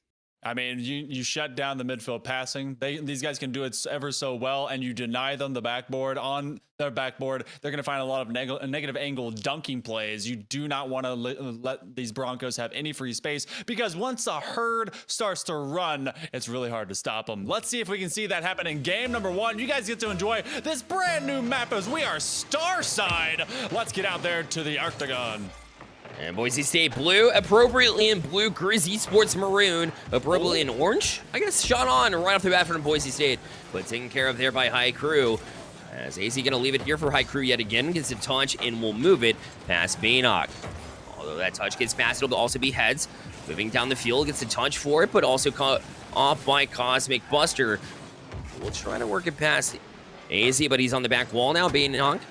Although towards the net's a little bit of a feeler out here in game 1 as to be expected. And they're going to try and lob at least a little bit out in the Missouri or the Montana corners, excuse me, as they're going to see what the Grizzlies will do and respond with. And now they counter with a little bit of extra pressure. Cosmo Buster trying to go star side as best he can, look for ways to get out, but both teams, just like you said, are taking turns of being able to loosen things up, drop what they can. A little bit of extra physicality is coming out as Montana's really trying to press the issue against Boise. And that's all about this statement to be made, because like I said beforehand, obviously coming in at 2-5, nobody expects you to win this matchup and move on to the next round, and really, it kind of takes the pressure off and really, gets you amped up, fired up, that you want to start strong. But Cosmo Buster makes a big save. Now the follow-up as well, it's going to hang on the doorstep, and the follow-up will come through. Heads puts it through. It'll be Grizz Esports Maroon on top first. High Crew, that one was all AZ. He was able to get a nice little 50-50, roll his car over and stall out the ball, and that was a double commit from the side of Boise State. They've been under pressure, but doubled up in terms of shooting. The Grizzlies, they're able to strike first, and you can say that Heads has a good head on his shoulders, has a mind for the ball, and gets a nose right on it to give them the lead early. And High Crew is really the difference maker earlier in this season, and it's good to see other people step up as well, especially when the expectations aren't quite there or on your side. So, job to see him step up as well. But this one's going to be cut off by Baynock as he's trying to get Boise State to pull a little bit of weights here on the offensive side. Although Cosmic Buster does get a touch, it'll ultimately fall to AZ, but right back into the zone. Good read yet again from Heads, as he's had a great start to this series so far. Really has. He was able to make that follow-up. He was kind of asked, hey, please come and score this. And this is going to be High Crew trying to climb the ladder. And one key note that we have to see is the major difference here. Boise State's really just kind of dropping and rolling this ball where they can, seeing what will be maybe an open gap and then responding to it. Whereas Grizzlies are creating their own offense and really just going man on man. Yeah, they have been really picking their battles and picking them correctly too. But that could have been a shot on net, but goes high, unfortunately, for Boise State, who's still looking to kind of settle down into this series. And it'll be Heads trying to move past, but blocked in, put right back into the zone where High Crew will get a giant hit out of the zone. AZ was up there for it, and Cosmo could not connect on it, so it'll be Baynock right back into the zone. This one off the corner, but read nicely there by High Crew. We'll look to jump in this as well. Grizz Esports right now is settling in, got the 1-0 lead, and look out. This one's backwards. Baynock to the back wall as well, but High Crew able to get to that save. Otherwise, Boise State knocking on the doors, Jeb. And that was one of their best offensive plays yet, but still it was made with a very slow telegraphed set. Cosmo Buster though, busting through time and space. They were lulling me to sleep. They were lulling the defense to sleep. They said, okay, put it out here, and Cosmo just goes straight forward to be able to shove that in and tie us up. Hey, how appropriate that Cosmo on this new star-based map is the one to kind of, toss through here for Boise State. He was eyeballing the first one for a while there, and finally able to make it happen. Now, it'll be Cosmo trying for a pass this time, but Heads again, a great recognition to play it right back into the zone. Now transition, Baynock with a good job to knock it to the corner. This one's across, easy a shot. Lions able to get to it. Baynock's been utilizing that weird armored Batmobile, and I scratch my head and wonder why. Well, he's been able to get some very strange touches with it, which maybe is just part of the plan. So I'm not all there. I'm not all sure, but you know what? It's part of his calculations. And he's got to be a bigger factor going into the later stages of this game and series. Cosmo Buster is going to roll some heads. Baynock with a little bit of a launch. And even so, we're coming up on a minute of play. This one has been strange. It's as if the middle of the game all but disappeared as they kind of vied for contention and possession. Yeah, kind of a back and forth effort. In regards to the Batmobile, though, hey, don't Baynock it until you try it. That's what they say. Gosh, of course. That's of course. Why would I ever judge? Of course. I can't, man. Cosmo back out, and nobody back here, so they're gonna have to backtrack a little bit. Heads able to get to it though. That was a bit of a dangerous play there, as it seems like Grizz Esports, well, they looked comfortable when they had the lead, but now that it's even and getting late in this game, look a little bit scrambly when they try to get on the back end. Lions a demo as well, but Heads able to get past now. Trying for the counterattack, but Baynock the man on the spot to put it right back in the zone.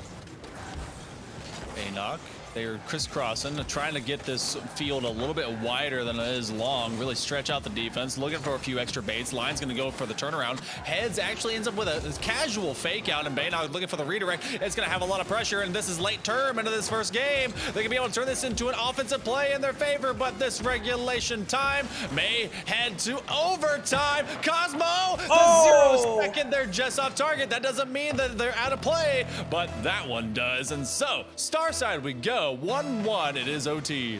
Yeah, Grizz Esports looking really good off the start, but now when it comes to close to overtime in the last little bit, Boise State is taking over, and now they're going to get the first real chance here.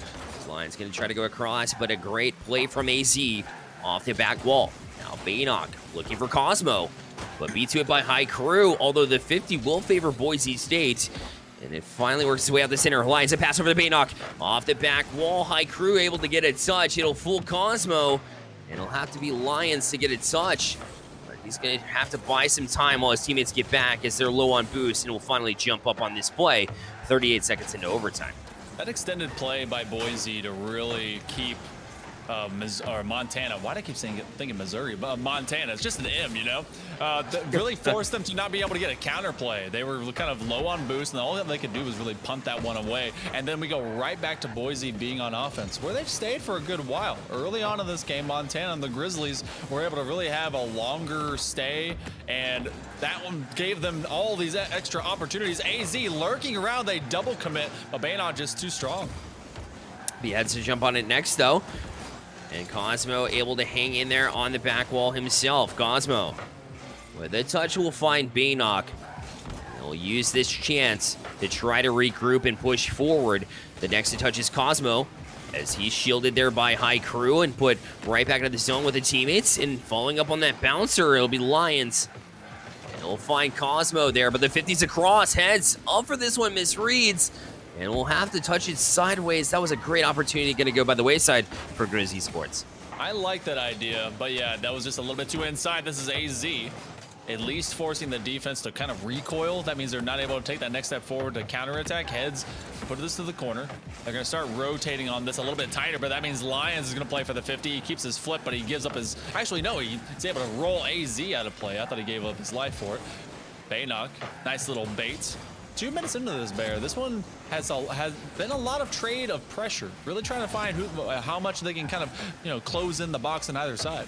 Yeah, this doesn't look like a 4-3 and 2-5 team. This does not look like a 3 seed versus 6 seed. This looks like a methodical, probably 3 versus 4, right? One of those in the ballpark of, these two teams are close, have some work to do, but also are showing signs of life. So they're definitely impressing me so far through this defensive struggle, and maybe playing a little bit more conservatively than I prefer or most viewers prefer, but honestly still doing a good job to hang in here as they continue to play here. It'll be AZ next.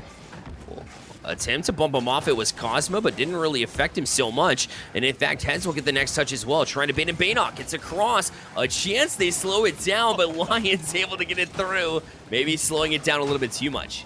That was 5 of the 6 players on the map, all inside of like a 10-foot area. So they've been slowly lulling again Montana up into an offensive posture, which could turn into a counterplay. Baynock goes top shelf. This is going to come outside the corner. That's an opportunity. Goes to Cosmo Buster, but it is nicely saved by AZ. Maybe now the other direction. Heads. Oh, maybe tails instead. AZ able to get that one moving forward, but High Crew, who has been a huge component for the Grizzlies so far, is taken off the pitch. Nice little mid pass. It's going to go to the back wall. And a few extra touches here, and Grizzlies again send away pretty easily. Yeah, seems like they're handling things right now, but Lions going to turn on this one. We'll try to get a touch and a bump as well. I guess luckily, they had 2 there for the defense for UMT. Although typically you don't want to hear that as a double commit, but it worked out for him. Flipper reset, but left in the hands of AZ, who goes high with it, and now heads to follow up as well.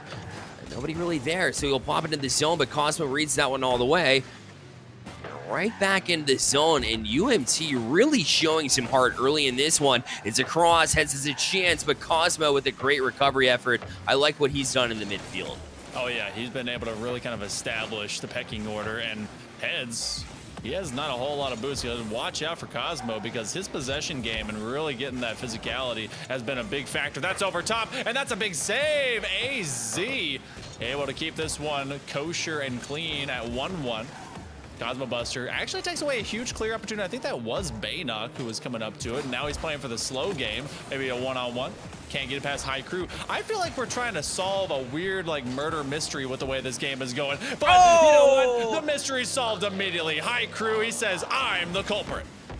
And that's sure enough going to end it. We'll get Baynock gone up there in time in order to challenge one, but it was too late. Over to the middle, and High Crew able to do the rest. We called his name as one to look out for coming into the series, and he's going to have the overtime winner for game 1. And sure enough, it'll be Montana on top, which is kind of shocking here at 2-5, but we know that, kind of the pressure is off a little bit. When you're not expected to win, expectations can really influence the minds of an esports player. In traditional sports, it doesn't matter. But here, it looks like Montana, when you have nothing to lose, you play your heart out. I thought they did really good to hang out with Boise State for a while here, but it's just a matter of time before Boise State plays the way that I know that they can and transition this into something that may be more of a Boise State fest, because they showed some life. Either way, this game 1, super close. Yeah, and I need to see a little bit more of Boise State really taking control of the Grizzly half, because we got to see a lot of physicality. We didn't get to really see that pan out into much of beneficial points or otherwise. And, you get one on the board. That one worked out. But otherwise, Grizzlies, they created their own offensive opportunities. And when I think of records, when I think of teams that come into these playoffs, it's kind of about, all right, this 2-5 team, they're 2-5. But that's just talking about where you came from. But where you are right now, as we apparently go to the day side of the starship, is that everything is 0-0 in playoffs. Because this team, who's number 3, they could be out of here, and it doesn't matter, because this is one and done, baby, of this best of 5s. So they got to put up or shut up and act like this is Northwood. You have to bring your best. Yeah, and I would argue that they brought a really good team. Did they bring their best? I don't know. That's yet to be proven, right? It looked like a pretty strong performance. A lot they can build on for sure. But, I mean, you have some time, right? If you get through this next round, now you're going to face even harder opponents, right? So this is just your first real test. And I like the way that they showed up in game 1, but got to continue here. As we head into game number 2 now, it'll be Boise State. Again with the first one to apply pressure, but yet again, Heel Monkey Man, no goals to show for it unless you're able to sneak it past. But AZ able to get to it. And Cosmo shielded by AZ himself. The Lions who plays it sideways rather than forward. So Boise State with a lot of pressure, but no goals to show. They are starting to force these respawns to occur, and they are forcing one man being stuck by themselves to make that defensive play, because the timing is maybe just slightly off, maybe 0.3 seconds. I don't know, 0.333 repeating, because they've been able to really just narrow that gap, but they've also allowed the Grizzlies to escape. Moving on up, Heads goes to the top shelf, trying to get himself over Cosmo Buster, who we knew was one of the major weapons for the likes of Boise State. Now it's all three in the same corner. Lions and Cosmo, a little bit of miscommunication. They get called off, and now it's High Crew's looking to be able to get his way out. And instead, the Grizzlies left in their own half one more time, and they're very low on boost. Yeah, they are, but they found a way to methodically play it out. It's all about that passing to get out. And that's what they did, as they play off the back wall themselves. High Crew right back to that back wall. It'll waterfall its way down, but luckily Baynock for Boise State.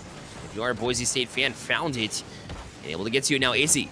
Oh, looking for a bounce off that back wall. Trying to get a read, but it'll be left to Lions, who will play it down the side wall with another touch.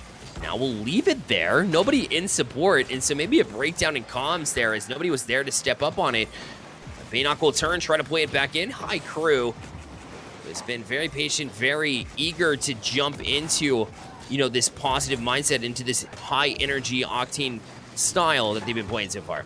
Yeah, and I honestly wish I'd been keeping a demo counter of what Boise State's been doing, because now it's starting to play a little bit better. That's going to be a nice little carry. AZ takes advantage of the demolition. It's all been of maybe one for the likes of Grizzlies, but that's the one that matters, and they take it to the bank. Yeah, take notes. If it's working for the other team and you think that you can do it a little bit better, then jump on it. And that's what they did. They're up 1-0 in the series, and now 1-0 in game number 2.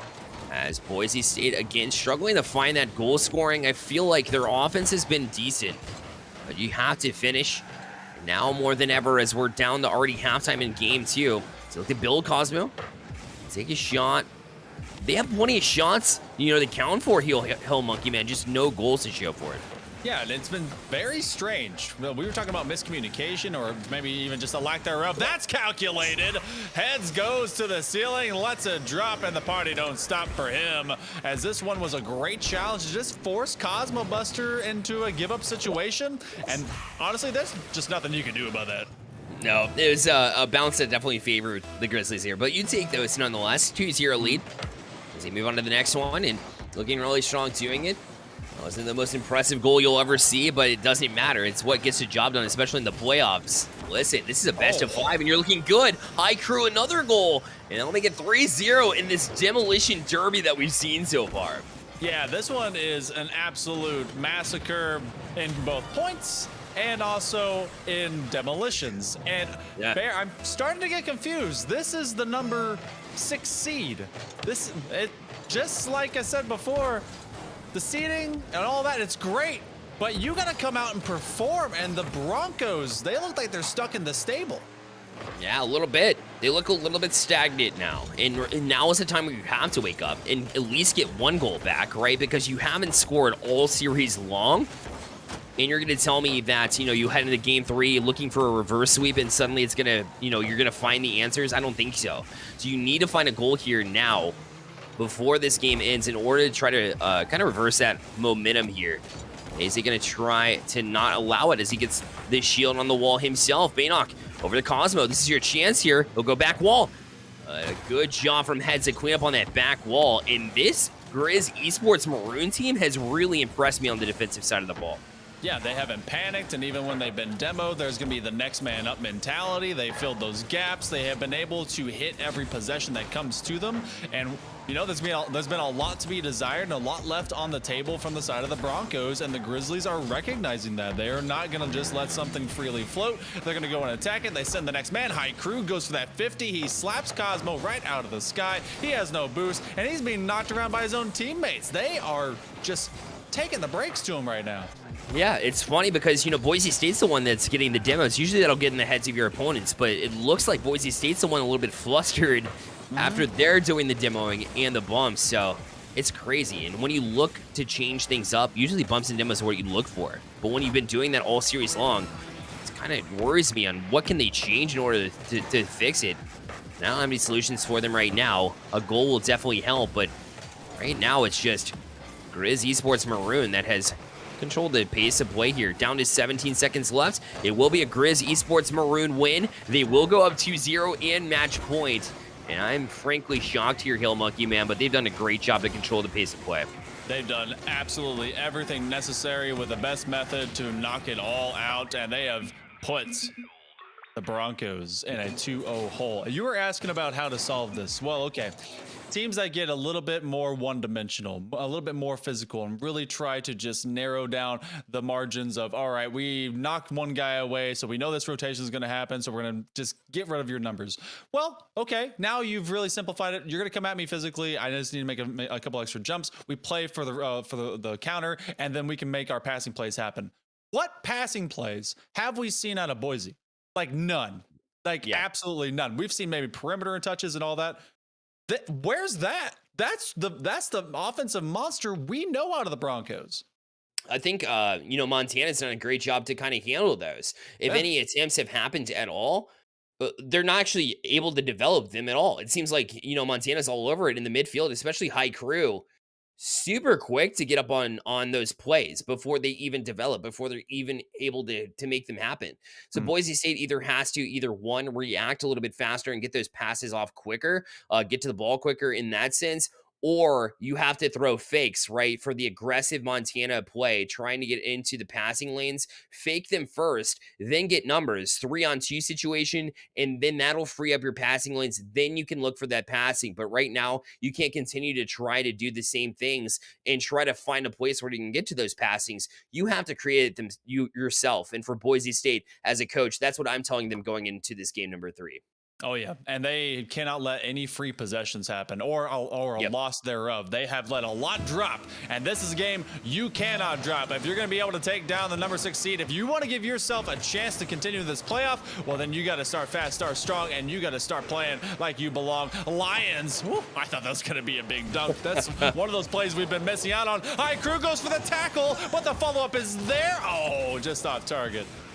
Just a little bit wide, Boise State. Look at the transition. That's not a great touch by Heads. Luckily, High Crew there in supports in order to bail them out yet again. And High Crew has been really good, but he can't continue to bail them out whenever they get in trouble. The only difference is Boise State hasn't really been able to support that. The shot as well find its way in. It's Heads yet again. It'll be 1-0. Cosmo Buster trying to get a flick going, and Heads went for that initial tackle, realized, oh, I'm in a great position, and they just find him. Right. Okay, here's the redirect. Let's good to go, and they get it in. So, just over a half minute of time, and the Grizzlies pick up where they left off. They have, and looking to build on it as well as of the kickoff. They were moving forward. That's a good touch from Cosmo. Baynock already up for it, does get the dunk. It'll be Lions up next. Head's able to meet them quickly. And Cosmo right back in the zone. We'll try to get the read, but High Crew able to find it. Now a shot coming away, but AZ able to get to it. AZ has been huge as well on the back line. I feel like I've been called his name quite a bit, but everybody in support there on the defense here for Montana. They are not afraid of multiple cars coming through, and the majority being in favor for Boise, trying to get those demos. AZ very calmly and bravely just stayed on his wheels right at the goal line, which is why he's able to get that earlier save and turn into this transitional play. Cosmo Buster, you know, he was a huge factor in game number 1. I think he had all of the single goal that the Broncos have at this point in time, and continues to try and be that carry forward, and him and Baynock are just not connecting. Not quite. just seem, and it's not like they're a little bit off. They just haven't really tried. Or if they try, you know, they're not allowed. So yeah, if they can find a way, they have to get creative at this point to, you know, take that next step, maybe take a breather and try to pull this Grizzlies Esports, or the Grizz Esports, out of position first, but there's a chance and it's shot, and Baynock gonna find its way through. Finally, Boise State with a goal here to tie things at 1. That's gotta feel so much better because you finally see just one mistake, and Baynock, he's like, all right, he finally didn't touch the ball. Oh my goodness, they didn't get a backboard play. Thank goodness, let me hit this as hard as I can. And we're suddenly tied. A much better outcome for the Broncos at this point in time. Yeah, it feels that way, right? They'll continue to build.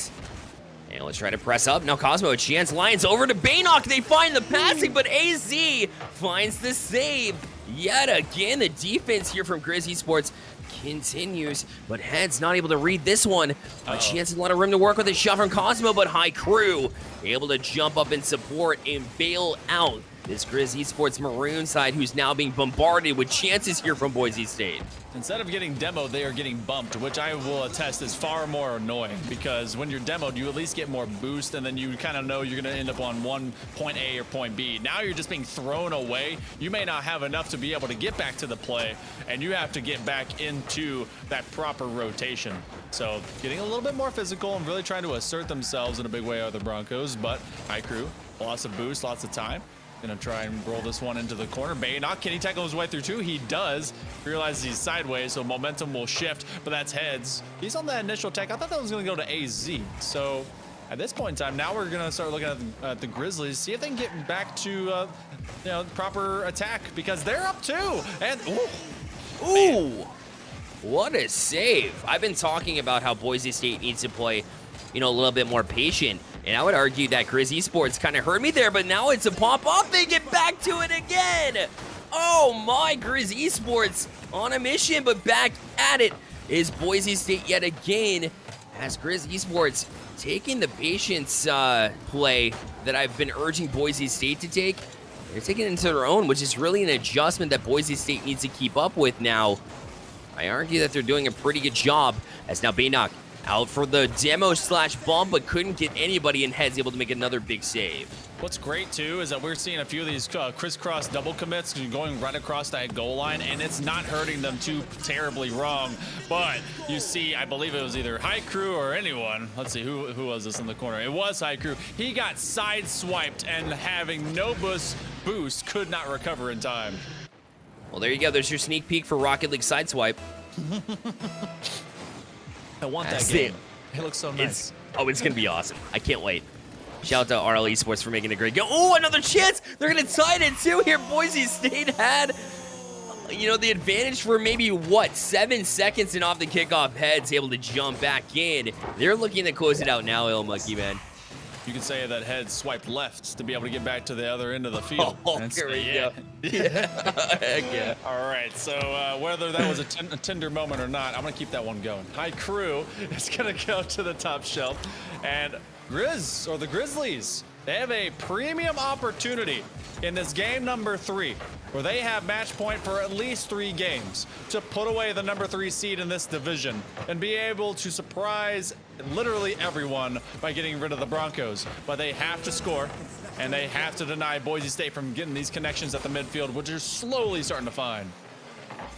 Little by little, they've stepped it up yet again, as if they haven't stepped it up enough already. By being the lower seed, Baynock gonna go for a double touch there. We'll throw off the defense, and a demo Heads gets back up to it somehow with a recovery effort, but it may not be enough. As Cosmo went off the back wall, Baynock across. We'll use the corner, but read by both, but a double commit. We'll play it back across now, but they'll let it hit the ground, and I would say that's a wise choice there from Boise State as they look to play into overtime to keep themselves alive and maybe settle things down. But off the kickoff now, AZ not able to get to the flip reset, so kind of gave up a chance there right off the kickoff. Now a good dunk. Cosmo up the read and in, and Boise State stays alive. That one was very much necessary. They had to end this in an early OT. What a challenge. That's what we've been missing from Cosmo Buster, busting up that passing play and being able to give his team another chance to play themselves. The Broncos able to run forward right out of the stalls and take down the Grizzlies, at least in this game. They got to do it 2 more times, but this is the squad we were expecting here, Bear. Exactly. And I think they took a step in the right direction because they could have kept the ball up and alive. And it would have been another chance, probably another shot with 0 seconds left on the clock there before overtime began. But I think that's really where the good decision making began there for Boise State. At least I would argue, because, you know, you could get a little bit antsy and try for that goal, and then you kind of leave nobody back in an opportunity for Montana. Why not settle down a little bit? I get it. Like, it's an opportunity for you to score and move on regardless. But you saw them settle down in overtime. You know, they had the goal scoring actually developing in this game. So why not take it to overtime? You know, take a deep breath. And obviously, you know, it's pressure, you know, either way. If you get scored on, you're going to lose. So why not settle down, you know, play mano-a-mano in a place where you're even, and then take it from there. So really, I think that decision-making stepped up in that moment. And I think for that reason, Boise State able to jump out on top. And yeah, you're right. They have to do it 2 more times. But hey, baby steps at this point. It is, and you got to take one step at a time, each game at a time. Each one of these games right now, as this series is still in your opponent's favor, being on match point, each game is championship. That is that is what you must consider this to be, which means you have to play at your absolute top level. And one thing that they were able to limit from the Grizzlies is how offensively minded that they've been. You were talking about we maybe gave them an idea to be a little bit more passive. Well, that sat them right down. That allowed the Broncos to take 13 shots and force them to get 9 saves. Huge numbers being stuck on their half. Oh, that's a big change. Absolutely. Didn't even see that stat, but that is huge. As they look to try establishing get rolling in that direction, but high crew off the crossbar there. That was a little bit more dangerous than I kind of chalked it up to be. They're able to get out of it nonetheless. No harm done as we stay even here at 0. And Cosmo not able to beat high crew, who's been so huge in the midfield. AZ, well, they shot, but Baynock able to get to it. Now another shot from high crew. Going to be handled for the time being, but heads going to cause Baynock with a little bit of an awkward shot there. He's able to get the save there with the pre-flip and somehow keep it alive here, but Boise State looking a little bit antsy there in their own end.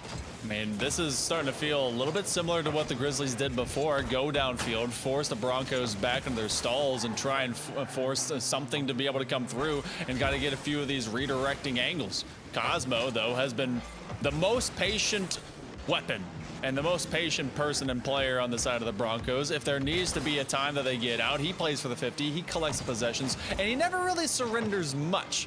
I mean, there's been a couple times he's left things wanted, but these double commits, again, from the Grizzlies, trying to see if they can get out of their own half one more time.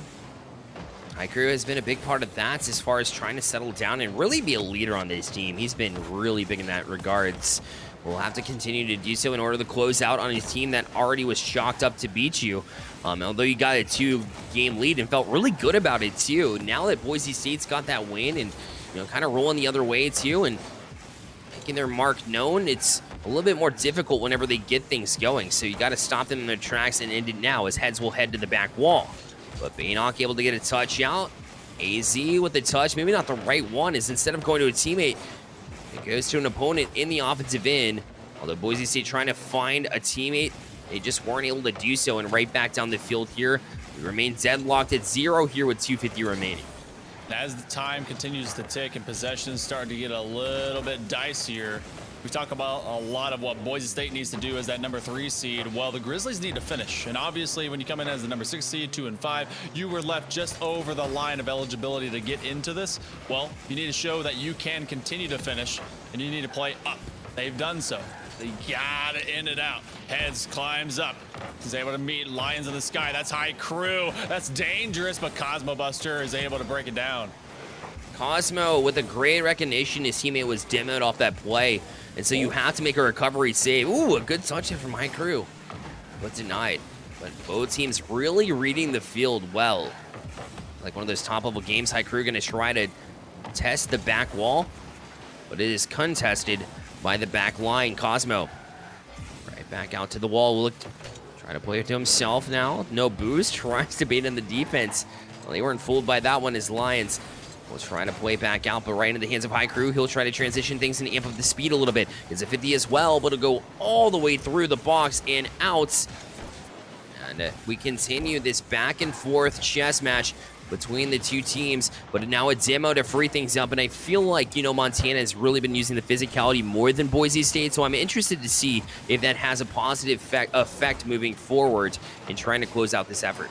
Well, they're definitely corralling the Broncos. They've been kind of stuck together a little bit more, trapped in their own zone for longer. Oh, playing for the stall out, but now they're accidentally getting inside of each other's own way. The traffic getting a little bit more clogged. You can't place those without extra communication because suddenly you're going to be able to give your opponent a chance to counterattack. Luckily, though, Broncos have been so gun-shy about moving up and giving up any little zone that they weren't there in the first place. Lions looking for a breakaway, but this will now go on to the offensive half. A give up, but AZ, you just see there's so much space given away. And again, they'll be able to transition here. Baynock gonna need another touch, although he does. He still left it in Lions forced up. With yet another desperation save here as Montana looks to push forward. A quick flick, but Cosmo reads it. Heads right back in. Off the back wall now. Baynock will collect and try to get a flick off. Unfortunately, not allowed to do so as High Crew able to get a touch back to Heads. He'll try to play it right back down for a pass, a give and go. It wasn't available. The last man up, AZ, able to get a touch and kill them in their tracks. Down to 18 seconds left. Baynock will challenge the back wall. Heads gets a touch, but Lions up for a shot. They can't read it. Oh, a mistake there on the back end. And Boise State gonna make him pay for it. It'll be 1-0 super late in this game number 4. He had to make that touch, but he was trying to get the trap to go up to the corner so that he could recoil, launch after it, and maybe start moving down to the... Did too many things too quickly.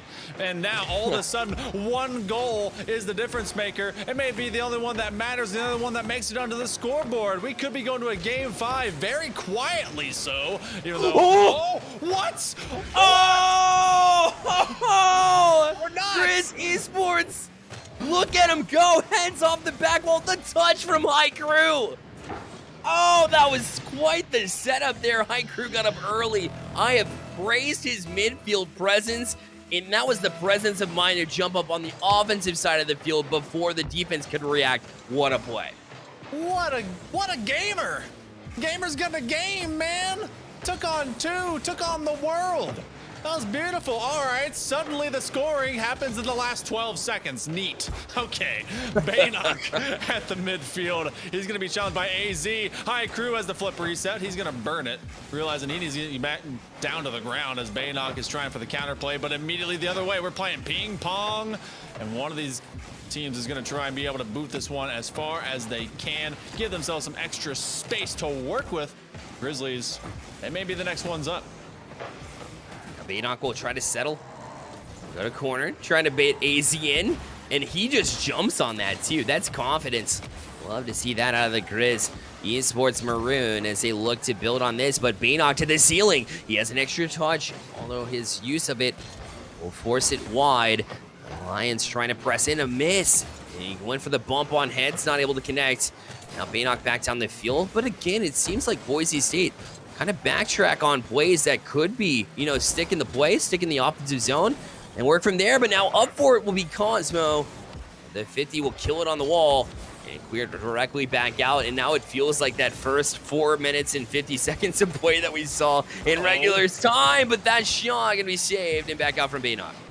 You're not wrong that they are very apprehensive about giving up, or they definitely more so are giving up on those open plays. It just feels like they're not trying to overcommit, and that maybe they feel that they have done that in a punishing way to themselves, very detrimental. I don't think you and I have seen that more often. In fact, it seems that they've just left stuff behind. Baynock, he's going to be forced to respect that shot and have to go after it, and grabs the boost incidentally, and Heads. There's a double demo in the midfield. That should reset a lot of this possession. A double commit? Gotta be a little bit wary out of the Grizzlies. But, they're currently in a defensive posture. See if they can send the Broncos away. And now back in. Is Lions. Is Lions versus Grizz. And right now, Lions trying to prove that they're able to hang, a.k.a. Boise State. It's Baynock. He's got room to work with a quick touch, but great job and read there from AZ. Right back into the zone without shots. Going to be wide. directly back out yet again. Good job from Cosmo. A good presence to keep it in the zone, and finally you see some established offense, or at least an attempt to do that from Boise State as they push right back in. Again, iCrew, both teams reading the midfield well. You can see Baynock trying to amp up some of the bumps and demos here for Boise State. Yeah, he went right between both players. It was a field goal in case he was able to get right between them. So it was good, but it just wasn't, good because he wanted to be able to hit somebody. That ricochet, that's a demo, that's a shot, and it's what? It's a save! AZ just gets it away. That shot is up to another save! High crew from underneath and behind. Oh, the Grizzlies, a sudden sordid affair. They're able to survive. They want it right now. What a save 2 times. And now the push back in, Cosmo able to get a touch as well. Both of these teams just absolutely at their core, wanting to continue the pinch there off the post, and they keep it out yet again. Now the follow-up there is touched away by Heads, and Grizz Esports just will not give up on this one. And really, it's Boise State with their backs against the wall. It's got to be irritating for them, but that goes through. Lions able to win it for Boise State in overtime. They were able to answer man on man for every single shot. The only one they weren't ready for was the one that just kind of clambered down from the crossbar. Wow, we're going to go to game number 5, but major props to the defense holding so strong for so long for the Grizzlies. But I mean, look at it. This is a 15-shot advantage to them in this game. Only 5 apiece from Baynock and Lions. Cosmo Buster trying to bust his way through. Could never do so, but eventually something had to slot in, and Lions did it. Yeah, and Boise State with so many saves, right? 11 saves on that one. All I remember is Montana making giant saves there at the end to try to keep them in it. Montana looking like a team that's desperate to hang into it and try to hold on for dear life. And, that's not exactly the look you want to go for when you're ahead in a series. But also, when you're ahead in the series and making those kind of big saves constantly over a team that has been proven to be able to score in the past in the regular season, I mean, that's props all day long. But you have to finish you off and find offense on the other side of the field. Midfield presence going to be present both ways. Defense obviously locked down both ways. Try to find a solution. Passing got to be a thing. Remember, we called out Boise State for not finding that earlier, and I think Montana's kind of gravitated away from it in their efforts to try and maybe focus on their defense. Well, you have to get back to it. Maybe take some chances. I know it's a best of 5. You're in game 5. You want to close out, be conservative, and make sure you have all your ducks in a row, but maybe you go for that, right? Maybe you go for a little bit more risky plays. Like we said, they're giving up a lot of space to Boise State. If you cut that off, maybe you give yourself a chance. You got to give yourself every opportunity to succeed going into this game number 5. This is one team season continuing and another ending. The number 3 versus the number 6, the Broncos versus the Grizzlies. The Grizzlies have come out to be a surprise Cinderella in a way. Maybe the darling of today between these two. But Lions, he's going to come out as a competitor. He's got 2 goals last time, and he wants to be able to hunt another one. But AZ, a stalwart defender. It's going to be High Crew, one of the most lethal weapons for the Grizzlies, taken out of the midfield. Baynock, that weapon that we've been wanting to realize of the Broncos, unable to get that turn. He's a nuisance, and that's a compliment, because if you get that kind of player on your defensive half coming at you time and time again, you just know it's nigh impossible sometimes to deal with. Yeah, it is. It's very pesky, and that's where frustration starts to sit in, but I haven't seen much frustration either way, which is crazy to me, because when you're coming up with stop after stop on shots that should find their way in, you think frustration would kind of set sail. You start seeing shots that you should hit that you miss, but every shot has really been on target, and both defense able to make the calls. But either way, been a great test of mentality so far as Cosmic. Way off the corner here. Nobody really up for it. So Baynock kind of left to gimme. It'll be 1-0 here for Boise State. Someone was just slightly late to the party. Did Cosmo get a little touch on them? Maybe. That one was just a nice extra angle. I'm gonna give a compliment further to Baynock. He's playing like Beastabonium. He is hunting all over the place for a lot of these different demos, and he just goes for these more than lethal shot opportunities when he has them. And the Broncos, they start off on top. Facts. That's very accurate. And that's a great accomplishment, right? That's a great person to be after. As Beastabonium has been killing it in the pro scene. Now Cosmo adds to the list. Boise State up 2-0. Hey, I found Delta. It's right there. Has happened to dodge Lions, who came over and scared the heck out of him, which forced him sideways, chip shot it upwards, and Cosmo. This Boise State squad, they have been through scare after scare, and they've had to survive what was an early sweep by the Grizzlies, and now they control their own destiny. Go for another one. High Crew with a great save. Just looking for the Alras now. Just a double flip reset, no big deal. Just ultra mechanical player. He'll fill out the whole roster of the Charlotte Phoenix. It's a great comparison for sure. Doc and Chad as well. Super proud of this team, I would imagine, as they have battled their way back from a 2-0 deficit. A potential reverse sweep here, but still 255 to try and close out. This will be Cosmo next. Jump on it. Or director of the program, I think I said coach. But either way, it'll be Bannock. Cosmo across. Still a very important figure and a very great leader at Boise State nonetheless. Having a pleasure to meet him. Just a great guy overall. And it shows here, as this team is showing a lot of heart here in the series as well.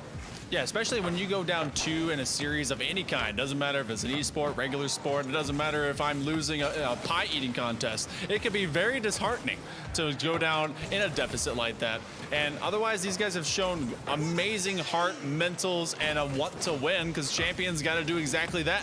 Heads, it's going to get bumped by Lions at the midfield, and Lions will not find the next connection. That's a bit of a free possession, so AZ turns it around. High Crew is met by Baynock. The only reason that they aren't getting on the board right now is because of that man right there. Exactly right. He's been holding it down on the back end, just like High Crew was doing earlier in the series for Grizz Esports Maroon. It's been a whole different pace here as Boise State looks to kind of build on what they've established. Heads shot, Baynock able to answer. AZ back over to the side wall. Also trying to shield it was Baynock, but not able to get to it. But the support there from Lions. And now Baynock has Heads dead to right. A great pass across. Heads going to keep them alive for now. Good save.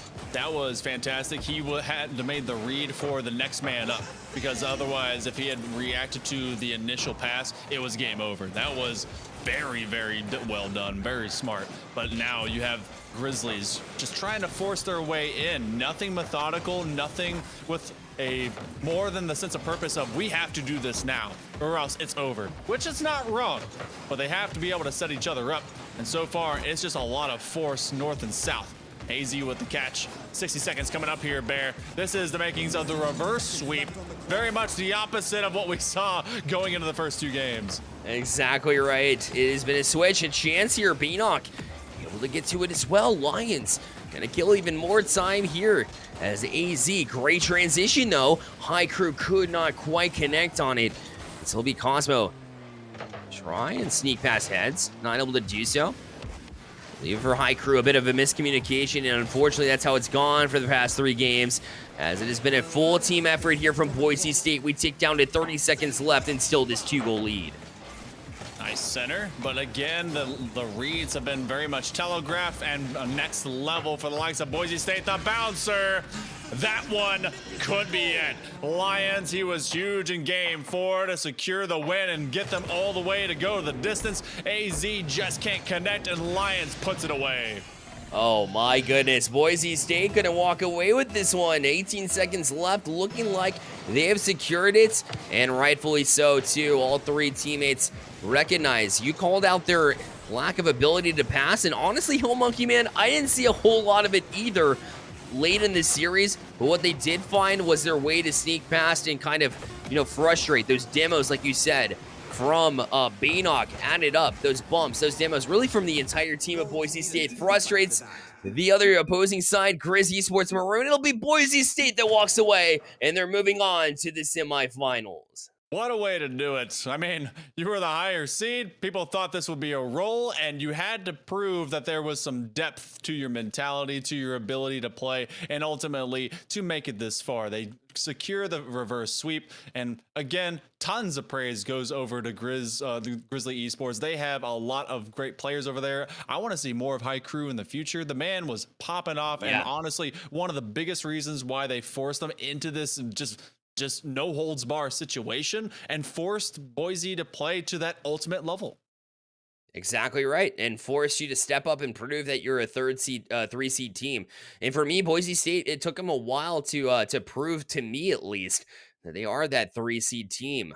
Grizz Esports Maroon, I agree with you. I think they came out popping. I think they have definite potential for the future. I loved what I saw out of them, but unfortunately, closing out a series is not an easy thing to begin to work on, right? Because you have to kind of diagnose, why did we get so much success in the first 2 games? What happened with the reverse sweep? Are we able to kind of build on what we had to begin with? Is it a mentality thing? It's all about trying to find where you are from a mental standpoint. And Hill Monkey Man, where's your first step for Grizz Esports Maroon after seeing such promise with them?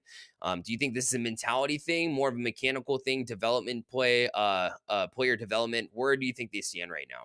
I think that they have a lot of great development. They were honestly able to meet every single attack with a consistent answer. They were able to have a man-on-man. They did not allow anything to freely go. There may have been a little bit of extra given up space, and I think the biggest turnaround that happened when we went to game number 3 and then even 4, they started getting off their game plan. They forced the Broncos into very uncomfortable situations to create themselves and to really take it to like their house and force them into a response factor. And you don't want to shift your game too much. Make sure you go with what works. You do want to adjust when your opponent has over adjusted, but they had simplified the Broncos and they had really the biggest chance to win. And then it kind of went away. You get into that leniency, that drift of, all right, we can do this in 3 games, and you cannot let off the pedal. I want to see teams that just decimate. I want to see 7 goals. I want to see just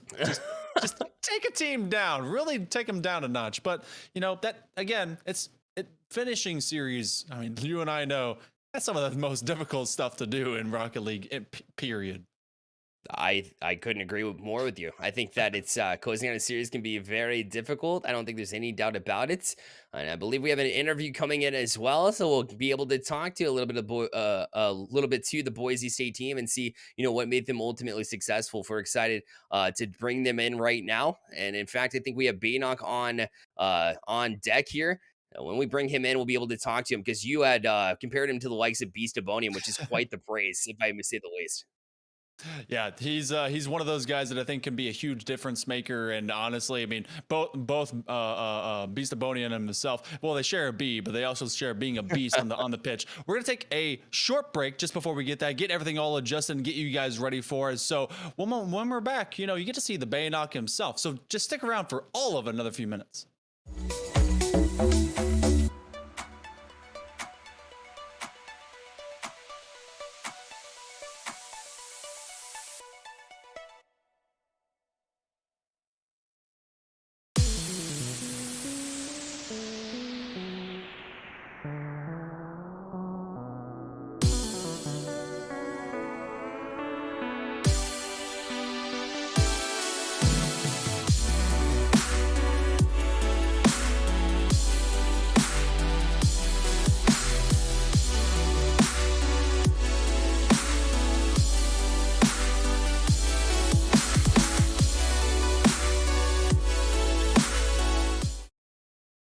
Well, he said short break. It was definitely the case. Welcome back to the NECC channel. Right now, we have Baynock on the line as well. Baynock, first of all, congrats on the win, the reverse sweep, nonetheless. Hail Monkey Man compared you to Beastabonium in a way that you like to jump out, get those demos, and also lock down on the defensive side. Was demos and bumping, was that part of the strategy coming into the comeback effort here? We didn't really talk about it until they started doing it, so it's more of a just use their strat against them, and it clearly worked. Absolutely, man. Absolutely. Reverse sweep, never easy, right? So this team comes in 6 seed, 2 and 5, right? And it's very easy to kind of overlook an opponent like that. Do you think that might contribute to the reason why you went down 2-0? Or, what kind of got that mentality going to cause the reverse sweep here in a way? Yeah, I mean, although the times we versed them, it wasn't too much trouble at first, but I mean, so we probably came in with too high of expectations, and that kind of caused the downfall in the beginning. But we brought ourselves back together, and it definitely worked. Awesome. Over to Hill Monkey Man. Yeah, you guys, you played with a lot of heart because there's a lot of teams that wouldn't be able to come back from that. But instead, you started really imposing your will. And man, we saw you really kind of drift in and try to over assert that bit of physicality, but you never gave up on it. And we've seen that from you for a while. I'm going to ask a silly question to start things off. Why in the world the armored Batmobile? What is that? What is that?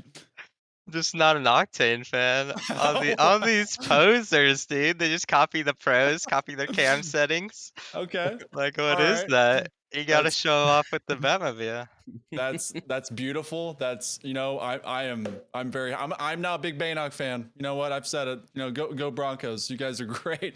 Okay. Heck yeah. So setting up for the future then. You got to show that you guys really do have a depth of competition, that you are able to, all right, stumble maybe a little bit, but recover well enough. Have you been maybe already looking to the future for UBC Gold? I mean, is there already some game plans in the works going into that semifinal match? We just take it one series at a time. We've scrimmed them a little bit recently, so we know they're definitely capable of being pretty crazy. So we'll have to prepare, watch some replays back from that for sure, Gotcha. and Well, just you stick guys, to our plan. you guys are in a great position to really kind of, you know, if you play like you do, and Cosmo, oh my god, Cosmo Buster is able to execute. I mean, you have a great cast around you. So I've gotten to see watch you twice. So great job all around. Who would you say, really that would from your two other teammates was kind of like your big standout that really kind of helped you guys as well? When Cosmo brings energy, it's like, oh my gosh, you know it's on. I don't think we've ever lost a game when he's hyped, so you love to see it, honestly. That's awesome. Over to you, Bear. That's too cool, man. That's too cool. So last question here. Well, I got a couple more.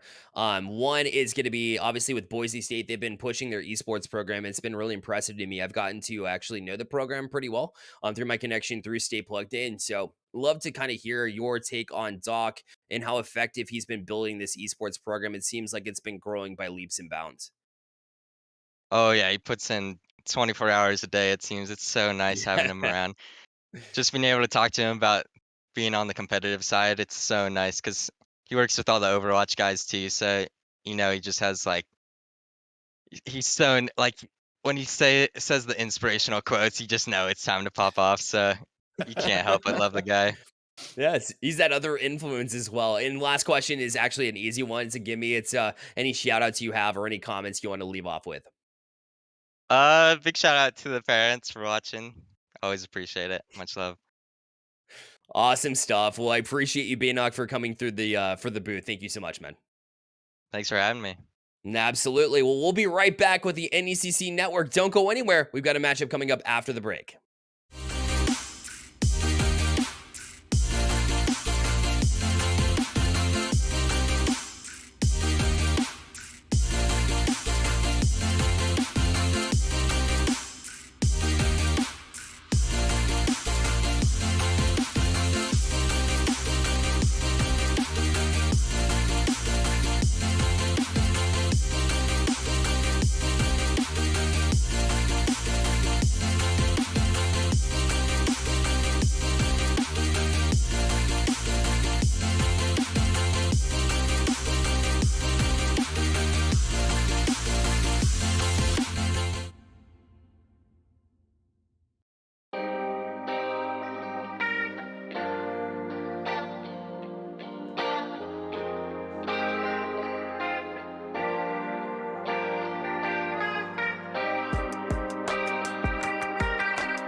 Well, it's the last match of the night here on the NECC network. Joining me here in the booth is Hail Monkey Man, and my name is Bear Lights, and we got to see an awesome series, a reverse sweep for Boise State as they're able to close that one out and move on to the next round, the semifinals, which will happen in a few days, in the next week, rather. It'll be November 30th, rather. So later in the month here, super excited to see that one when it develops. But right now, we're into when it's UBC Blue facing off with Sac State Green, who we got to see last week, Hail Monkey Man.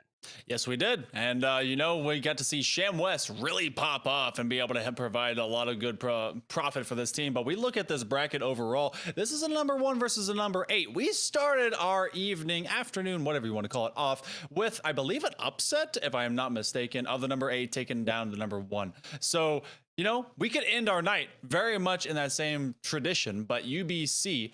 They want to make a stay of this. They want to be able to take down Sac State. They want to be able to take them on. And I mean, they're the best position to probably do so. This is a fairly deep bracket, but I feel like the run here is really set up for them well. I think it is too, and we saw Sac State Green leave off on a high note, right, with a win to end off this season as well, and we can tell momentum that it's a huge thing, right, going into one is the Grizz Esports. They seemed like they were on top of things. Grizz Esports Marooned came in. Remember, they went up 2-0 and then dropped it, so that momentum's on your side to start off this series. You got to finish it out, too. I think Sac State Green, yes, they have a great opportunity to come in here and maybe take down the number 1 seed, but UBC Blue has been looking sharp all season long, and I don't anticipate that going anywhere here. Yeah, no, this one is going to be one of their toughest games to date, the Sac State Green. But if there's ever something to be said about playoff performances, you have to be at your best and hitting that awesome stride going into bracket play. Yep. Sometimes these guys are bracket boys, bracket busters, bracket contenders and champions. First step is going to happen here. Quarterfinal matchup, the last one of the inning, for the NECC, the end of the night cometh. My goodness, Bear, take it away from me, please. Oh my goodness. Had a little mishap like that at the Charlotte Phoenix stream, so I feel like it's late in the night as well for us here on the East Coast as we transition to the West Coast, or we did for the last one for sure. That being said, remember, Challengers Cyan Division. So we went from the Champ Cyan to Challengers Cyan, so sticking with the same color scheme, but a bit of a different start. Here is Fatal able to put it in. And it'll be 1-0 matchup here as UBC able to start off strong. I know Sham West was trying to be able to give something to young Ube as he moved around that corner and making for a great clear, but that went right into the waiting arms of Fatal as he was like, all right, cool, I get to put a banger top shelf, and that one goes right underneath the crossbar. And UBC, they're going to be looking for that every day of the week and every second of this game, a second chance. Follow-up is not going to come. Young Ube able to step up and get a touch before the offense can transition to it. Yet another one here for UBC Blue, who has started off with all of the pressure. As Young Ube, although he gets a touch away, it's directly into the hands of Fatal. He'll go right back to it. A double touch off the post, but Fervent going to put it through. 2-0 for UBC. I love their positioning because they know when to be able to get an escape route, but they also know when to keep with a play, and the timing of Fervent was very fervent. He was able to follow up immediately, and those two between him and Fatal have so far been able to combine for a couple of goals, and opening minute has been well under control and in play for UBC. Maybe a miss hit here as Fervent voiced up with it as Fatal did not get the touch he quite wanted to. And Fervent will play it over to Zindler. He'll play it directly back out of the zone yet again to Sham West. Finally being able to call his name, but 50 directly back towards his net. It'll be Fervent from the ceiling. He's got room to work with too. Comes back down, but no boost. So Young Ube able to transition back in. Try to get a touch, but not able to connect. A bit of nerves here, it would seem. As being a number 8 seed, well, you have a lot to prove here. Moving forward and trying to maybe establish some pressure, but they have gotten none so far. I want them to take a little bit of inspiration from what the Grizzlies did a little bit ago. Maybe not in the way of getting reverse swept, obviously, but for competing. This one goes top shelf twice. It'll come out a second time, but this one dangerously floating around, a bit of a double commit. And you're seeing those nerves and that pressure turn into a little bit of a lack of communication, overcommitting. 2 minutes of blood in and blood out from game number 1. Sac State have been under immense pressure. It is 7 shots to just 1. And you can definitely tell that UBC is just in complete control. Yeah, from start to finish. Only up 2, though. So if you think about it, you know, you'd think it'd be like a 5-0 the way that we're talking about it. The shots are definitely kind of labeled that way in one favor, but only a 2-0 lead right now. The shot count 8-1. UBC trying to maybe have more goals to prove it as Fervent forced to make a save. Up forward is Sham West trying to put it to the center. Here, Young Ube had a chance. They'll go off the crossbar here, and Fervent directly back out, but the best chance so far for Sac State. They're still here. They still have a chance. Sauce Prophet's going to go up as best as he can, but kind of puts it to the opposite side of the pitch, which allows Fatal to adjust in kind. Fervent puts it in a dangerous position, forces Young Ube to defensively rotate, and everyone in a scramble now for Sac State Green. Under 2 minutes remaining. It's been all of another minute since I last glanced at the clock, and just hasn't really changed too much, except UBC is consistently pouring on the pressure. We're definitely seeing Sac State escape a little bit more often. They just have to be able to establish some longer play. That's all. I mean, signs of good, you know, put together, thought out processes when we talk about transition play, but no real execution to show. But Sham has an opportunity here, up for it automatically with a pre-jump was Fervent, but now he shot on, and Young Ube able to cut the lead in half here. Remember, you stick around, no matter how much pressure UBC puts on, it's only a 1-goal game here. The young basket master just able to make it past the rim and doing wonderful things with it. And yeah, you're definitely right. No matter how much pressure you put under, we saw the same thing from the Grizzlies earlier. As long as you just stay consistent, you should be able to find a way out. You just can't let anything go for free. Well, a minute 15, and suddenly, with this slightly elongated stay, Sac State's really starting to make UBC sweat a little bit. Yes, they have been for sure. Which is not how I pictured this at all. Talking about the first couple of minutes, although that's a chip shot. Young Ube able to get up to Fatal. Another chance across Fervent. Met by Sham West, as he was able to raid that one as well. And Sauce Prophet able to get the big clear before he's demoed off of it. Now Young Ube trying to put the pressure on, trying to put the bread in the basket.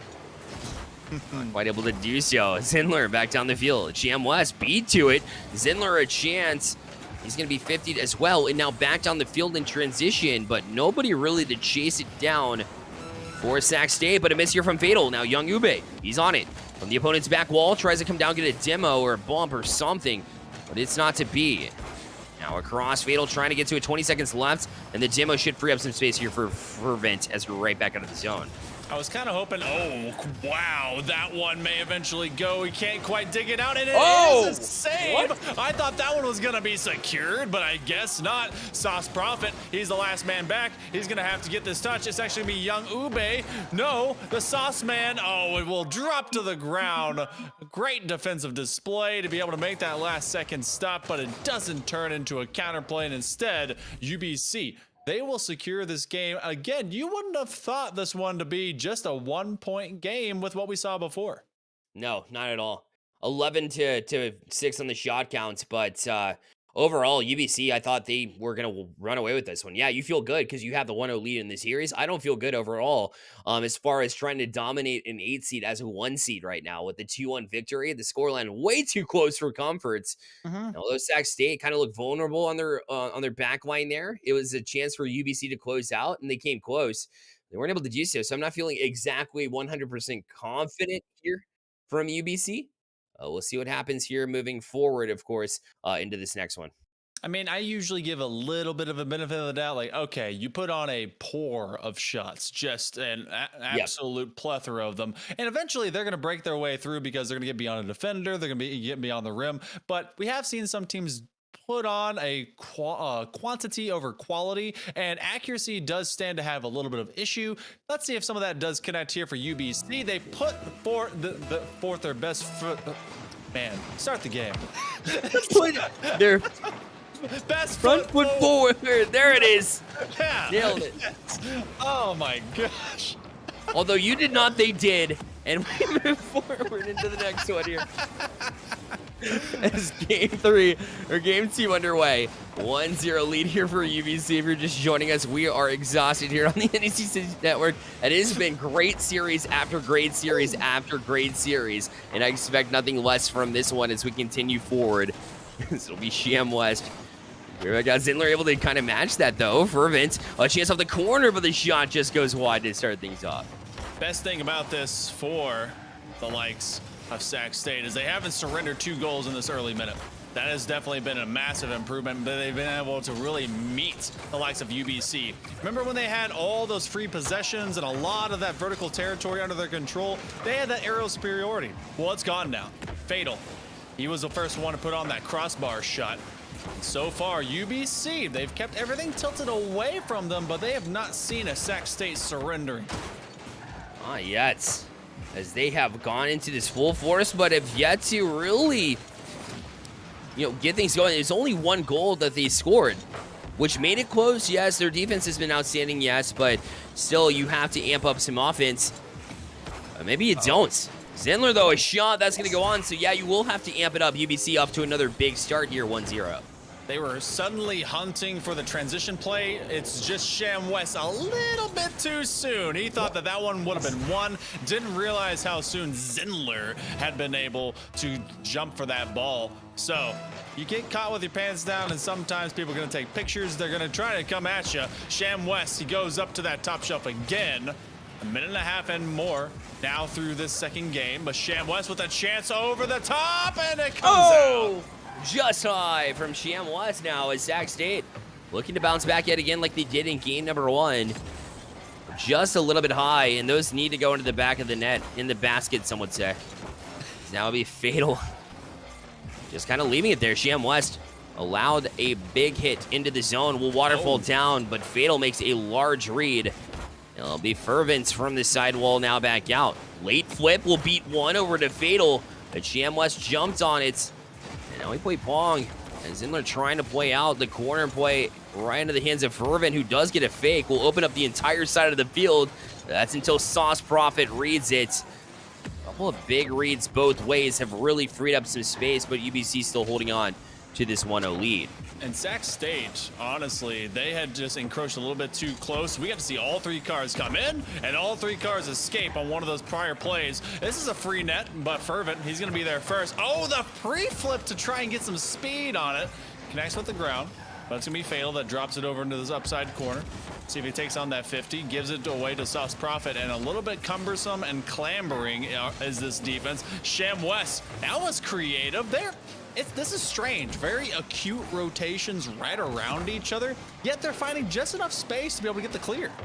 Yeah, they have been kind of inching their way towards success and still finding a way to shut them down is this UBC side. Another shot, but Young Ube finding Fervent a little bit far up as the last man back, but he's able to recover and keep it away temporarily. A couple of misses there, but it'll free up the entire right side of the field as Fatal with that room to work, but not a lot of boost, so Fervent gonna jump on it. But by the time they actually develop there, Hail Monkey Man Sac State was all over it here. Now they have a chance to challenge on it.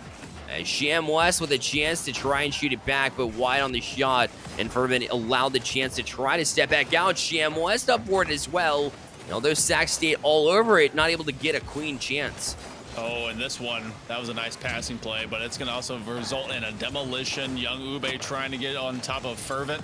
Sham West, his execution has been a little bit more wanted for him from his play. I remember him being such a huge weapon in their last week of regular season play, and I need to see a little bit more of that, but he's been met with a very stalwart attack. The double touch from the low side corner. Fervent will bury it in, and with less than a minute remaining, that could be all they need to secure this game.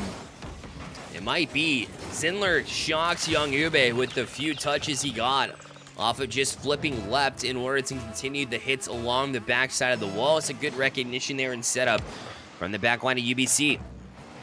Push forward now. 2-0 lead here for UBC, trying to make it 2-0 in this series as well.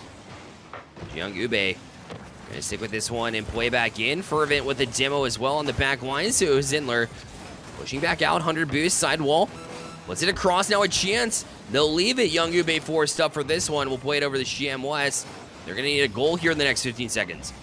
There was no one there on defense. That was free. And then they just could not get it on target, playing for the lateral edge. And that huge pinch gives Fervent a chance to try and center it up. He recovers his flip from the ceiling, but they don't even need to do that. UBC able to assert themselves early and often. This one a little bit closer, but they just kept Sac State at bay. And Sac State, they're going to have to reverse sweep in order to give themselves a chance at taking down the #1 seed here next game. Game number 2, though. Decidedly keeping this alive. All right, I'm with you. All right, let's play for the 0-second goal. Let's go. Keeping that one up. Young Ube, all right, of course. As soon as I'm with it, you guys shut it down. Cool. UBC, they lead the charge. 2-0. We'll keep that in mind the next time we want them to kill it. But also, you mentioned a term that I want to bring to your attention. That's reverse sweep. They'll need to reverse sweep. Well, we just saw that in the last series. Sure, it was the upper seed, the 3 seed versus the 6 seed. But now we talk about 8 versus 1, which makes it a little bit more difficult. But the games have been closer than I imagined, especially if you just gauged it on the first 3 minutes of game number 1. You would say UBC easy, like in their sleep. No, Sac State has, done enough to hang around. But again, only 1 goal here to kind of, jump up on things. So Sac State needed to find that offense. They had 7 shots in this one, but I don't really remember any of them. They're not really grade A chances, right? They're just, okay, here's an opportunity for me to put it on net. Let me try it and see what happens versus we have a set, play down the field. Let's try to find a way past the defense. Yeah, and there were some that were a little bit more creative, and some where they actually put UBC in some uncomfortable situations, especially at their perimeter. But one thing that I need to see more of, ShamWest, I really, really do. There were some times where he had the most optimal and premium of chances to really get them on the board, and it just didn't happen. And I know that it's got to be a whole team effort. They got to execute. This is your moment to execute. And you know what? This could be the last map that we go to. Beckwith Park. This is the one that you do in free play, that you hang out with. You get your skills and your mechanics just done away from the crowds. This is your starting point for all Rocket League players. This could be a starting point for a reverse sweep. To the park we go. Game number 3 underway. Sauce Prophet going to leave it down. That's a first good chance that I've seen out of Sac State. They almost snuck it through. Sauce Prophet, again, we haven't called his name just at all today. And that was the first time we really did it. It's across a chance there, but Fervent able to make a recovery save there to keep it out of harm's way here for UBC. Fervent has been such a mechanical player, but also one that's built with speed. Fatal has some great shooting, and Zindler has been able to do the same from space. But Fervent, I think, is the leading man, the one that's going to be able to open up so many extra opportunities and chances for UBC. He is freewheeling, extra going, able to put just tons of velocity behind his purpose. Fatal over to Fervent, gives it off to their leading man. He extends that field, and Sauce Prophet will put it to the opposite side wall. We're playing for a bit of that overall territory control past this first minute of play. Good touch across here from ShamWest as he tries to set up Young Ube, but Fervent has been locked down so far on the defensive side for UBC. As we've called out their offense, their defense has been equally as stunning. As now this one back out of the zone, Young Ube finally a good presence there in the midfield in Sac State. Look to trap the zone themselves, a good bump as well. Young Ube shot, but Zindler able to make a recovery save there for UBC. Sauce Prophet went for the next play up, trying to take out that first goalie, and then you have Zindler trying to do the same thing, leaves it. That's a demo on a Fatal. No fatal mistake here or fatality on the other end. ShamWest in a one-on-one playing for the 50-50 reactionary play. To be Fervent a little bit too soon. Sauce Prophet, he has to call up. And that's going to be someone calling down ShamWest. That drop-off playing for the fake, the give and go. Oh! And that's going to be Sac State up first. There we go. ShamWest getting up to the ceiling like we saw Auras do in the pros. And then Young Ube able to play it off that back wall. Look at that. Camping that back wall will work as long as the defense doesn't have the presence on the back wall. So a great job to recognize that and make the play happen from the get-go. And that's one of those things that, you're not really defending if you feel like your opponent hasn't really utilized it as like a weapon.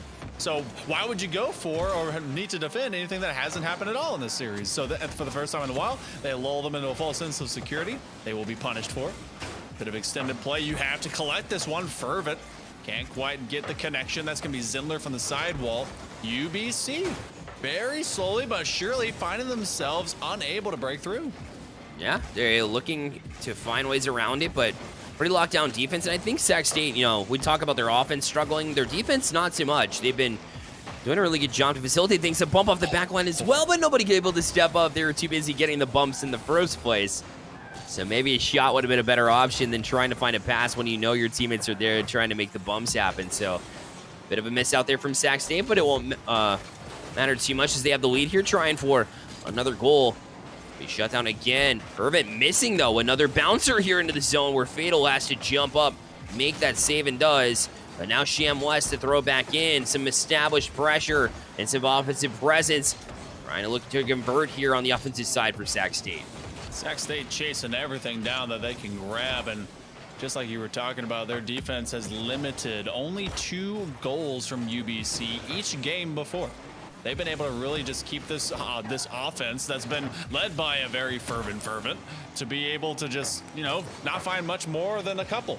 And those have been able to secure those games, but it's not enough to get that right here, as they've now shut out UBC in at least 3.5 and more minutes of play. Sauce Prophet trying to dunk on top of a couple goalies, and Sham West looking for the disruption. Trying to find the disruption, but I like what Sac State's doing to finally, you know, create their own passing lanes and go for there's certain spots. They're finally picking spots to pass the ball, but also, you know, trusting their teammates to get down the field, you know, be on the wall for a pass, right? You see that the booming clear is going to go down the field. So be on that sidewall, jump out, be able to get to it, and use those passing lanes. Have a plan beforehand. It's been paying off so far. But a big bouncer back down the field. Sham West will get a touch. Young Ube might have messed it up, though, as it's a cross now off the back wall. A chance. Nobody able to jump on it here, in Sac State will remain with the 1-0 lead. We tick down to 30 seconds left in this game number 3. This is dangerous if you are Sac State, because you've been able to control this game for so long and you force so much extra boost to get burned by UBC just to answer you defensively. Well, now they have a full tank and they're rotating and stealing all of them back. Fatal. It goes up and around, and this one coming down. 5 seconds left. Only 1 second or 1 goal up, but that's all they need. Fervent to keep it alive. He's going to get challenged off his head. Zendler, they run away. They said, all right, you know what? We're playing for game 4. Why not? Yeah, I was kind of, I was a little shocked at that lack of attempts. Maybe he called off of it, though. Like, we gotta give him the benefit of the doubt there, because he did look like he was running away a bit. But either way, you're up in this series, right? 2-0. Sac State deserved that one. I don't know if I would necessarily back away from it. I would probably be jumping at it, but maybe that's my mistake for, you know, bumping into a teammate. Regardless, Fervent on top for UBC there on the scoreline, 5 saves. Nobody else really showing up as much as you typically see them. And it took all 3 players from Sac State to really muster up that 1 goal that we saw, right? And they've been struggling all series long to find goals, and your win only gets the 1 goal. So again, Sac State a little concerned about their offensive presence. Like I said, I have nothing wrong to say at all. Nothing negative to say about their defense. They have actually been pretty locked down, especially in that one. But they'll have to jump out and find that offense. I think that their passing opened up a lot in that last one. So super excited to see if they're able to develop that, continue that kind of flow. Otherwise, if UBC cuts off those passing lanes, it should be an easy closeout here, but we'll have to see. Hey, easy has been anything but existent tonight for a lot of these different squads. We have seen some sweeps that have been a little bit better, but we've seen some reverse sweeps. We've seen everyone going to game 5. These playoffs, these quarterfinals tonight have been absolutely magical, and that's got to be a little bit more of what Sac State has to develop. If they want to continue doing this, their defense has to be magical. Their offense has to commit, and they must be able to find each other in space. I've loved the level of pressure that they've put UBC underneath, and Fatal has stopped Sham West from getting one there. Yeah, begins things off pretty hot. It'll be Fervent to the back wall, looking to make this read. Gets a touch back down to Fatal. He'll boy off the back wall.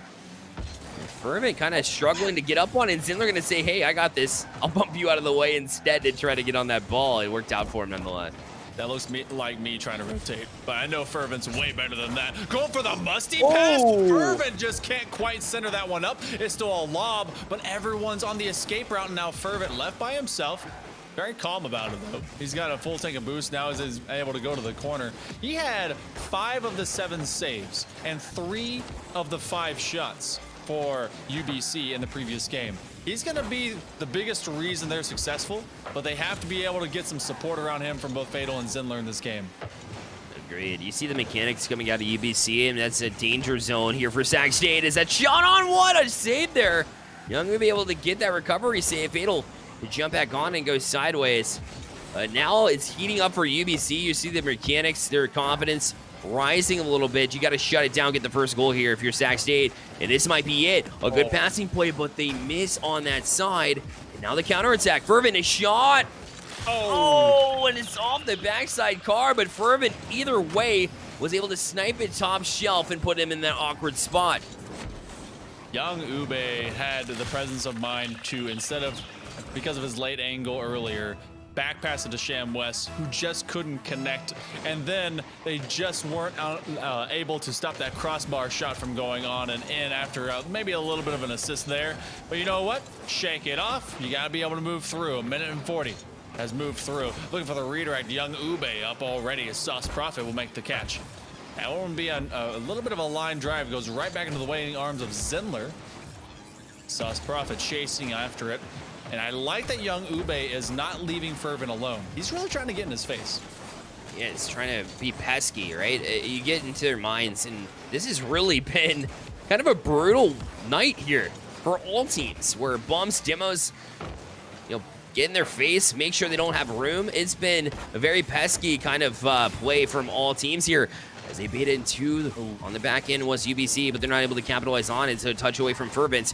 Well, he'll try to set up Zinler, but he backtracked on it, so Fervent gets another touch to get it back to him and ensure that the back pass was complete. That's sticking with the play, I guess. Yeah, he's he never ever leaves one. Oh, what? Wait, hold on, calm down. That one's gonna be going over to Fervent. Fatal with a drop off, just full on trusting that Fervent would get there. At this point, yes, he's gonna be literally everywhere. Another chance. Sham West able to stop Zinler in his track down, goes top crossbar, and Sham West shows up from the backboard. And able to get that one out. So continuing to press our boat defense. This one a bit dangerous. Fervent. It's been really big on reading the play. We called out Fatal's name in the last one. And Fervent in games 1 and now again in game number 4. As now a Sauce Prophet. Loose play out here. Fervent gonna look for the bump. It's the right play because it finds its way through. Oh my, UBC. Breaking through again, it'll be 2-0. This was the last touch. All right, well, I want to see what happened. It went to Sham West, it went to Young Ube. They just kept it going. They said, no, keep this one in that straight line. And what a series of unfortunate events as you get 2 defenders unable to get that communication up. They're now down 2. You have maybe a pair of confusion-driven own goals. But regardless, into this corner we go, and Fervent, he's looking for Fatal as a helping hand. But instead, him and Zinler combine to keep this one on the upside of the field. Less than a minute and a half remaining here, Bear. And the magic for Sac State, maybe it's run out. Shot is on target. They can still get this offense going. And Ube knows that. Threw it back on net, but again, just red all the way yet again. And yeah, it's been a couple of own goals here and unfortunate for Sac State, but really it's been all about UBC putting him in those compromising positions with a shot that might have been a little bit high on the first one, and then you follow that up by getting a bump out in front that made it awkward, but hold that thought. 57 seconds left in Sac State. They'll pull it back within 1 now as, again, more bullying. I think Ube got Zinler on that touch on the back wall. Either way, he wasn't able to get a touch. You were definitely talking about how, even based on the ricochets that did go in, it's driven by the fact that UBC was creating those awkward situations and made that happen, or forced them to make those strange decisions. Well, same thing was true of that one. Looking for the putback. You have Sac State Look at this chaos. Everyone has rotated up into the exact same zone. Fervent looking for a clean tackle. Not going to find anything like it. Young Ube, maybe the midfield pass. Fatal's going to lob it up. Fervent has to escape. Fatal's in a one-on-one. No touch coming. Half minute remaining. Sac State still has a little life. And now they'll have a little bit of room, too. Shiem trying to put it right back in front where the Young Ube was waiting for it, but so was Fatal, as he'll be credited with the save for that one. I don't know if I agree with that stat, but he'll definitely take it. As Fervent try to sidestep around Shiem West. Not able to get to it here. Time ticking down, 8 seconds left. Now, one last push here for Sac State to try to keep themselves alive. Shiem West a shot, and he gets it. Oh, my. Makes it 2-2 with 2 seconds left and beats the defense. And I thought that magic wand had run all out of power, but instead, Shiem West, he gets a quick little flip and is able to put all the power remaining both in himself and his season into that shot. 1 second remaining, that finds the ground, and somehow we find ourselves in OT. There we go again. Yeah, they battled back. You know, that's mental strength after 2 own goals in a game where your backs are against the wall. Excellent job here to stay alive here from Sac State. But now Fervent back out of the zone. This will hit the back wall. Has a chance to raid. It's Fatal, a shot, and he makes it. Puts it through. It'll be UBC Blue advancing to the next round after they hold strong, stay fast, 18 seconds into overtime in game number 4. Oh, that's rough. But you know what? A lot of credit to Sac State to be able to go this long. And also a key factor here, that's the first goal that UBC scored this game. Yeah. It was. The other 4 of these 5 were all scored by Sac State. So pat your hand on your back, because you did a great job offensively and defensively. Just kind of suffered under the weight of all your needs and responsibilities to make it through. But UBC, they take advantage of those situations. They were able to put them in compromising, opportunities that they could score in, and then ultimately turned into a short OT, and they established themselves in the pecking order as that number 1 seed. Yeah, for sure. If you're a number 1 seed, you want to start off a little bit stronger against an 8 seed, in my opinion. That being said, you take care of business. You let Sac State get 1 back, and that's all because of Sac State's ability to kind of hang in there. Their defensive play was outstanding to me, but their offense just couldn't quite click. And even when they got that, tie, that game tire to send it to overtime with 2 seconds left in regulation, it just wasn't enough to build on in order to bring it more established pressure in overtime and able to get through. So Sac State kind of limited in their abilities to do so from UBC as they're able to close things out. We're going to take a really quick break. We'll have an interview on the other side of things, so don't go anywhere. We'll be right back.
Welcome back to the NECC Network alongside Hill Monkey Man. My name is Bearlight, and we have a special guest in the booth right now. It is Zinler from UBC Blue. Hello. So we wanted to ask you a couple of questions, but welcome to the booth.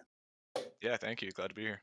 Absolutely. So first question is, you really locked down defense from you guys, completely shut them down. A couple of shutouts there. Also, only 4 goals allowed. What kind of contributed to the back line defense that you guys found so successful in that series?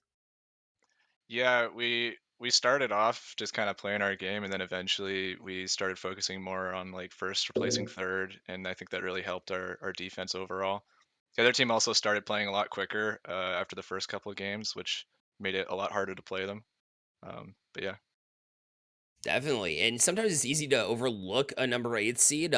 Moving forward, do you think that your focus was really shifted towards the next rounds, or are you just in it to win it? What does the coach behind the scenes really tell you in order to stay focused in a game, even though it might be a number 1 versus 8, in order to make sure and ensure that you move on to the next round? Yeah, funny thing, we don't actually have a coach. Nice. A Yeah, leader, I suppose. Yeah. it's just the 3 of us, and we just kind of talk about it. It'd be great if we Nice. had a coach, but our Rocket League program is still pretty young at our school. So I mean, if you know any coaches, we'd be glad to have them, but we might not be able to pay them. I'm gonna use my Um, shout out for that alone. Yeah, for sure. But that's Yeah. awesome. So as a leader, like, who really stepped up to take that lead then? In your eyes. I don't know. I feel like all 3 of us are pretty good leaders. I mean, Fervin is definitely like our like unofficial leader, just because he's like so much better at the game than us. But yeah, it's a shared responsibility, I feel. Definitely. Well, it seemed like a full team effort there, so I would disagree with you. I don't know if he's such a greater player than you, right? It takes a full team effort for sure. Hill Monkey Man, over to you. I mean, I was going to ask you a little bit about Fervent because I mean, there always seems to be, especially when it comes to kind of collegiate Rocket League. I mean, you have people that go to the same school, so you have people that kind of have varying levels of skill, but there's usually one that stands out. I mean, given the fact that you guys. You don't have a coach, you don't have a director, you're just kind of doing what you can with what you got. I mean, what do you kind of lean on as your major like bounce back? I mean, when times are tough, does Fervent say anything crazy? Does he have a dramatic speech that he comes to? Does he stand up and he's like, "Hello, men, we can do this"? I mean, what's really your rock to rely on in those moments? Yeah, totally. Fervent, bringing in the deep voice, that'll always get me going. he like he always has something to say whenever we're down or we're doing well. Like I mean, all of us do it, I guess, but I don't know. I think that as a team, we have a pretty good mentality about the game. Like none of us are playing this as it's like the most important thing in our lives, and we have to win. Otherwise, like the whole universe is ended. We're just here to have fun, and um, yeah, it's always a lot of fun playing with these 2 guys with me. That's awesome. And I guess looking to the future, you guys have been able to qualify for November 30th semifinals. Who of these 2 teams, for Carroll and Kansas Wesleyan, got to play them during the regular season?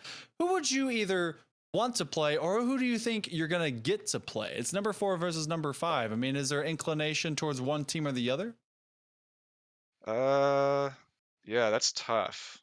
I mean, we well, we played Carroll in league play, and we did pretty well against them, so probably Carroll. Okay. All right. Take down who you can when you can and see if you can do it again. I mean, you start off fast, start off strong. And I mean, I don't want to leave out Fatal because, I mean, Fatal did a lot of awesome work. He was the first one to be able to score. And I think that you guys have a really good mind for offense. And so, I mean, no extra questions from me. Just comment. I think you guys got a great team to be able to move forward through this bracket. Yeah, thank you. Absolutely. It looks like actually Kansas Wesleyan took out Carroll University. Oh no! If I'm reading this correctly. So KWU will be the next matchup here. Does that change your opinion here, or without giving away too much? What's kind of your game plan going into a team that's that affected? Because they really controlled things: a 5-2 win, a 3-1 win, and a 2-win over Carroll. So that's a pretty tough team you're going up against. Yeah, I'll change my answer. I'd rather play Kansas. There it is. Nice. Oh, I love that. That's good. Debated. Got him. Yeah. Cool.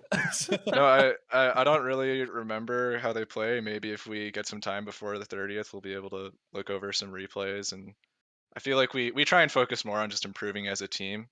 we're always kind of improvement minded. So we don't necessarily try and cater to one team. Usually, we're always thinking like, what are we doing wrong? What mistakes are we making? We try and correct them. Awesome. I don't think there's any coincidence that you end up as a number 1 seed here. I think that's the right way to play, is to really approach it like that. So that's awesome. And then, as always, like I like to do, any shout outs before we let you go? Yeah, absolutely. Obviously, shout out to my teammates. Shout out to you, Caster. Great job. And my friend told me to shout him out for his music. My friend Aaron Marcus, he's putting out an album pretty soon, so check him out. He's actually super talented, so that's not just me being like, oh, my friend told me to say that. He's actually great. But Okay. That's awesome, man. Maybe I'll go on tour with them. take And, my music career to the next level. That's awesome. Good stuff, man. Well, I appreciate you coming through the booth as well. Yes, thanks for having me.